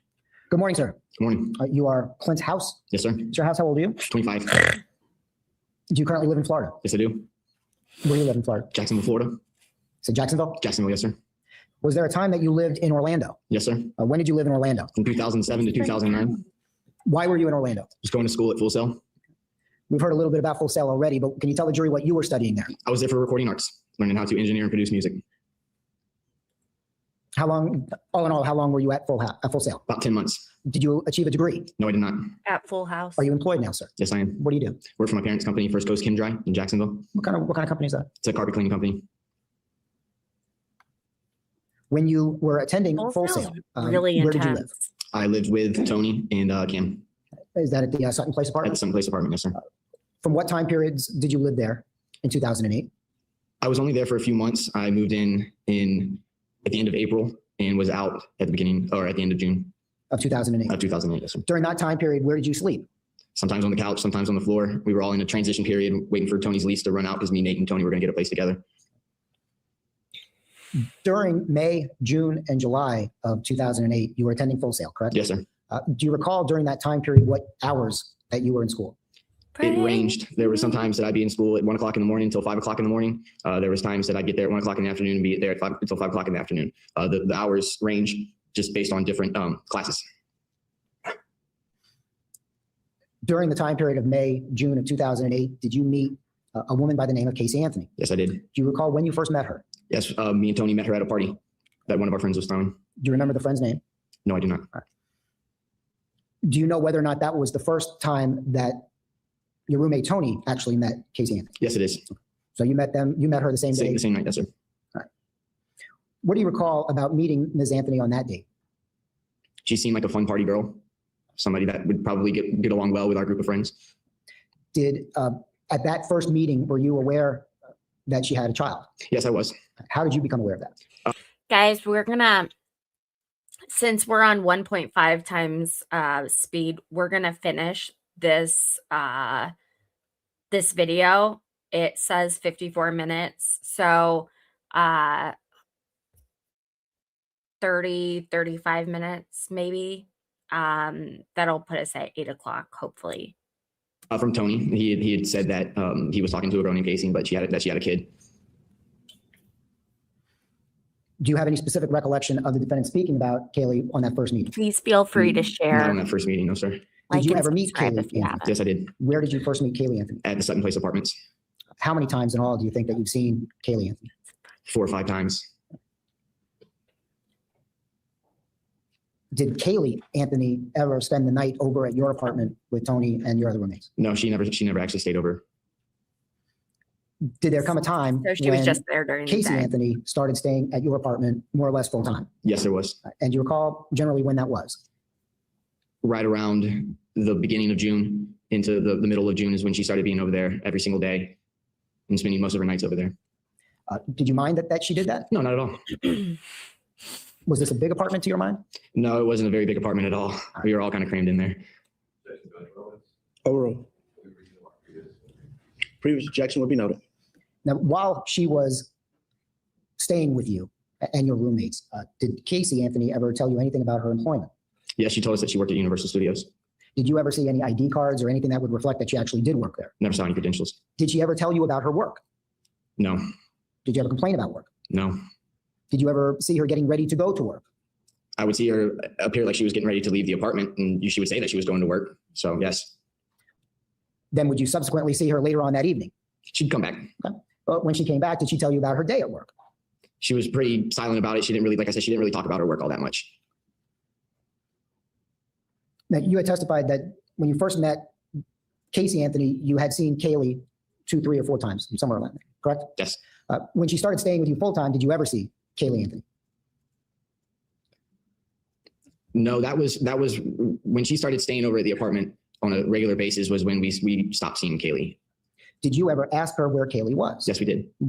Not we, you. Did you Yes, ever ask her? yes, I did. All right. What did she tell you? She said that she was with the nanny. Did the nanny have a name? She never really said the name. She never said the name to us. She just referred to her as the nanny. Did she indicate that the nanny was local? Yes. Did she ever indicate to you that Kaylee was anywhere other than Orlando? No. Did it ever seem odd to you that the child was always with the nanny? I'm not asking him to speculate. I'm asking him. Overruled.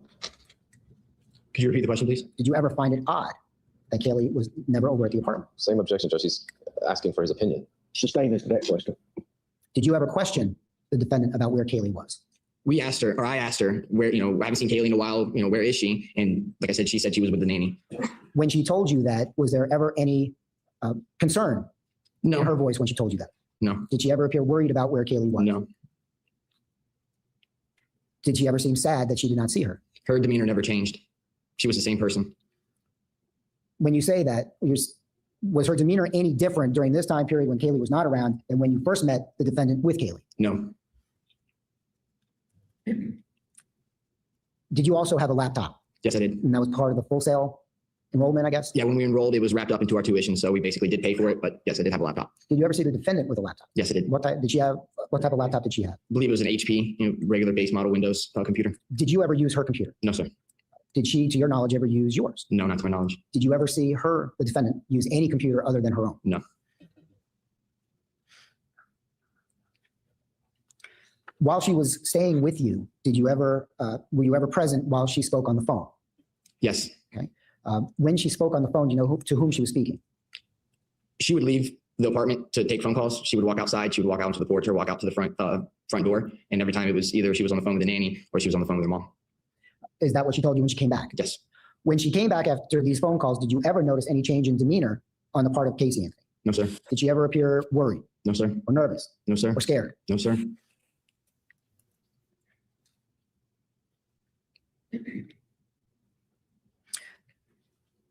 Would it be fair to say that you saw Casey Anthony on a regular basis during this time? Yes. Would it be fair to say you saw her on a daily basis during this time? Yes. Other than hanging out within the apartment, did you ever hang out outside of the apartment? Yes. Where do you recall going with her and other people? Overruled at this point. Every Friday night, we had our own promotional night at Club Fusion. Me, Tony, we're business partners. We were I have to mention this. Today has also, on top of everything else, been my highest views day I've ever had. I am just flabbergasted, you guys. Thank you. I'm looking at my analytics and I'm just like floored. You guys are incredible. DJs, and she would come every Friday night, and she was trying to help us bring people out. And So yes, every Friday night we were at Fusion, and then there was a few times that we went out to regular or random bars in Orlando, around the UCF area or the downtown area.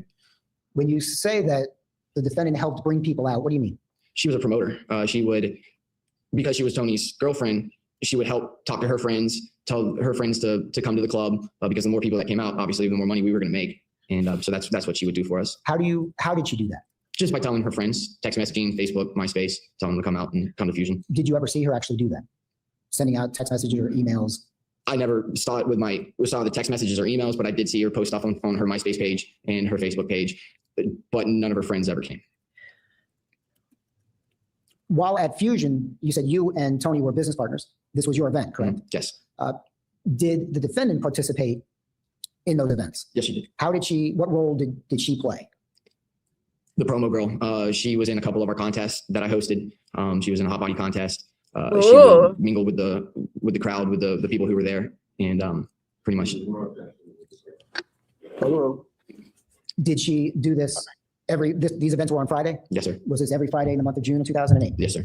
Do you know what a shot girl is? Yes. What's a shot girl? Shot girl is a girl who walks around with a tray of pre-mixed shots and sells them to patrons inside of the club. Now, is this something that you as a business with Tony would coordinate? We would coordinate the girls, but we didn't pay the girls. That was based from the club. All right. Did the defendant have anything to do with selecting shot girls? No. Did she ever have anything, to your knowledge, to do with how the shot girls dressed? She would give her little tidbits of exactly, Pixie. Information for the girls, but most of the time I was the one who was telling the girls what they needed to wear. When you say that the defendant would give tidbits, what are you talking about? She would say, maybe the girls should wear these shorts or this skirt with this top. That was the extent of it. While you were at home with the defendant, did you ever witness her looking for outfits for the girls to wear? No. Did she make suggestions to the girls in your presence while at Fusion? Yes. About what to wear? Yes, sir. Do you know a woman by the name of Maria Kish? Yes, I do. Who is she? Maria was my girlfriend at the time. I take it she's not now? No, she's not now. Okay. Did she attend any of the nights at Fusion with you? Yes, she did. The nights that you were at Fusion with the defendant, what can you tell the jury about her overall demeanor? Hey, don't forget to like the stream, please. Thanks. I don't believe it was. Overall, she was partying and having a good time. When you say partying, are you talking about drinking? Drinking, yes, sir. She dancing? Yes, sir. Did she ever display any emotion to you that would indicate that she was upset about anything? No. Did she appear happy? Yes. The times that you saw, or how would you characterize based upon what you saw, the relationship between the defendant and Tony Lazaro? Rough row. Overall, at this point, they both seemed happy with each other. She would, come over, cook dinner for everybody, clean up the apartment, do laundry. Tony was happy, and so was she.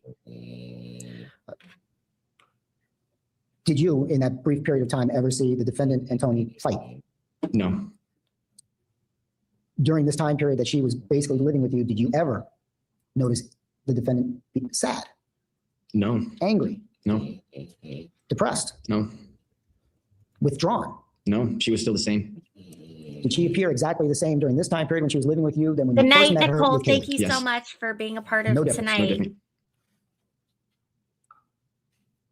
Were you at home on July 15th when the defendant's mother came over? No, I was not. I had moved out by then. You were out. Mhm. After you had moved out, when did you move out? About 2 weeks before that. After you moved out, did you ever have any other contact with Casey Anthony? No. Did you ever speak with her again?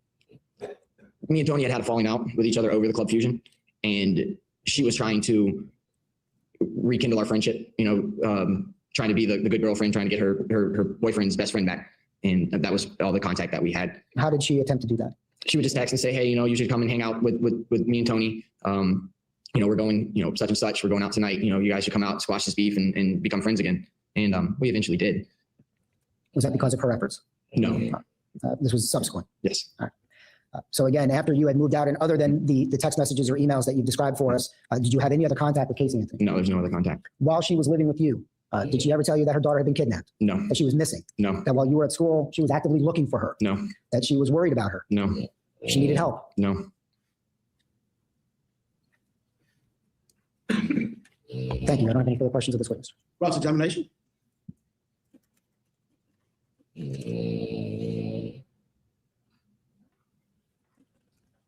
Morning, Mr. House. Good morning. You met Casey the end of May, early June? End of May. Okay. What date exactly? May 21st, 22nd. How do you know that that was the It date? was one of our friends' birthdays. And it was that time that we met. That week, so the end of May. End of May, yes, sir. And you moved out July 1st? July 1st, second, one of those days. So the complete extent that you know Casey Anthony is a month and a half? Yes, sir. Okay. And in that month and a half, you saw Kaylee how many times? 4 or 5 times And where did you see her? at the apartment. Did she have a backpack with her or food or anything like Yeah, that? she would come over with a backpack that had toys in it, flashcards. Is it too loud? Let me stop you there. Flashcard, what kind of flashcards? Flashcards that had shapes and colors on them that Casey would flash to show Kaylee, and she would say what it was. And Kaylee you would hear Kaylee Yes. describe what kind of colors they were? Mhm. Is that a yes? Yes. You have to say yes for her. Okay. All right. Okay. And what other learning tools did you see Casey teach Kaylee? Never saw any other learning tools, but she would grab Cam's drum set little thing, and she would always play on the drums. But other than that, no other learning tools. DVDs, she did have some DVDs that she always brought over. So in this bag, obviously you would see diapers, things like that. Yes, sir. Okay. And other snacks in case Kaylee got hungry. Yes, sir. Did you ever see Kaylee malnourished? No, no, sir. Did you ever see Kaylee neglected in any way? No, sir. Did you ever see Casey strike Kaylee at any time? No, Did you ever see Kaylee treat Kaylee as if she were a burden or negative? no, not at all. Would you say she was a good mother? Yes, I would. Sustain. Now, We asked that question and response be stricken. Request granted. Please read 4.04.5, folks.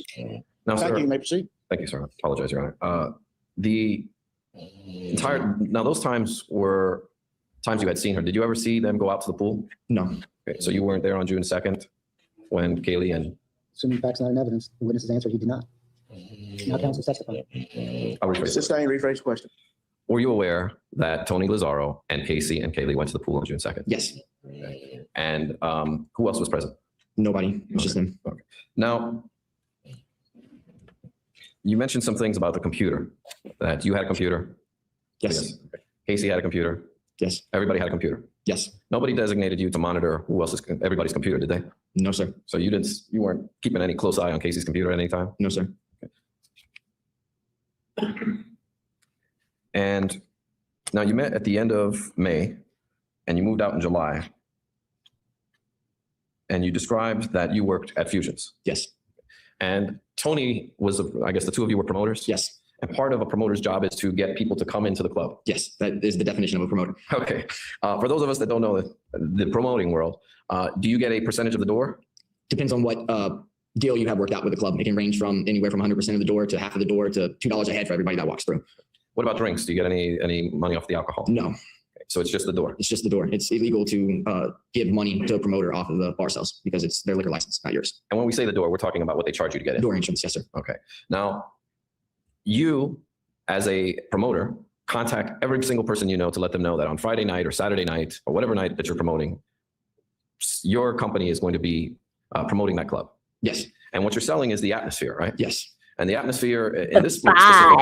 place, Fusion is a sushi bar. yes, Okay, so after the sushi bar closes, it kind of turns into like a martini bar, so to speak. yes, Now, you were at this time calling everyone you know, texting everyone you know, and posting on Facebook and MySpace to come to Fusions. yes, sir. And so was Tony. Yes, sir. And because Tony was dating Casey, Casey did that too. Yes, sir. And everyone was you would encourage all your friends to tell your friends and tell their friends, right? That's the idea. Yes, sir. Okay. And if you're a popular guy and you know a lot of people, you can do fairly well in this business. Yes, sir. Okay. And especially you guys being college students. Yes, Now, this business with the shot girls, that is a portion of your theme or ambiance, right? yes. And Casey wasn't a shot girl, was she? No, she wasn't. In fact, what Casey volunteered to do was to help her boyfriend, I guess, coordinate or manage these shot girls. Is that a fair assessment? Or? It's a fair assessment, but it wasn't really what she was doing. She wasn't managing anybody. That was down to me and Tony. She took an interest in it. She took an interest in it, but when it comes down to it, it was us. And it was to help you in any way you can so you could be more successful. Yes, And this is while she was also staying with you, living rent free. yes, And she was pulling her weight by doing this. Part of pulling her weight was doing this, helping you. financially? Yes. Also cooking, Yes, you would cook. cleaning the house, Yes. throwing out the trash? No, that was us. Okay. That was the guys. So you never threw, do you know if Casey ever threw out the trash or you just don't know? I don't know. Okay. And you mentioned even after you and Tony had a falling out, she wanted to put you two back together. Yes. And you mentioned that Casey was a friendly girl. Yes, she was. She was nice. Yes, she was. She cared about people. Yes, she did. She cared about you. So yes. Yes. And even though she barely knew you. Yes. And you saw her caring for her child. Yes, I did. And you have now found out that Kaylee was dead during that time period. I'm just reading chat. It's like Have you since found out, sir? a Sustained. wild thought. Have you since found out that Kaylee was dead during this time? Yes, I have. And you absolutely noticed no change in her behavior. Not one change. Let me in finish the her- questions. You saw absolutely no change in her behavior from the moment, from the time period where she was a loving and caring mother up until the time that Kaylee was deceased and living with you. Never saw one change in her. I have no further questions. Redirect, Mr. George? No, sir. And witness Mr. be excused. George. Subject to recall, I It's guess. okay, Pearl. Yes, sir. Thank you, sir. My name is Maria Kish, Kissh. May I inquire, sir? May proceed. Thank you, Judge. Good morning, ma'am. Good morning. Ms. Kish, correct? Yes, All right. Ms. Kish, how old are you? I'm 26. Are you still, or do you currently live in Central Florida? Yes, I do. Can you tell the jury what it is you do for a living? I'm a sales manager For a department store or for a retail retail chain? company. Yes, sir. I'm sorry? A retail company. Yes, sir. How long have you been doing that? A little more than a year. Can you tell the jury anything about your educational background? Yes, I went to the University of Florida and majored in political science. You graduated? Yes, sir. What year? 2007. Back in, I want to draw your attention back to 2008. In 2008, were you employed? Yes, I was. What were you doing in 2008? I was helping on a county campaign. You were helping out on a campaign? I was working for a man who was running for a county office. No, Was that a paying job or a volunteer job? It was a paying job. no. Did you hold that position in May and June of 2008? Yes, sir. Back then, what were your work hours, if you recall? They were pretty much traditional work hours, 9 to 5. Please make sure to like the comment, the guy, Lefty Lulz. Make sure to like him or subscribe to him. I'm sorry. I have 2 beers and I lose all control. It's a celebration. Not really. We're doing that later. Please sub to Lefty. He has been such a cheerleader throughout all of this. And he does like live streams in the middle of the night of him playing different games. Even if you don't watch those sort of things, please sub. It helps him with his algorithm. Thanks, guys. Sometimes a little bit later. Halfway through. During this time period, do you recall where you lived in Orlando? Yes. What side of town? I was living in Kissimmee at the time. Kissimmee. Mhm. In Osceola County or Orange County? Osceola County. During this time period of May and June of 2008, did you know a person by the name of Clint House? Yes. Who was he at the time? We were dating at the time. When did you first start dating Mr. House? Back in May. And were you dating him throughout May and June of 2008? Yes, sir. What about July? Yes, sir. At any time, did the two of you live together? No, we did not live together. Directing your attention to June of 2008, did you meet Casey Anthony? Yes, I did. Where did you first meet Casey Anthony? I don't recall exactly. I believe it was out somewhere. Like at a, Wasn't at somebody's apartment? I believe it was like a party atmosphere. I can't recall whose house or anything, but. Okay. How were you introduced to her? I was Just introduced click to Clint. the link that it was just maybe the has girl he was posted. seeing at the time. That's how she was introduced. That who was seeing it? That Tony Lazara was seeing at the time. Had you already known Tony? Yes. Lazara? I met him several times, yes. Did you know Nathan Lesnovich? Yes. So you had known all these people. This but is the Casey buzzing Anthony was audio. a new person that you had met. Right. All right. When you met the defendant, did you also meet her daughter on that first time? No, I did not. At some point, did you meet her daughter? Yes, I did. Where do you recall meeting her daughter? Girl, It was at Tony's apartment. What do you recall about meeting her when you first arrived? I had just gone over there to meet up with Clint, and knocked on the door and she answered the door. Who answered the door? Kaylee answered the door by herself. Had you ever seen her before that time? No, sir. And did you ask her who she was, or what was your reaction upon Thank this you. little child answering the door? I knew who she was. And I just said, hi, how are you? And did you enter the apartment? Yes, I did. He's a When friend. you first walked into the apartment, did you see the defendant? No, I didn't. Did you have any idea where she was? I assumed she was there, and later I saw she was just back in one of the rooms. At some point, did you see Casey? I did. Where did you see her coming from? From Tony's room. How much time did you spend with Kaylee on that day? Not very long. Maybe it was less than half an hour. Did you spend any time with Kaylee during this time period? I did. How long? Probably 15, 20 minutes. During the time frame that you spent with her, was her Ketchup, mother, Casey, mustard. around? She had, like I said, I'd seen her come out of the room.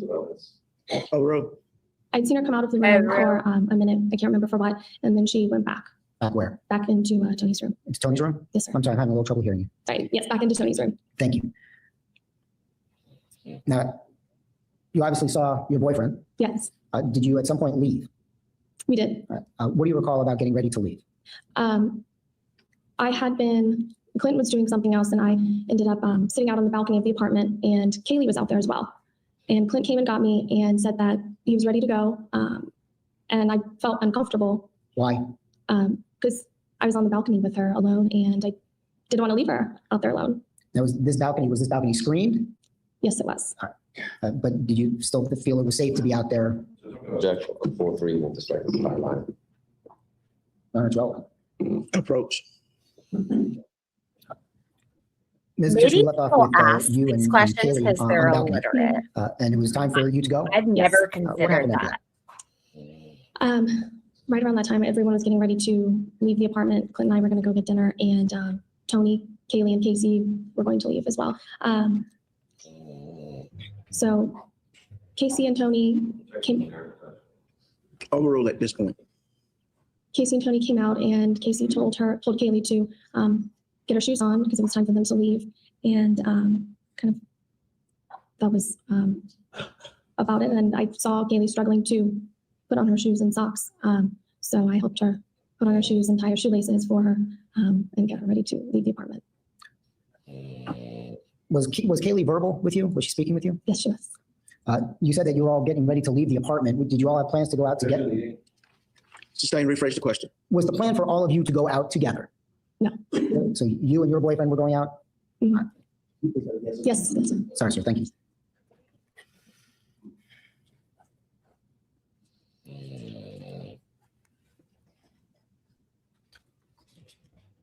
After that visit, when you saw Kaylee, did you ever see her again? No, sir. During this time period, in June of 2008, how often were you over at your boyfriend's apartment? 2 to 3 times a week. When you went over there, were those instances in which you stayed the night? A few times I did. A couple times. Yes. When you were over there, do you recall a time when Casey Anthony was also over there? I do. Do you recall a time when Ms. Anthony was there all the time? Yes, I do. How were you made aware of that? Or how did you become aware of that? That she was there all the time. Yes. I would talk to Clint, and I would just be getting off work, and he would tell me that Casey had been there all day. And Sustain. Were there times, you said you worked 9 to 5. yes, sir. After work, would you have the occasion to go over your boyfriend's apartment? Yes, Was the defendant there? yes, When you stayed for dinner, was the defendant there? yes, sir. How would you describe your relationship with the defendant? Would you consider yourself friends or acquaintances or what? It was, I guess it was just, we saw each other several times because Joni and Clint were living together, and she was over there, and so I was over there. It wasn't, we didn't have a friendship, but it was just, I guess, an acquaintance. So. Okay. Were you polite to one another? Yes, sir. You weren't like, you didn't get into arguments with her, did you? No, never. Did you ever tell her about your work and what you did? I can't recall. Did she ever tell you about her work? Yes, she did. What did she tell you about her work? She said she worked for Universal as an event planner. Did she ever give you any other detail other than event planner? No, sir. Did she ever tell you what her hours were? Not that I can remember. I'm sorry, can you say yes or no? Not that I can remember, no. Did you ever see any type of identification on the defendant from Universal Studios? No, sir. Did you ever question that she actually worked at Universal Studios? No, sir. Other than the apartment, did you have the occasion to spend time with the defendant outside of the apartment? Yes. What kind of things did you do? Usually just involved going out at night to a bar or club, or just grabbing a bite to eat. Did you have the opportunity to see the defendant and Tony Lazaro together? Yes. As a couple, what were your observations of them as a couple? Judge, calling for an opinion. Asking for observations, Your Honor, not an opinion. Judge, I don't believe she's a therapist of any kind to be giving opinions on. Based upon this objection, the objection will be overruled. That means you can answer the question. What did you observe about their relationship? That they got along well, and they were casually dating, and it seemed to be beneficial for Tony. I'm sorry? It seemed to be beneficial for Tony. Did they appear to genuinely like each other? I believe so. I'm sorry? I believe so, yes. I'm sorry, Ms. Kish, I'm having a little hard time hearing you. If I could just ask you to speak up nice and loud into the mic, okay? Excuse me, Ms. Kish. He's that you spent freaking deaf. The defendant and Mr. Lazaro, did you ever see them argue? No. Do you know what Fusion is? Yes, I do. What is Fusion? It is a restaurant/nightclub. Have you had the occasion to be at Fusion with your boyfriend and the defendant? Yes, sir. What type of things happened? How many times have you been at Fusion with the defendant? One time. Tell the jury what happens at these events. Is there a show? Is there a concert? What is it? The time I went with the defendant, it was Sure. Do you recall the date in which you went to Fusion with the defendant? it was June 20th. How do you know it was June 20th? Because I'm sorry. Go ahead. Because I remember it was that Friday, and I met up with everybody that night, and there was a hot body contest that night as well.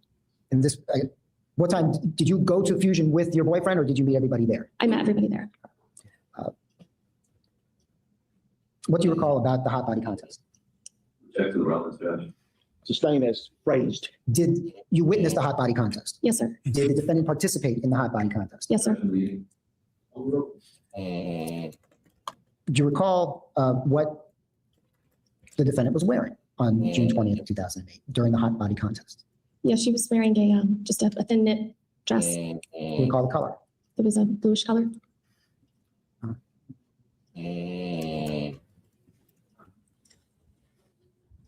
Do you see this guy? He's like looking at Casey like, I could see that.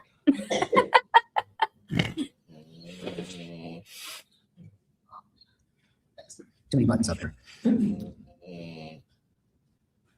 I'm showing you what's been, I believe, entered into evidence of states number. I'm sorry, Madam Clerk, is this number 2? Number 3. Do you recognize the people in that photograph? I do. Who's in that photograph? On the left is Casey Anthony, and on the right is Nathan Lesnovich. Do you recall Nathan being at Fusion when you were at Fusion on June 20th? Yes. 2008.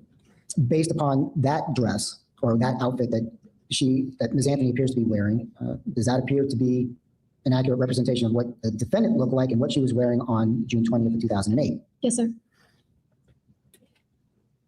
Did you participate in the contest? No, sir, I did not. All right. You know, may I republish this to the jury one more time just for a brief period of time? That woke you up. Hey.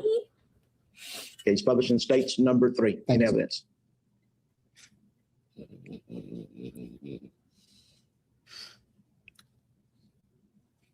Do you recall the defendant having any role to play at Fusion on this night other than participating in the hot body contest?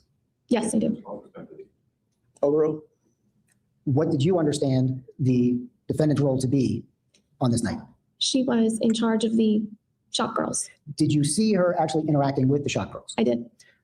Did you actually hear her talking to them about what they were supposed to do or not supposed to do? I did.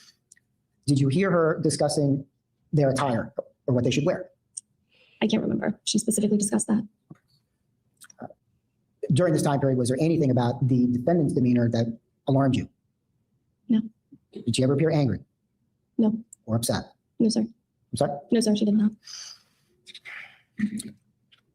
Did you stay at Fusion on June 20th, 2008 until it closed? Yes.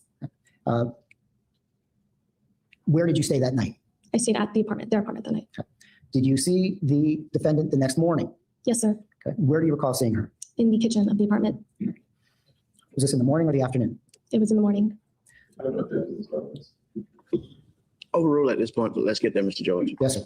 Did you have a discussion with her that morning? I did. What did you talk about? I asked her where Kaylee was.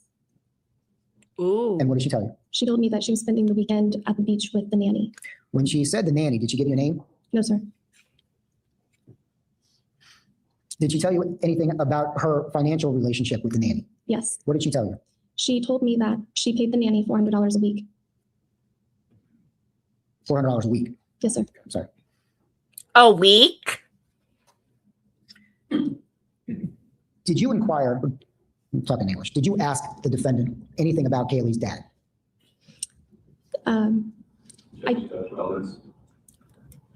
Approach. That is concerning. $400 a You may week. proceed. Objection overruled. Thank you. Do you remember the question? I'm sorry, I don't. Okay. Did you have any discussions with the defendant about Kaylee's dad? Yes, I did. What, if anything, did the defendant tell you about Kaylee's dad? She told me that he was deceased.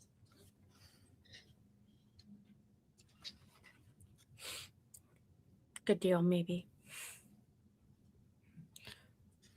Now, you were aware that Ms. Anthony was staying at the apartment, correct? Yes. Sustain. Train. Did you have a discussion with the defendant about her living situation? Yes, I did. What did she tell you what her living situation was? Choo, choo. That she was going to move into her parents' house. They were moving out and giving the house to her. Oh. To her? To her, yes, and Kaylee. I'm sure George and Did she tell you when what's she was her planning on face, moving into or the house that her Rice parents had left? She didn't give an exact time. It was within the next couple months. Did Casey Anthony ever tell you that her daughter was missing? No, sir. Did she ever tell you that her daughter was kidnapped? No, sir. Did she ever tell you that she was out looking for her? No, sir. Did she ever ask you for help? No. The times that you knew, for the weeks that you spent acquainted with Ms. Anthony, did you ever have the occasion to ride in her car? Yes, sir. When was that? I can't remember the exact date. Was it while she was staying with Clinton and those guys, or was it before? It was while she was staying there. Other than that, did you ever go in the car? No. When you were in the car, who were you with? It was with Casey, obviously, Tony, and Clint. Okay, thank you very much. Cross-examination.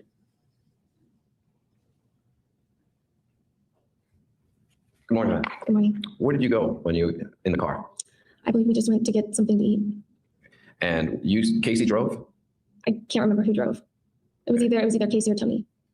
and you sat in the passenger side or in the back? I sat in the back seat. Okay. And when you sat in the back seat, did you smell any foul odor? No, sir. And Clint was with you in the back seat? Yes. And did Clint say, "Oh, something stinks back here," or anything like that? No, sir. Okay.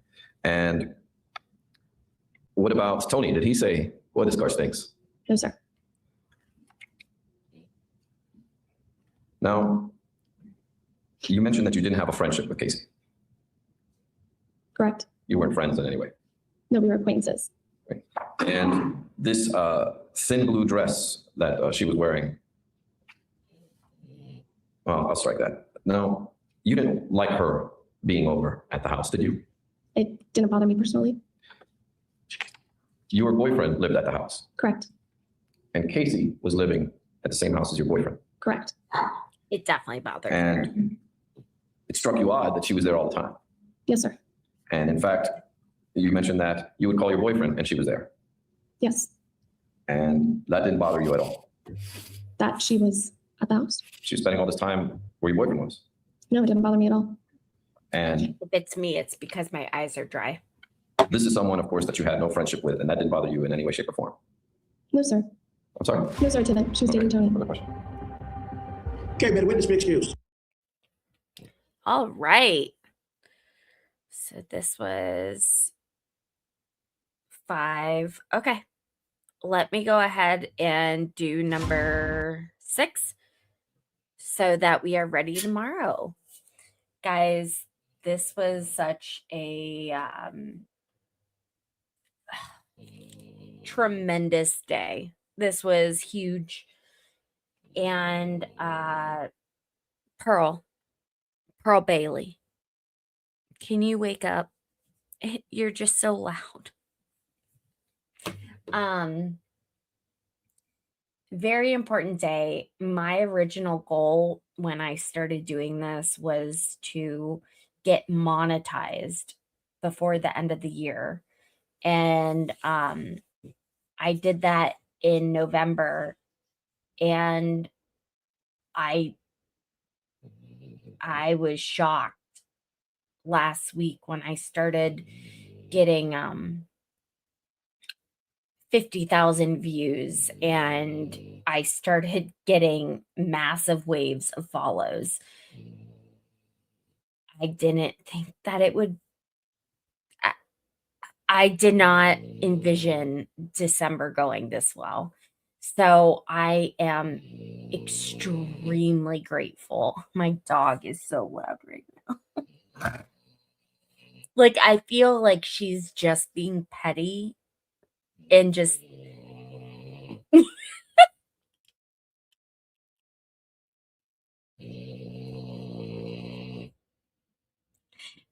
she's just like being petty. Okay.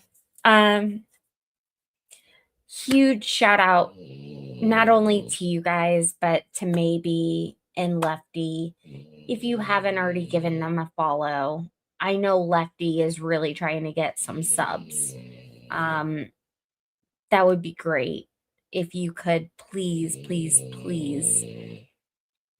subscribe to Lefty's channel. That would mean a lot to me. I'll go ahead and share his that is his information. So she is a French bulldog. Frenchie. Pearl Bailey. What are you dreaming about? Are you dreaming about treats?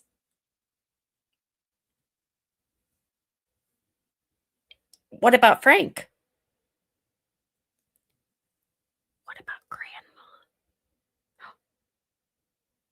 Grandma?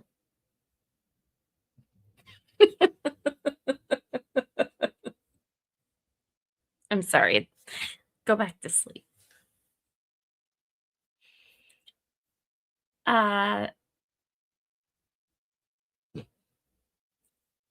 Did you hear that? He was like, you're an asshole. Okay. Getting it together.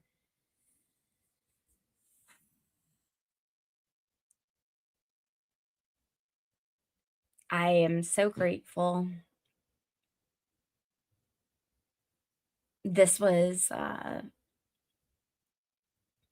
the best Christmas gift I could have ever gotten. Hands down.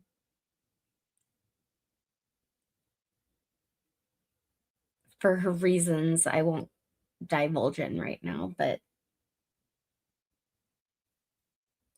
I am so thankful. So thank you all. And we will do a celebration stream. It dawned on me that next week is Christmas. So I'm not sure which day we should do it, just because of Christmas. With that being said, I am live every Tuesday through Friday from 3:30 p.m. to around this time, 8 to 8:30. And I would love to have you guys come back and be a part of the trials with us. This is scheduled to go until January 14th, at which point I'll get to that later. But a lot of big things in the horizon to look forward to. And I am so grateful for the support, for your viewership, for everything. So thank you. And continue to send me feedback and thoughts and recommendations of trials. I love that. I can't put the dog on mute because she's right next to me, but I am closing shop for the night. So I will see you guys tomorrow around 3:30 p.m. Eastern. Thanks, and I'm so thankful. Bye, guys. Have a great night.